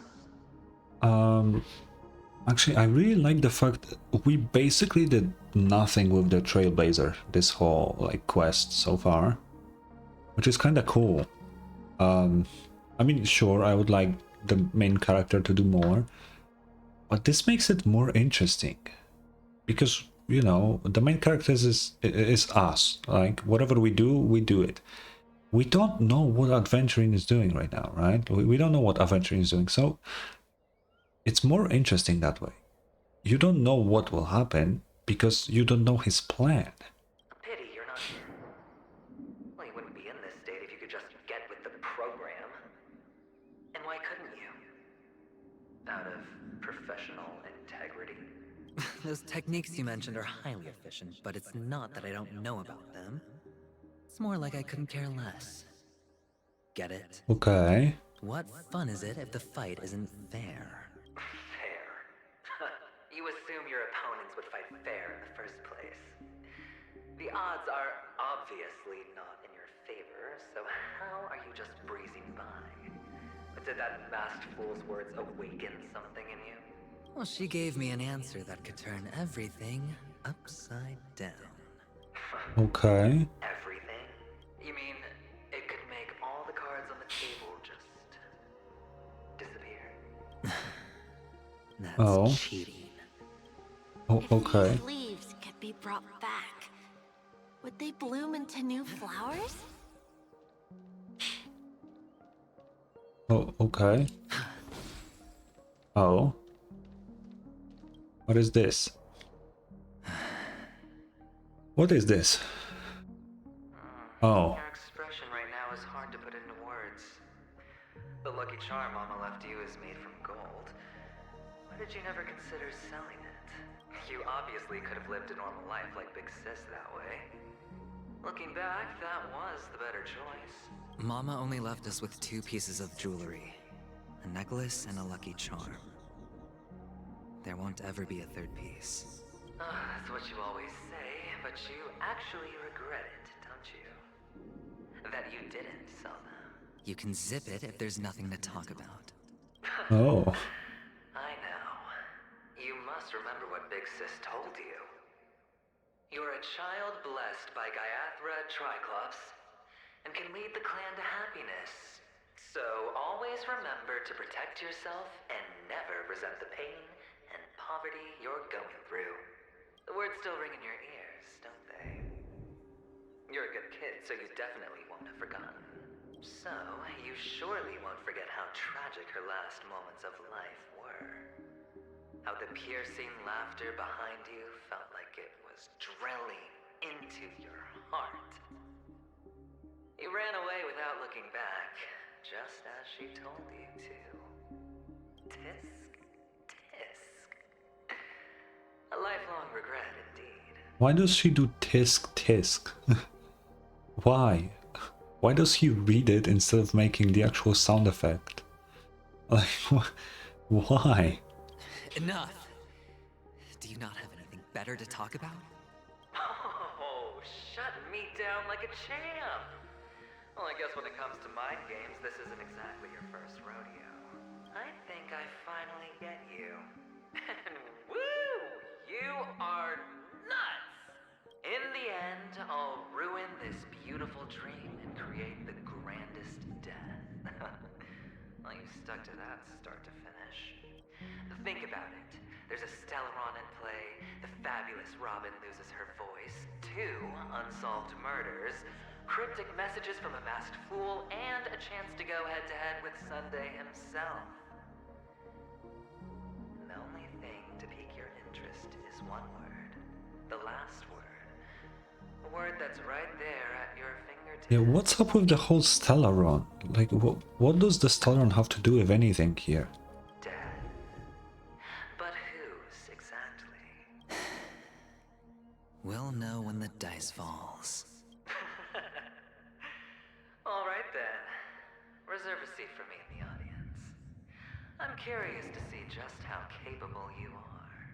Still, you never answered my question. If you could start over, would you still want to be the child who received Gaiathra's blessing? Oh. It's so quiet this time. Is he finally gone? Or am I the one about to disappear? I don't know. Finally, made it out of this place. We're going home? But I don't want to go back yet. Mister, is that you? I hear the sound of leather shoes. Ah, it really is. Oh. I don't know why, mister, but you always give me a special feeling that makes me more curious about you. Okay. It's sad that I can't get to know you more. We have to say goodbye. Did you have fun? You're going back? Yes. I should go home. The day's getting dark, and it's going to rain. I don't want to worry the others. You're home. Where is it? What a strange question. It's where Papa, Mama, and Big Sis are. Oh. In this dream. This amusement park. This beautiful dream. They really are peaceful. Everyone loves it. But, mister, why don't you like it? Because they're not here. Oh. Where are they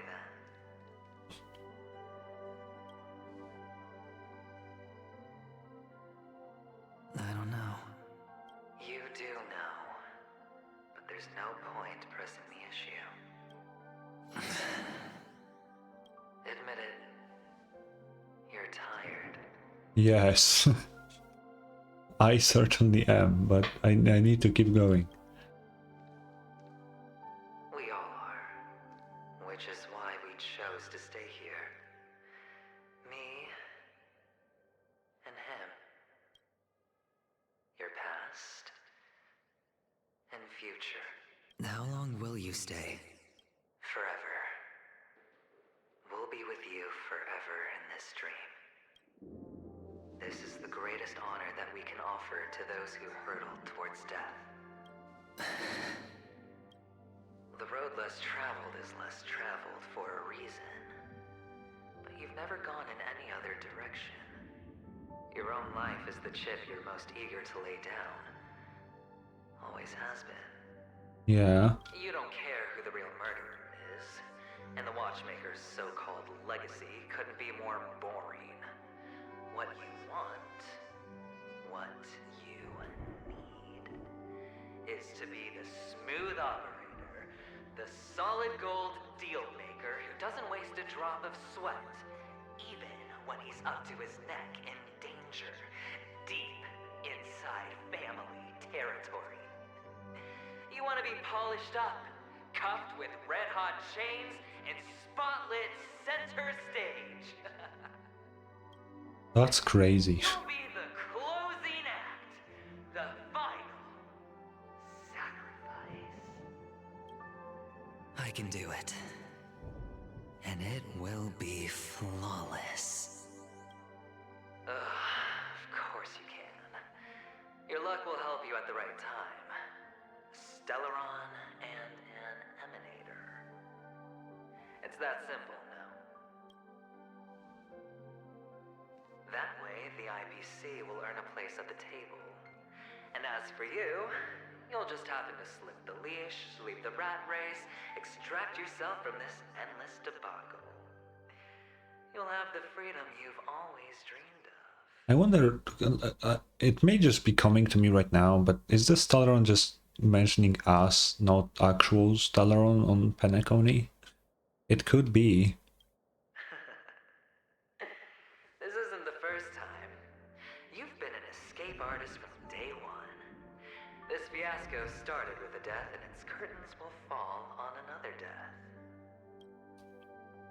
Oh. So that's why Diamond chose you. He's just after Penacony. No matter the means, no matter the price. It's not personal. It's hard, isn't it? Well, don't get soft on me now. What, did you suddenly grow a conscience? Hey, I was born from yourself. I'm well aware that climbing out of the hole you've dug is basically impossible. I can't stop you from doing what you want. We can't change where you want to go. How did he visualize his future, though? Like, the past makes sense, but the future? Well, what's done can't be undone. All we can do is play the cards we're dealt and rake in as much time as possible. Yes. Alas, people people won't make all the right choices in their lifetime. Though luck always seems like it's on your side. You will keep winning, having never lost before, but why you? Why must it be you? If all your luck is built on the pain of someone you love, on the loss of dozens more. If these windfalls, these jackpots, aren't a gift from Gaiathra, if all they are is a long string of meaningless deaths, then what did we do to deserve living in a world like that?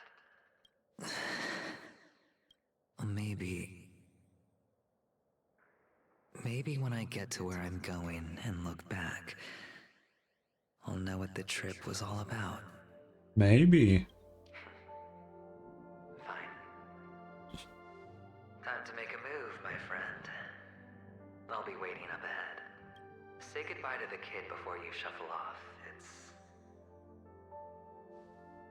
It's best to die without regrets.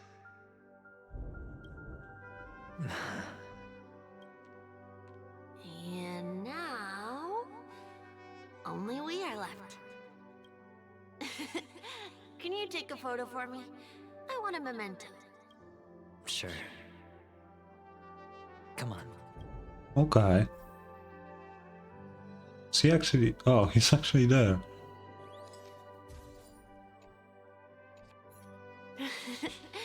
How nice. Now I can see what I look like too. Look at the lens when you're taking a photo the next time. Your expression will look more natural. Sure, I will. Then, mister, are you going back too? I can't leave yet. I still have a show to do. Oh, you're about to go on stage, aren't you? Yeah. Let's go then. I'll take you to the stage. Sure. What is happening? You're an actor. No wonder your clothes are so stylish. I'm actually a merchant. But I do have a show to do. Are you the same as those men in black in the sky? What? Yeah. Behind this curtain is the grand stage. It's almost time to go on stage. Are you ready? Good luck with your show. Thank you. What will happen now? You still seem pretty nervous. Let's put our palms together. If you receive Gaiathra's blessing, you'll feel more relaxed. Putting our palms together is a simple ritual. By putting our palms together and reciting the prayer to Mama Funga, she will bless us. If you're not familiar, I can guide you. It's all right. I know how to do it. Yeah. Of course I know. Oh. This is where we go our own way, Kakavasha. The catechins are coming. Why? The catechins have already taken all our money, food, and they killed our parents. What more do they want? Catechins are bloodthirsty, cruel, and insatiably greedy. They want everything only to end up with nothing.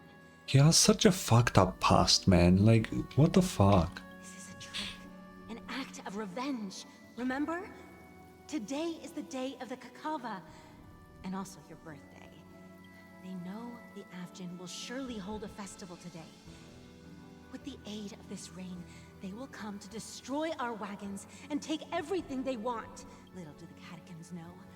This time, we will fight back. The men in black that descend from the skies are on our side. The catechins stand no chance against them, and will surely pay for their arrogance. Who are the men in black? Oh, is this the IPC? They were black. Without this rain, the catechins would never take action, and we would not have the chance to turn the tide. This is a gift from Gaiathra, and you are Kakavasha. whose good fortune will bless your sister with success. But people will die, and you will be in danger.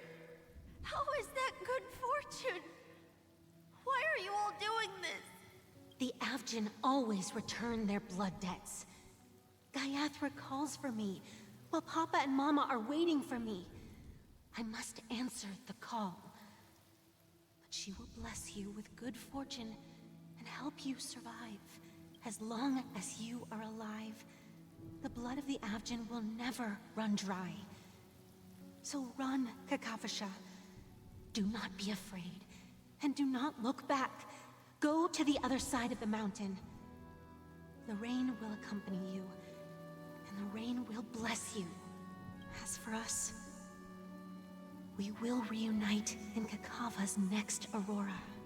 What? May the goddess Gaiathra close her eyes 3 times. Keep your blood eternally pulsing. Let your journey be forever peaceful, and your schemes forever concealed.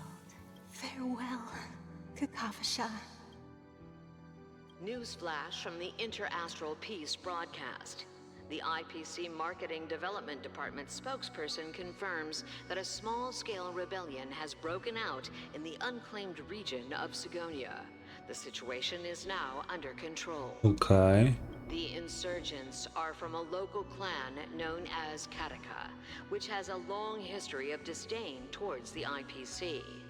This has caused a serious negative impact to the work of the IPC's Marketing Development Department. The clan launched a massive attack on the Avgin, who were under the protection of the IPC, resulting in 6,728 deaths. Oh and shit. 3,452 missing. The casualties are currently under the care of the frontline trauma team. The spokesperson expresses his deepest condolences for this devastating humanitarian disaster. At the same time, delivering an important message on this matter to all interplanetary citizens. Finally, he proclaims, the hammer of preservation will fall on all beings, regardless of life or death, regardless of race, regardless of ideology, to uphold the basic rights we inherently possess. Okay. Kakavasha? Oh, he's gone now.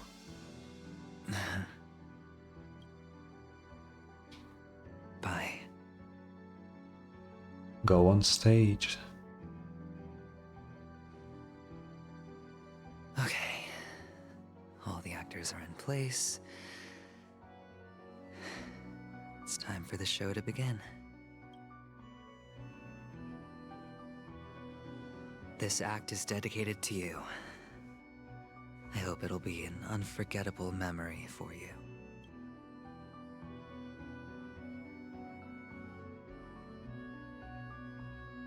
Kakavasha. Oh. Okay. By the way, before you go, I have a personal question.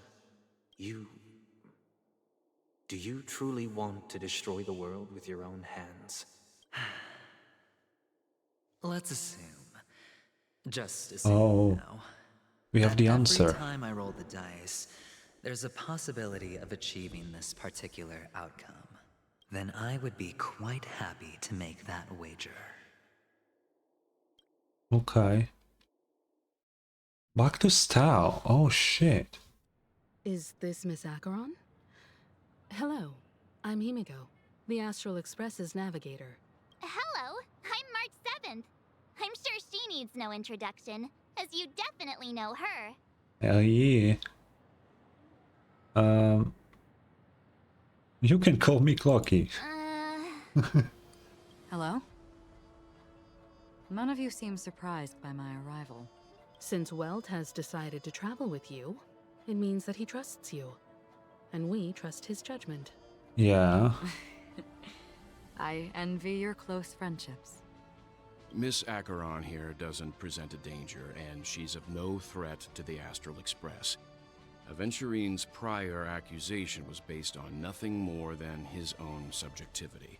How much of this quest is there left? I really want to finish it today, but it's getting so late. Why, before we continue working together, he has a duty to explain himself. You want to create a situation where all three parties are present? There must be some deeper meaning behind Aventurine's actions. I suspect he's been aware of Penacony's secret from the beginning and has been continuously strategizing to unveil it. Yeah. In that sense, the Astral Express's role in his plans would be imperative. In the worst-case scenario, he may use us to do something unexpected. Assuming things do escalate to that stage, having an extra ally is a good insurance policy. Penacony has numerous factions, and the state of affairs is significantly more intricate than that of Belobog and the Xianzhou. True.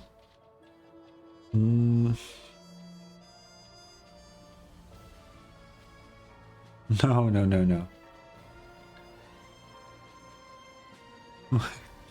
I am the bone of my pad. Alaron is my body and Trailblaze is my blood. Sure. You're talking weird again. But it's a good vibe. No matter what, we can't ignore the safety Good vibe, of you say? Penacony. To solve the mystery of the Watchmaker, it is crucial to get the IPC's intel. The path ahead is fraught with danger.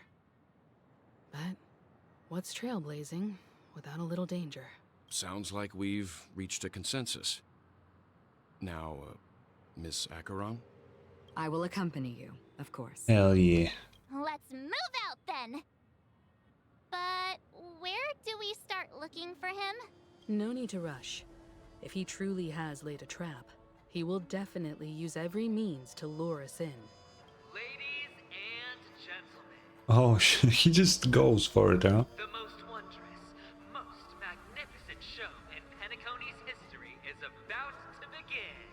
The IPC cordially invites everyone to Clock Studios theme park. Look, He just didn't even care. should both the performers and spectators fail to arrive, won't all of Aventurine's plans be for nothing? Let's get going, everyone.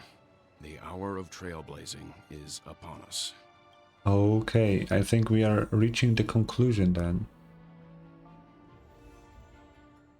I have a bad feeling that something big's gonna go down. Are you ready? If it's an hour long, I am. Waste no time and head to the theme park then. Oh. Mr. Yang. Why did you not tell your companions about my true identity? Oh. It's just like you said, an inability rather than an unwillingness. Plus, it's a long story, not something that can be summed up in a few words. Oh well, come on. But I chose to believe you, and my trust in you stems more from my own personal judgment. I also believe that if it were their choice to make, they would make the same one. Thank you. I'm grateful. Yeah. To reciprocate. In the upcoming confrontation, if the odds aren't in the Astral Express's favor, I will stand with you, if my meager strength is required. Okay. That's good. Oh, we are going in. Okay. Physical, ice, electric. We're back here again. Aventurine actually chose a really conspicuous location. Yep. That guy's really taking it to a whole new level. Does he really think he's a superstar or something? Not a soul in sight. The hounds drove out the visitors, and now their whereabouts are unknown too. Everyone, pay attention. The other party has obviously come prepared. Yeah, obviously. Oh, I cannot run.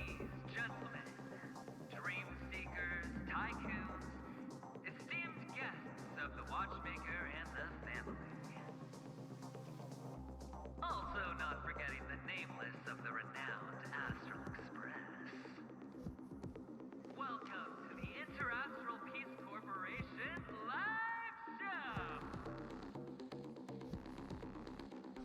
Oh, the music goes kind of crazy. Astral Express, you're late.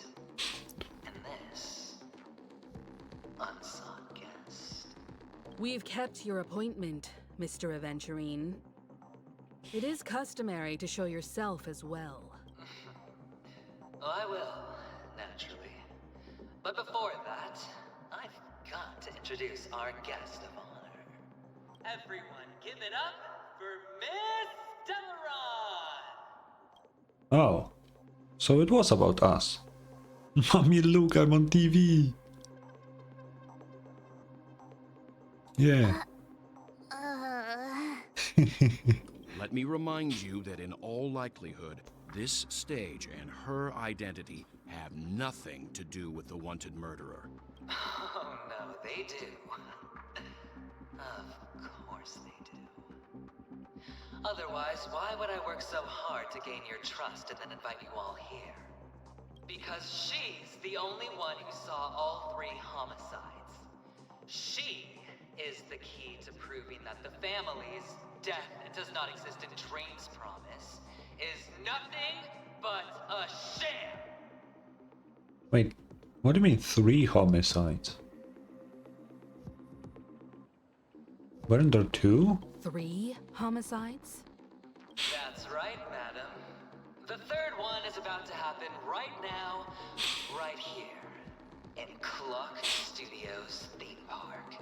A truly grand death. You, and you. All of you are going to die. And it's all because of you, Miss Stellaron. What does that have to do with us? You will become the personification of death.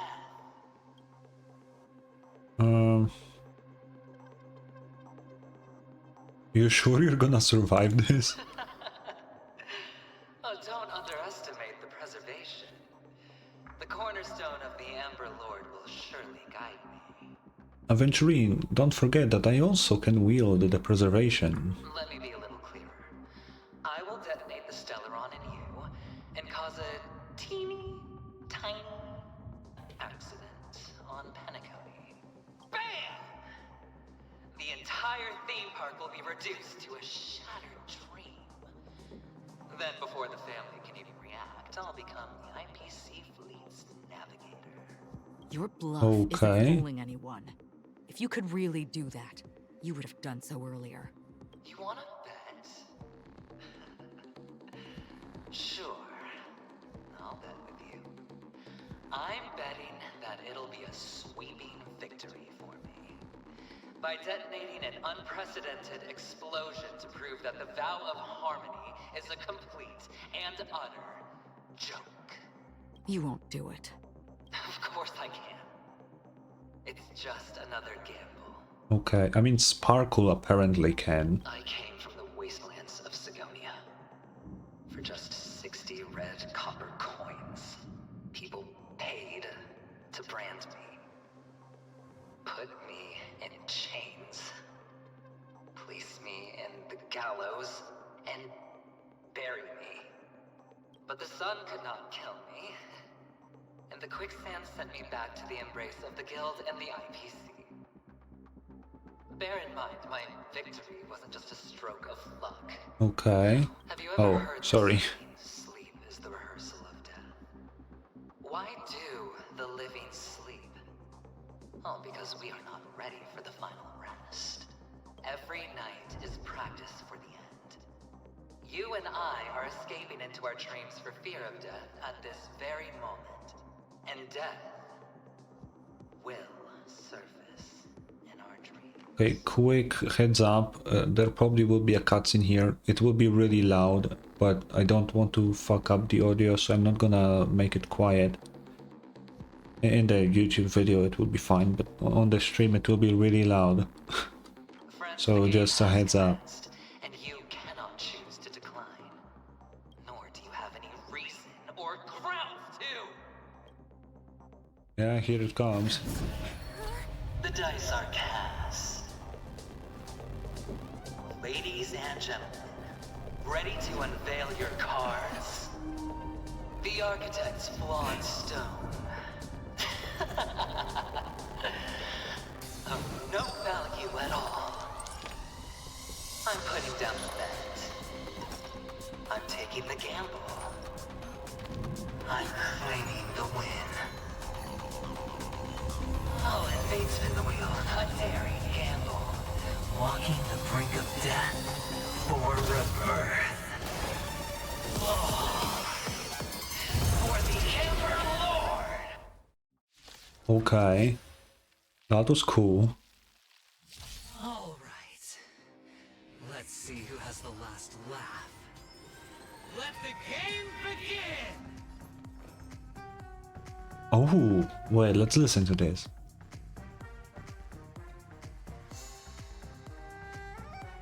Okay.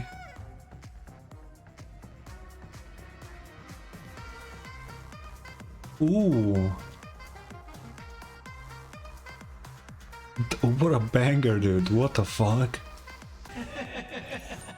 Even on a losing streak, as long as people still have hope, they'll keep throwing money on the table. The chance, how small. The potential is what you hang on to. That's what justifies the gamble. Yep. Everybody's like that, down to the last player. So why can't I be happy too? Why can't I feel that free? Oh, loud warning.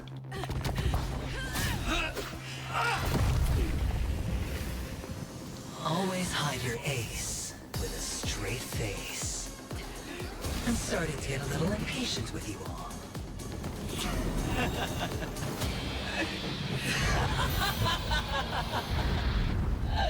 Friends, to fully relish this, I'm betting every last chip. Only by casting aside reason does one truly gamble.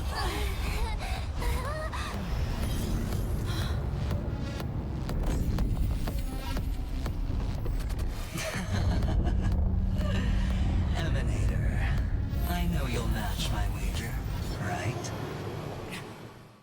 Oh shit. Wait. You're leaving? Akron backstory? Perhaps. I might pass through the place you mentioned. Penacony. Oh. What do you hope to find within a dream? I'm not looking for anything. They aren't in a dream. Oh. I'm afraid the family will not open the doors for you. Why? Because the path you walk is not accepted by the Harmony. Even if... that's not what I want. Precisely because it's not what you want. Because they are not like other eons. Oh. They have never glanced at anyone. And they never need to. They leave woven strands of fate for humans to walk. And together, they weave a great shadow. And this shadow silently envelops them. There are always those who rise from the shadows. Okay. They mostly become a part of the shadow. In your eyes, am I the same? You still have a strand of color, but not much. That is enough. Before Okay. they vanish completely, I will reach the Nihility's end. Device. So loud.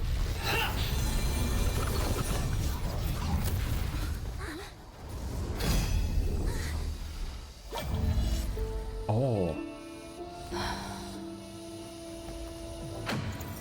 I wish to mourn the departed, weeping like rain, to swell the crossing stream.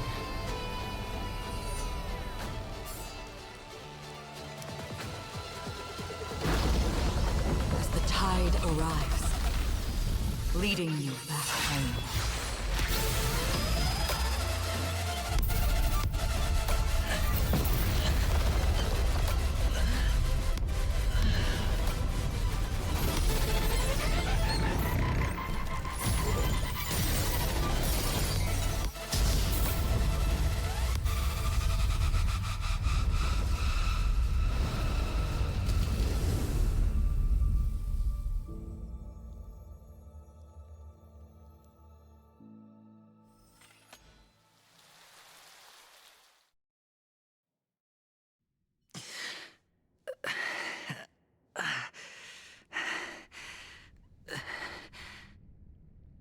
That might have been the coolest thing I've ever seen.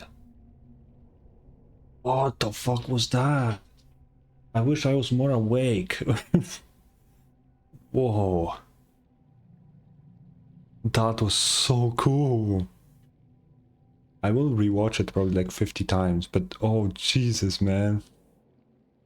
Whoa, that was so cool.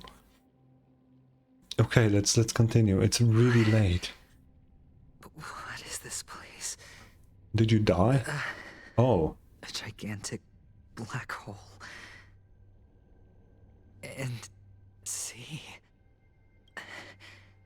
Have I succeeded? No. You have not, man. Welcome to this sad world, Kakavasha. Oh? Your good luck is the most precious wealth we, all Avgin have. You came out alive after 2 days. It proves that you are the real deal. Oh. Wealth. Status. Dude, that looks sick. The IPC will give you whatever you want. As for us, we will reunite in Kakava's next Aurora. Okay. It's a pity this is not the place you were expecting. Whoa. That's... Melody. Is it? Perhaps to you, I am just an emanator who's hiding her identity. But the sleeping and shapeless never glance at anyone. They have no face, no form, and even less of a will to speak. The nihility envelops everyone equally. Oh. Only some who have gone under their shadow can go farther, tainting themselves with more nihility. That's all. That's all.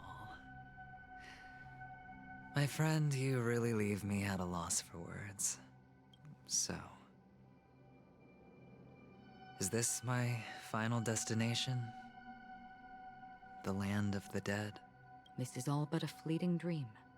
One of the thousands of manifestations of IX. Under the watchful eye of nihility, we momentarily linger here before moving on to our own paths. Okay, I always read this as 9.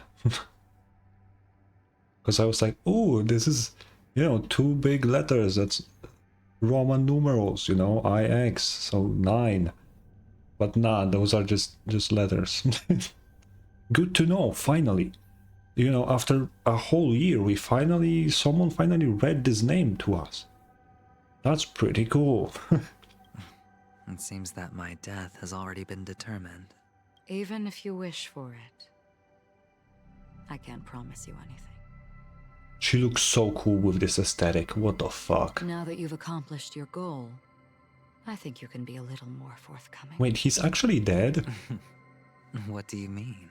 Your performance at the theme park was wonderful and grandiose. A simple yet practical technique that fooled almost everyone. No one would have ever thought that you would have gone to such lengths, even staking your life just to prove a fact that had seemingly been disproved long ago. Yeah. Real death does not exist in Penacony's dreamscape. Why would I do this? Because this is the only way you can uncover a secret that is even more unspeakable than the serial murders. Oh? To use this dream death to get there. To that promised land people constantly seek in this grand gathering. Penacony. The legacy of the Watchmaker. The true land of exile. Oh? How did you find out? I never imagined that something I learned about unexpectedly would become the key to connecting everything. It's our Stellaron friend's identity, isn't it? I see you're in the know. What? Let's just say I'd put money on the possibility.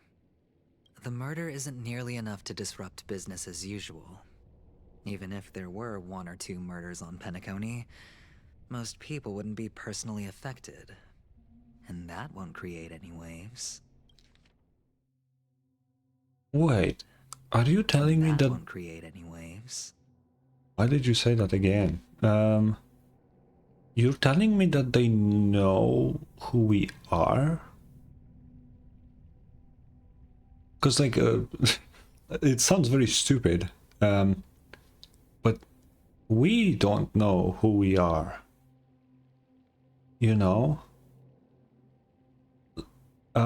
We clearly are made in someone's image.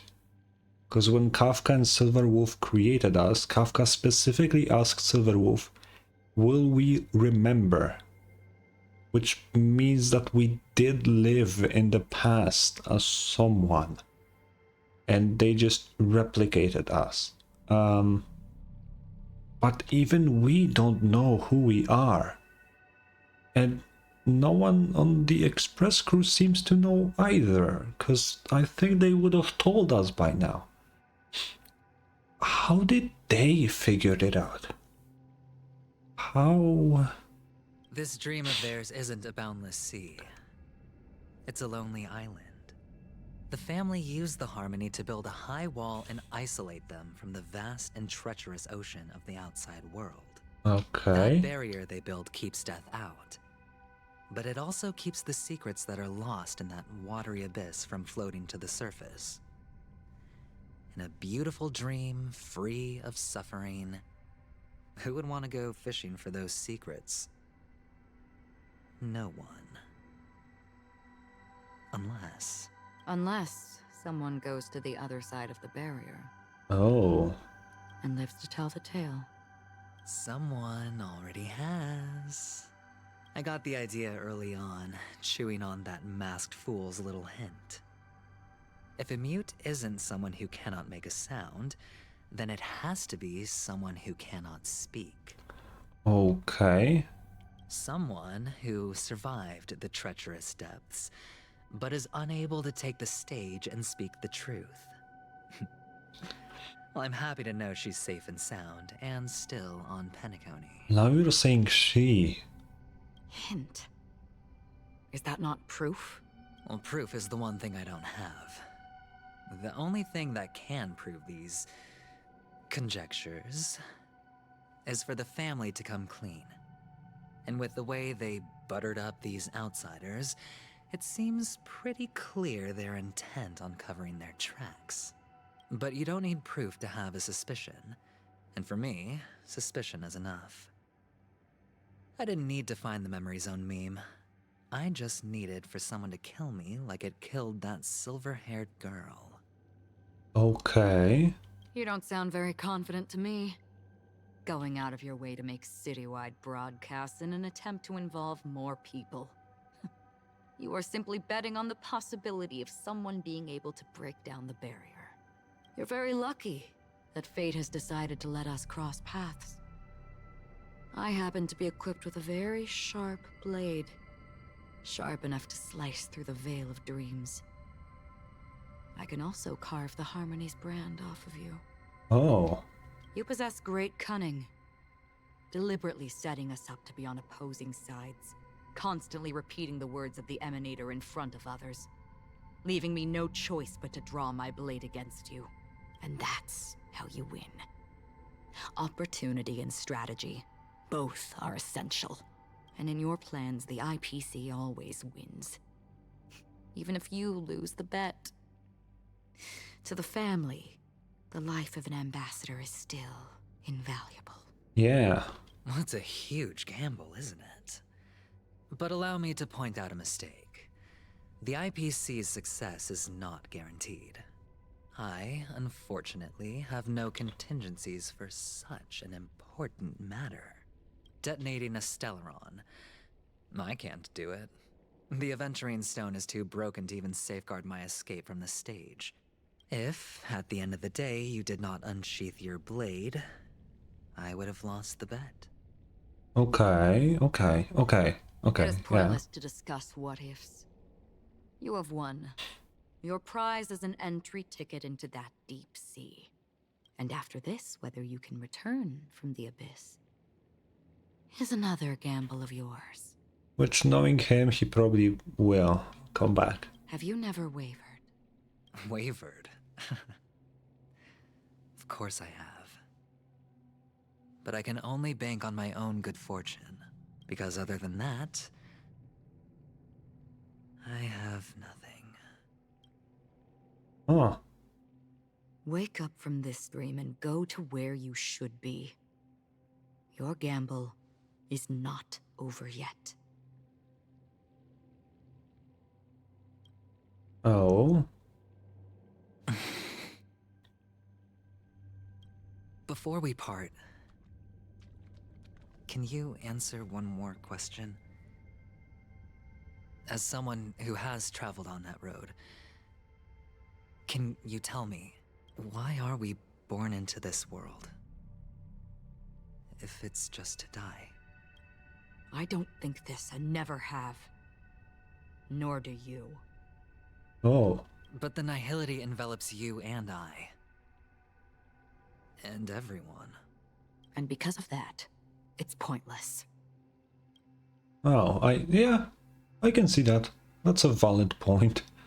But it is still there. If the dice of fate are always weighted, then that is our destiny. Why then do we struggle against it?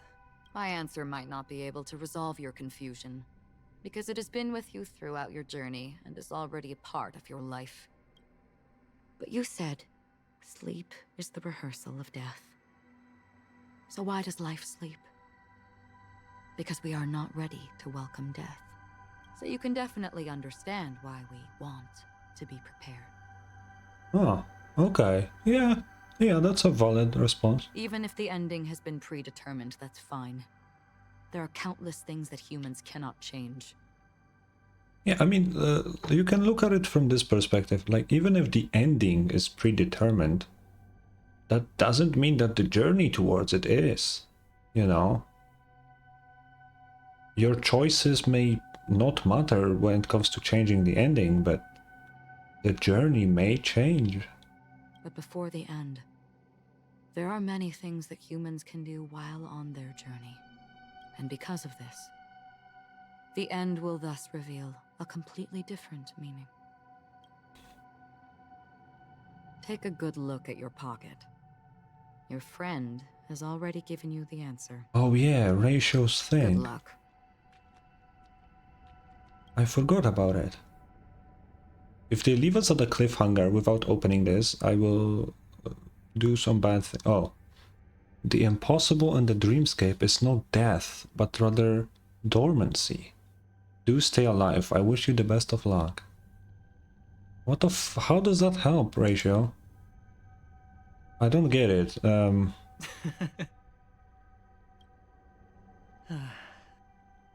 I shall get going.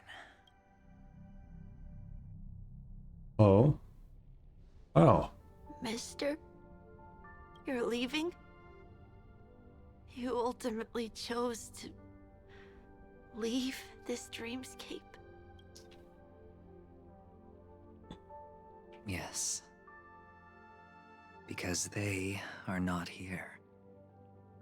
My papa, mama, and big sis. Then where are they? They are in a place where everyone will go. A very, very distant place. Then are you going too? I'll get there one day. Okay. But not now. There will come a day when the sky will drizzle, and I will hear the call of Gaiathra Triclops, and know that it is time for me to go, and be reunited with my family. So, until that time comes, I should be preparing. Okay. Preparing for what? Well, preparing to face them, Kakavasha. And to make them proud. I know you'll be able to do it.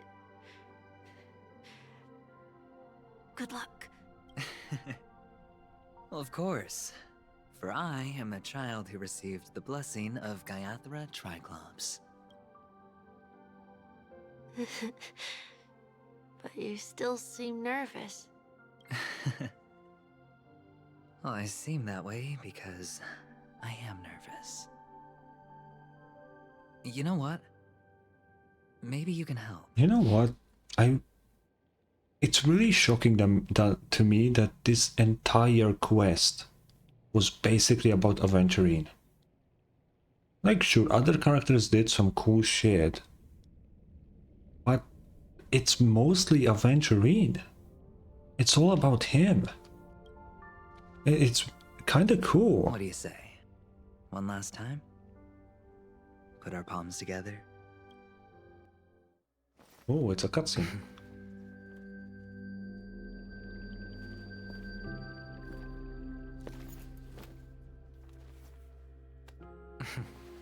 Are you going now? Yes.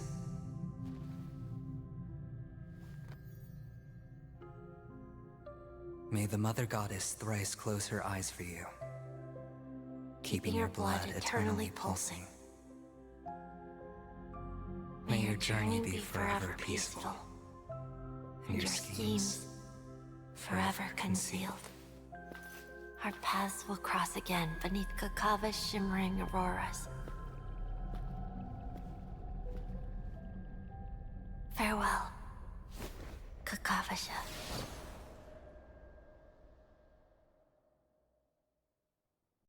Wow. With hope for the morrow nestled in my heart, descended into the slumber of tonight, until the denouement of all coming morrows kisses me, I have then embraced the quiet death. But this man is different. He lives and breathes in the present, in every sinking night, by every daring gamble. No vision of marrow ever graced his dreams. His life knows no quietude. His fate yet demands him to win them all, to wither tempests, one after another, till mire enshrouds his very breath. And now, in the unfathomable depths of dream, the once falling die has at last landed on its earthly rest. Quietly, peacefully, it at last landed. The light of the Aventurine stone has disappeared. This only represents one outcome. He kept his promise and got what he wanted. As planned, your cornerstone has been successfully sent to the family's territory. Then... Let's fulfill our duty and start harvesting. What? Thereafter, in the cradle of slumbers, deep within the sweet dream of the planet of festivities, another stone begins to radiate light. I come for an audience. I come to fill wine, and I come to claim. I bestow poison in the guise of sweet dew. Come the toil of spring and yield a fall. I patiently wait for the branches to be heavy with withered fruits. All for the Amber Lord. What? Memories, oh, it's still going? You try to open your eyes, but find only blackness before you. And whose POV is this? Memories gradually resurface as time rewinds for a few minutes ago. Aventurine unleashes his final assault, pouring down a dazzling shower of chips, falling closely by Acorn drawing her blade, and then crash. The indescribable force severs the power of preservation, while time and space froze instantly. Your thoughts twist into a knot as your senses fail, with only gravity tearing at your mind as you plummet into boundless darkness, until a fire engulfs you in its embrace. I think someone saved me? Maybe. Oh, where am I? You're awake. Sam! I've been waiting on you for quite a while. What are you doing here? Just what's happening here? A crevice between dreams. You've met me before. I know. I'm Sam, a Stellaron hunter. I originally planned on showing up earlier to reveal some truths to you. But I encountered more roadblocks than expected. 11 times I've tried, but ended in failure. Before I knew it, this world and I became too intertwined, and it became too difficult to escape the constraints of the script. Okay. Elio is right. In this land of the dreams, you and I will reap unforgettable gains. I don't know people's hearts as well as he and Kafka do. Nor do I have a specialty like Silverwolf and Blade. Most of the things that I'm good at only apply to villains who need no mercy.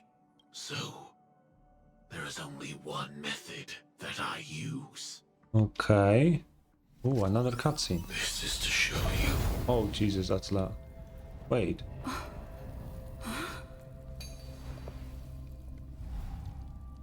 All that I am. It is Firefly. Oh, shit. Labyrinth-like corridors and halls? Traps everywhere? The owner of this mansion must be a bit paranoid. So Sam is Firefly.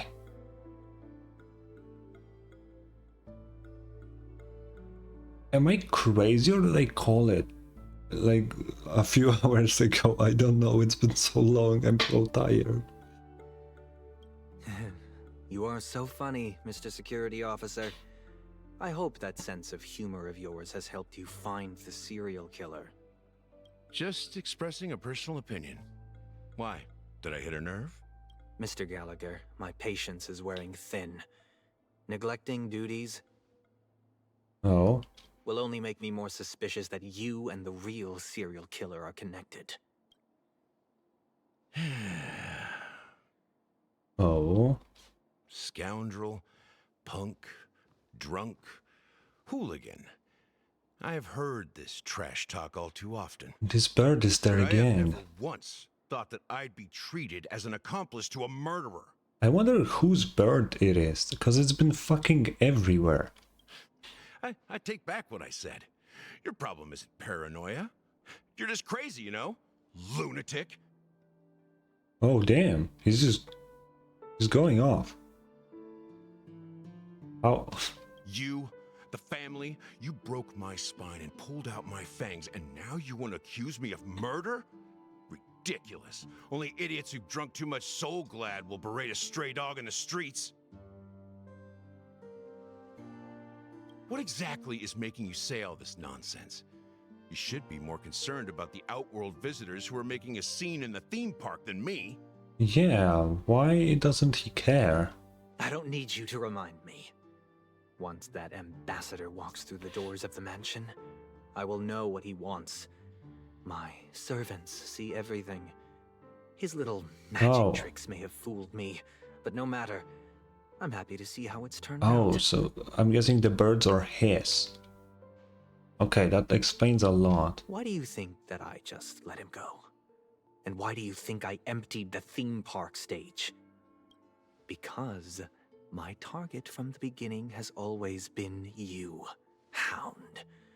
The more noise he makes, the more opportunities I have to make you and your true master pay in blood. Oh. If I were really the murderer, why would you need to be so secretive? Ha!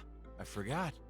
You also have a difficult master to serve, telling you to ignore the murder case and focus solely on that Charmony festival. Oh. Isn't that right, my brother? Looks like your disguise has helped you successfully understand every facet of the family. Disguise? You must be blind to be accusing me of being a fake. Open your eyes and take a good look. Okay. Indeed, every part of you is real. The brown hair, soft and curly like Benny's. the orange eyes, which make me miss the gaze of Sir Whitaker. That odd scar, the mark of Wolsey. Oh. And the gray vest, tie, hound emblem, bottle, the bartending, and your role as a security officer. These are all true traits from all 52 loyal family members. Oh. When they are gathered, countless tiny truths are woven together into a lie. You collected a small piece of each of them and claimed them for yourself. Then you invented this facade, a complete Gallagher. Tell me I'm wrong. Oh shit.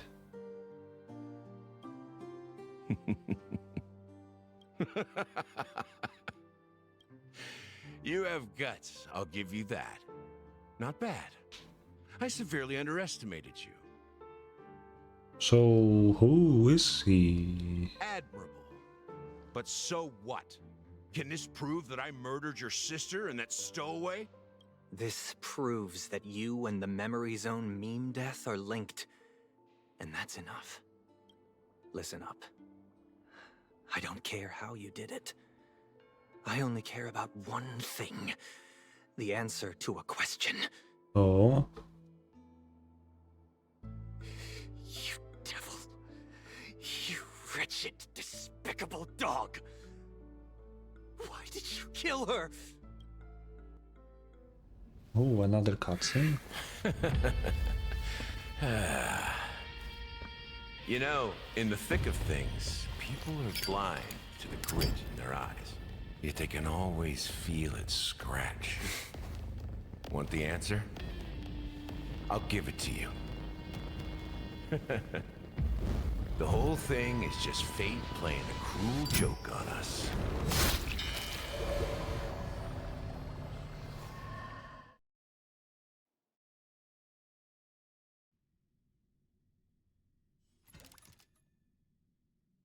Oh.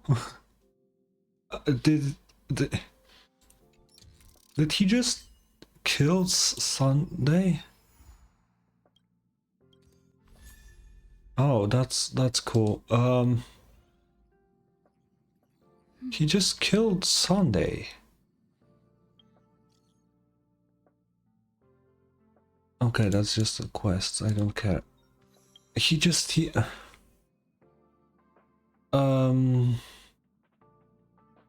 oh shit. Okay, I'm gonna turn off the game now. Because it's 4 AM. It's past 4. It's fucking late. It's so late. It's been 7.5 hours. This quest was insane.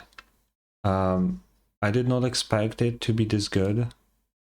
I don't know. It's hard for me to say anything because not only has it been 7.5 hours of streaming, but also it's 4 AM. So my thoughts are not really in a great spot right now. I don't know what to say. The quest was very good. I don't know if I prefer it over the last one. Maybe I do, actually. Maybe I do. It was way more confusing, but I think in a good way. I think in a good way. I like that they focus more on other characters than just us. Aventurine in this case, because he was very prominent. I don't know. I need to think more about this. Okay. Me from the editing popping up here. As you might have seen, I did not say anything about this quest towards the end, which at the beginning I explained why, kind of, 4 AM and all of that. So I'm gonna pop in here, quickly give you my thoughts, what I now think after a couple days about this quest. I still think this is better than the first one. Not by a lot, but still I think it's better.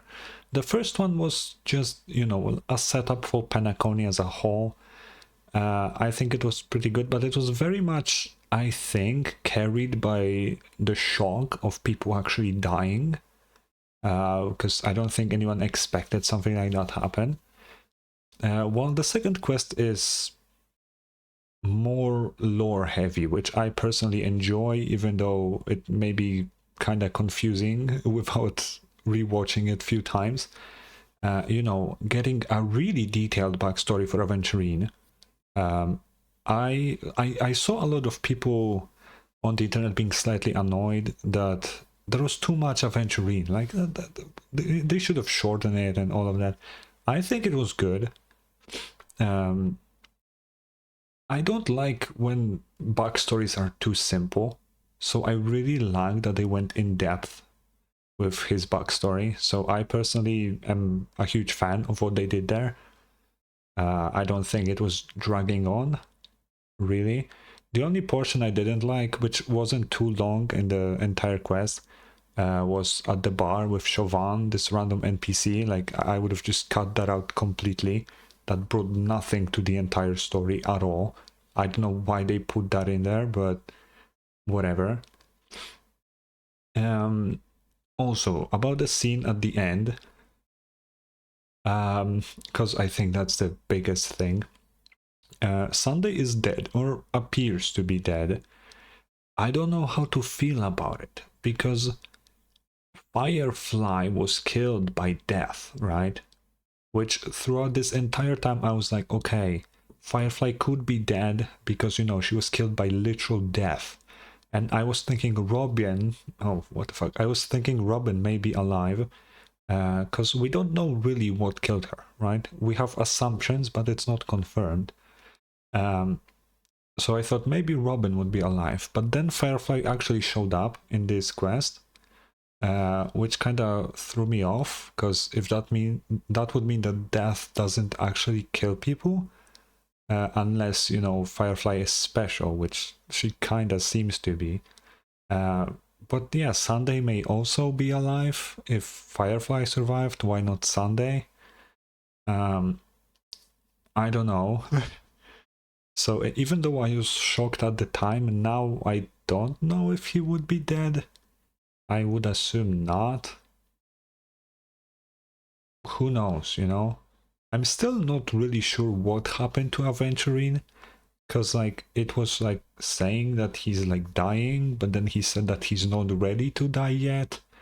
So I don't know, this whole scene between him and Akron, I don't know what the fuck was going on there.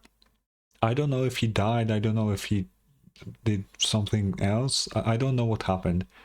Would be cool if someone could explain this to me, because I have no idea.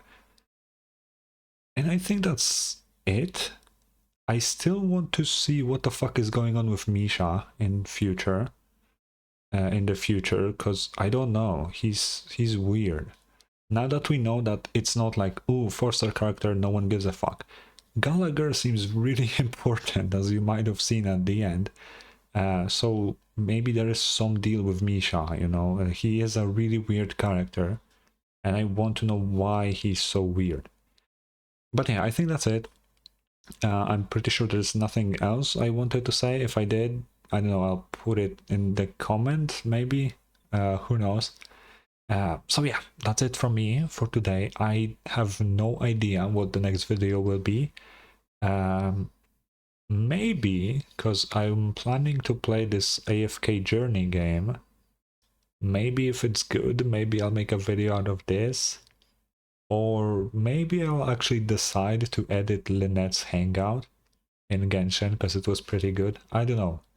Either way, that's it for this video. I hope you enjoyed, and I'll see you next time. Bye bye.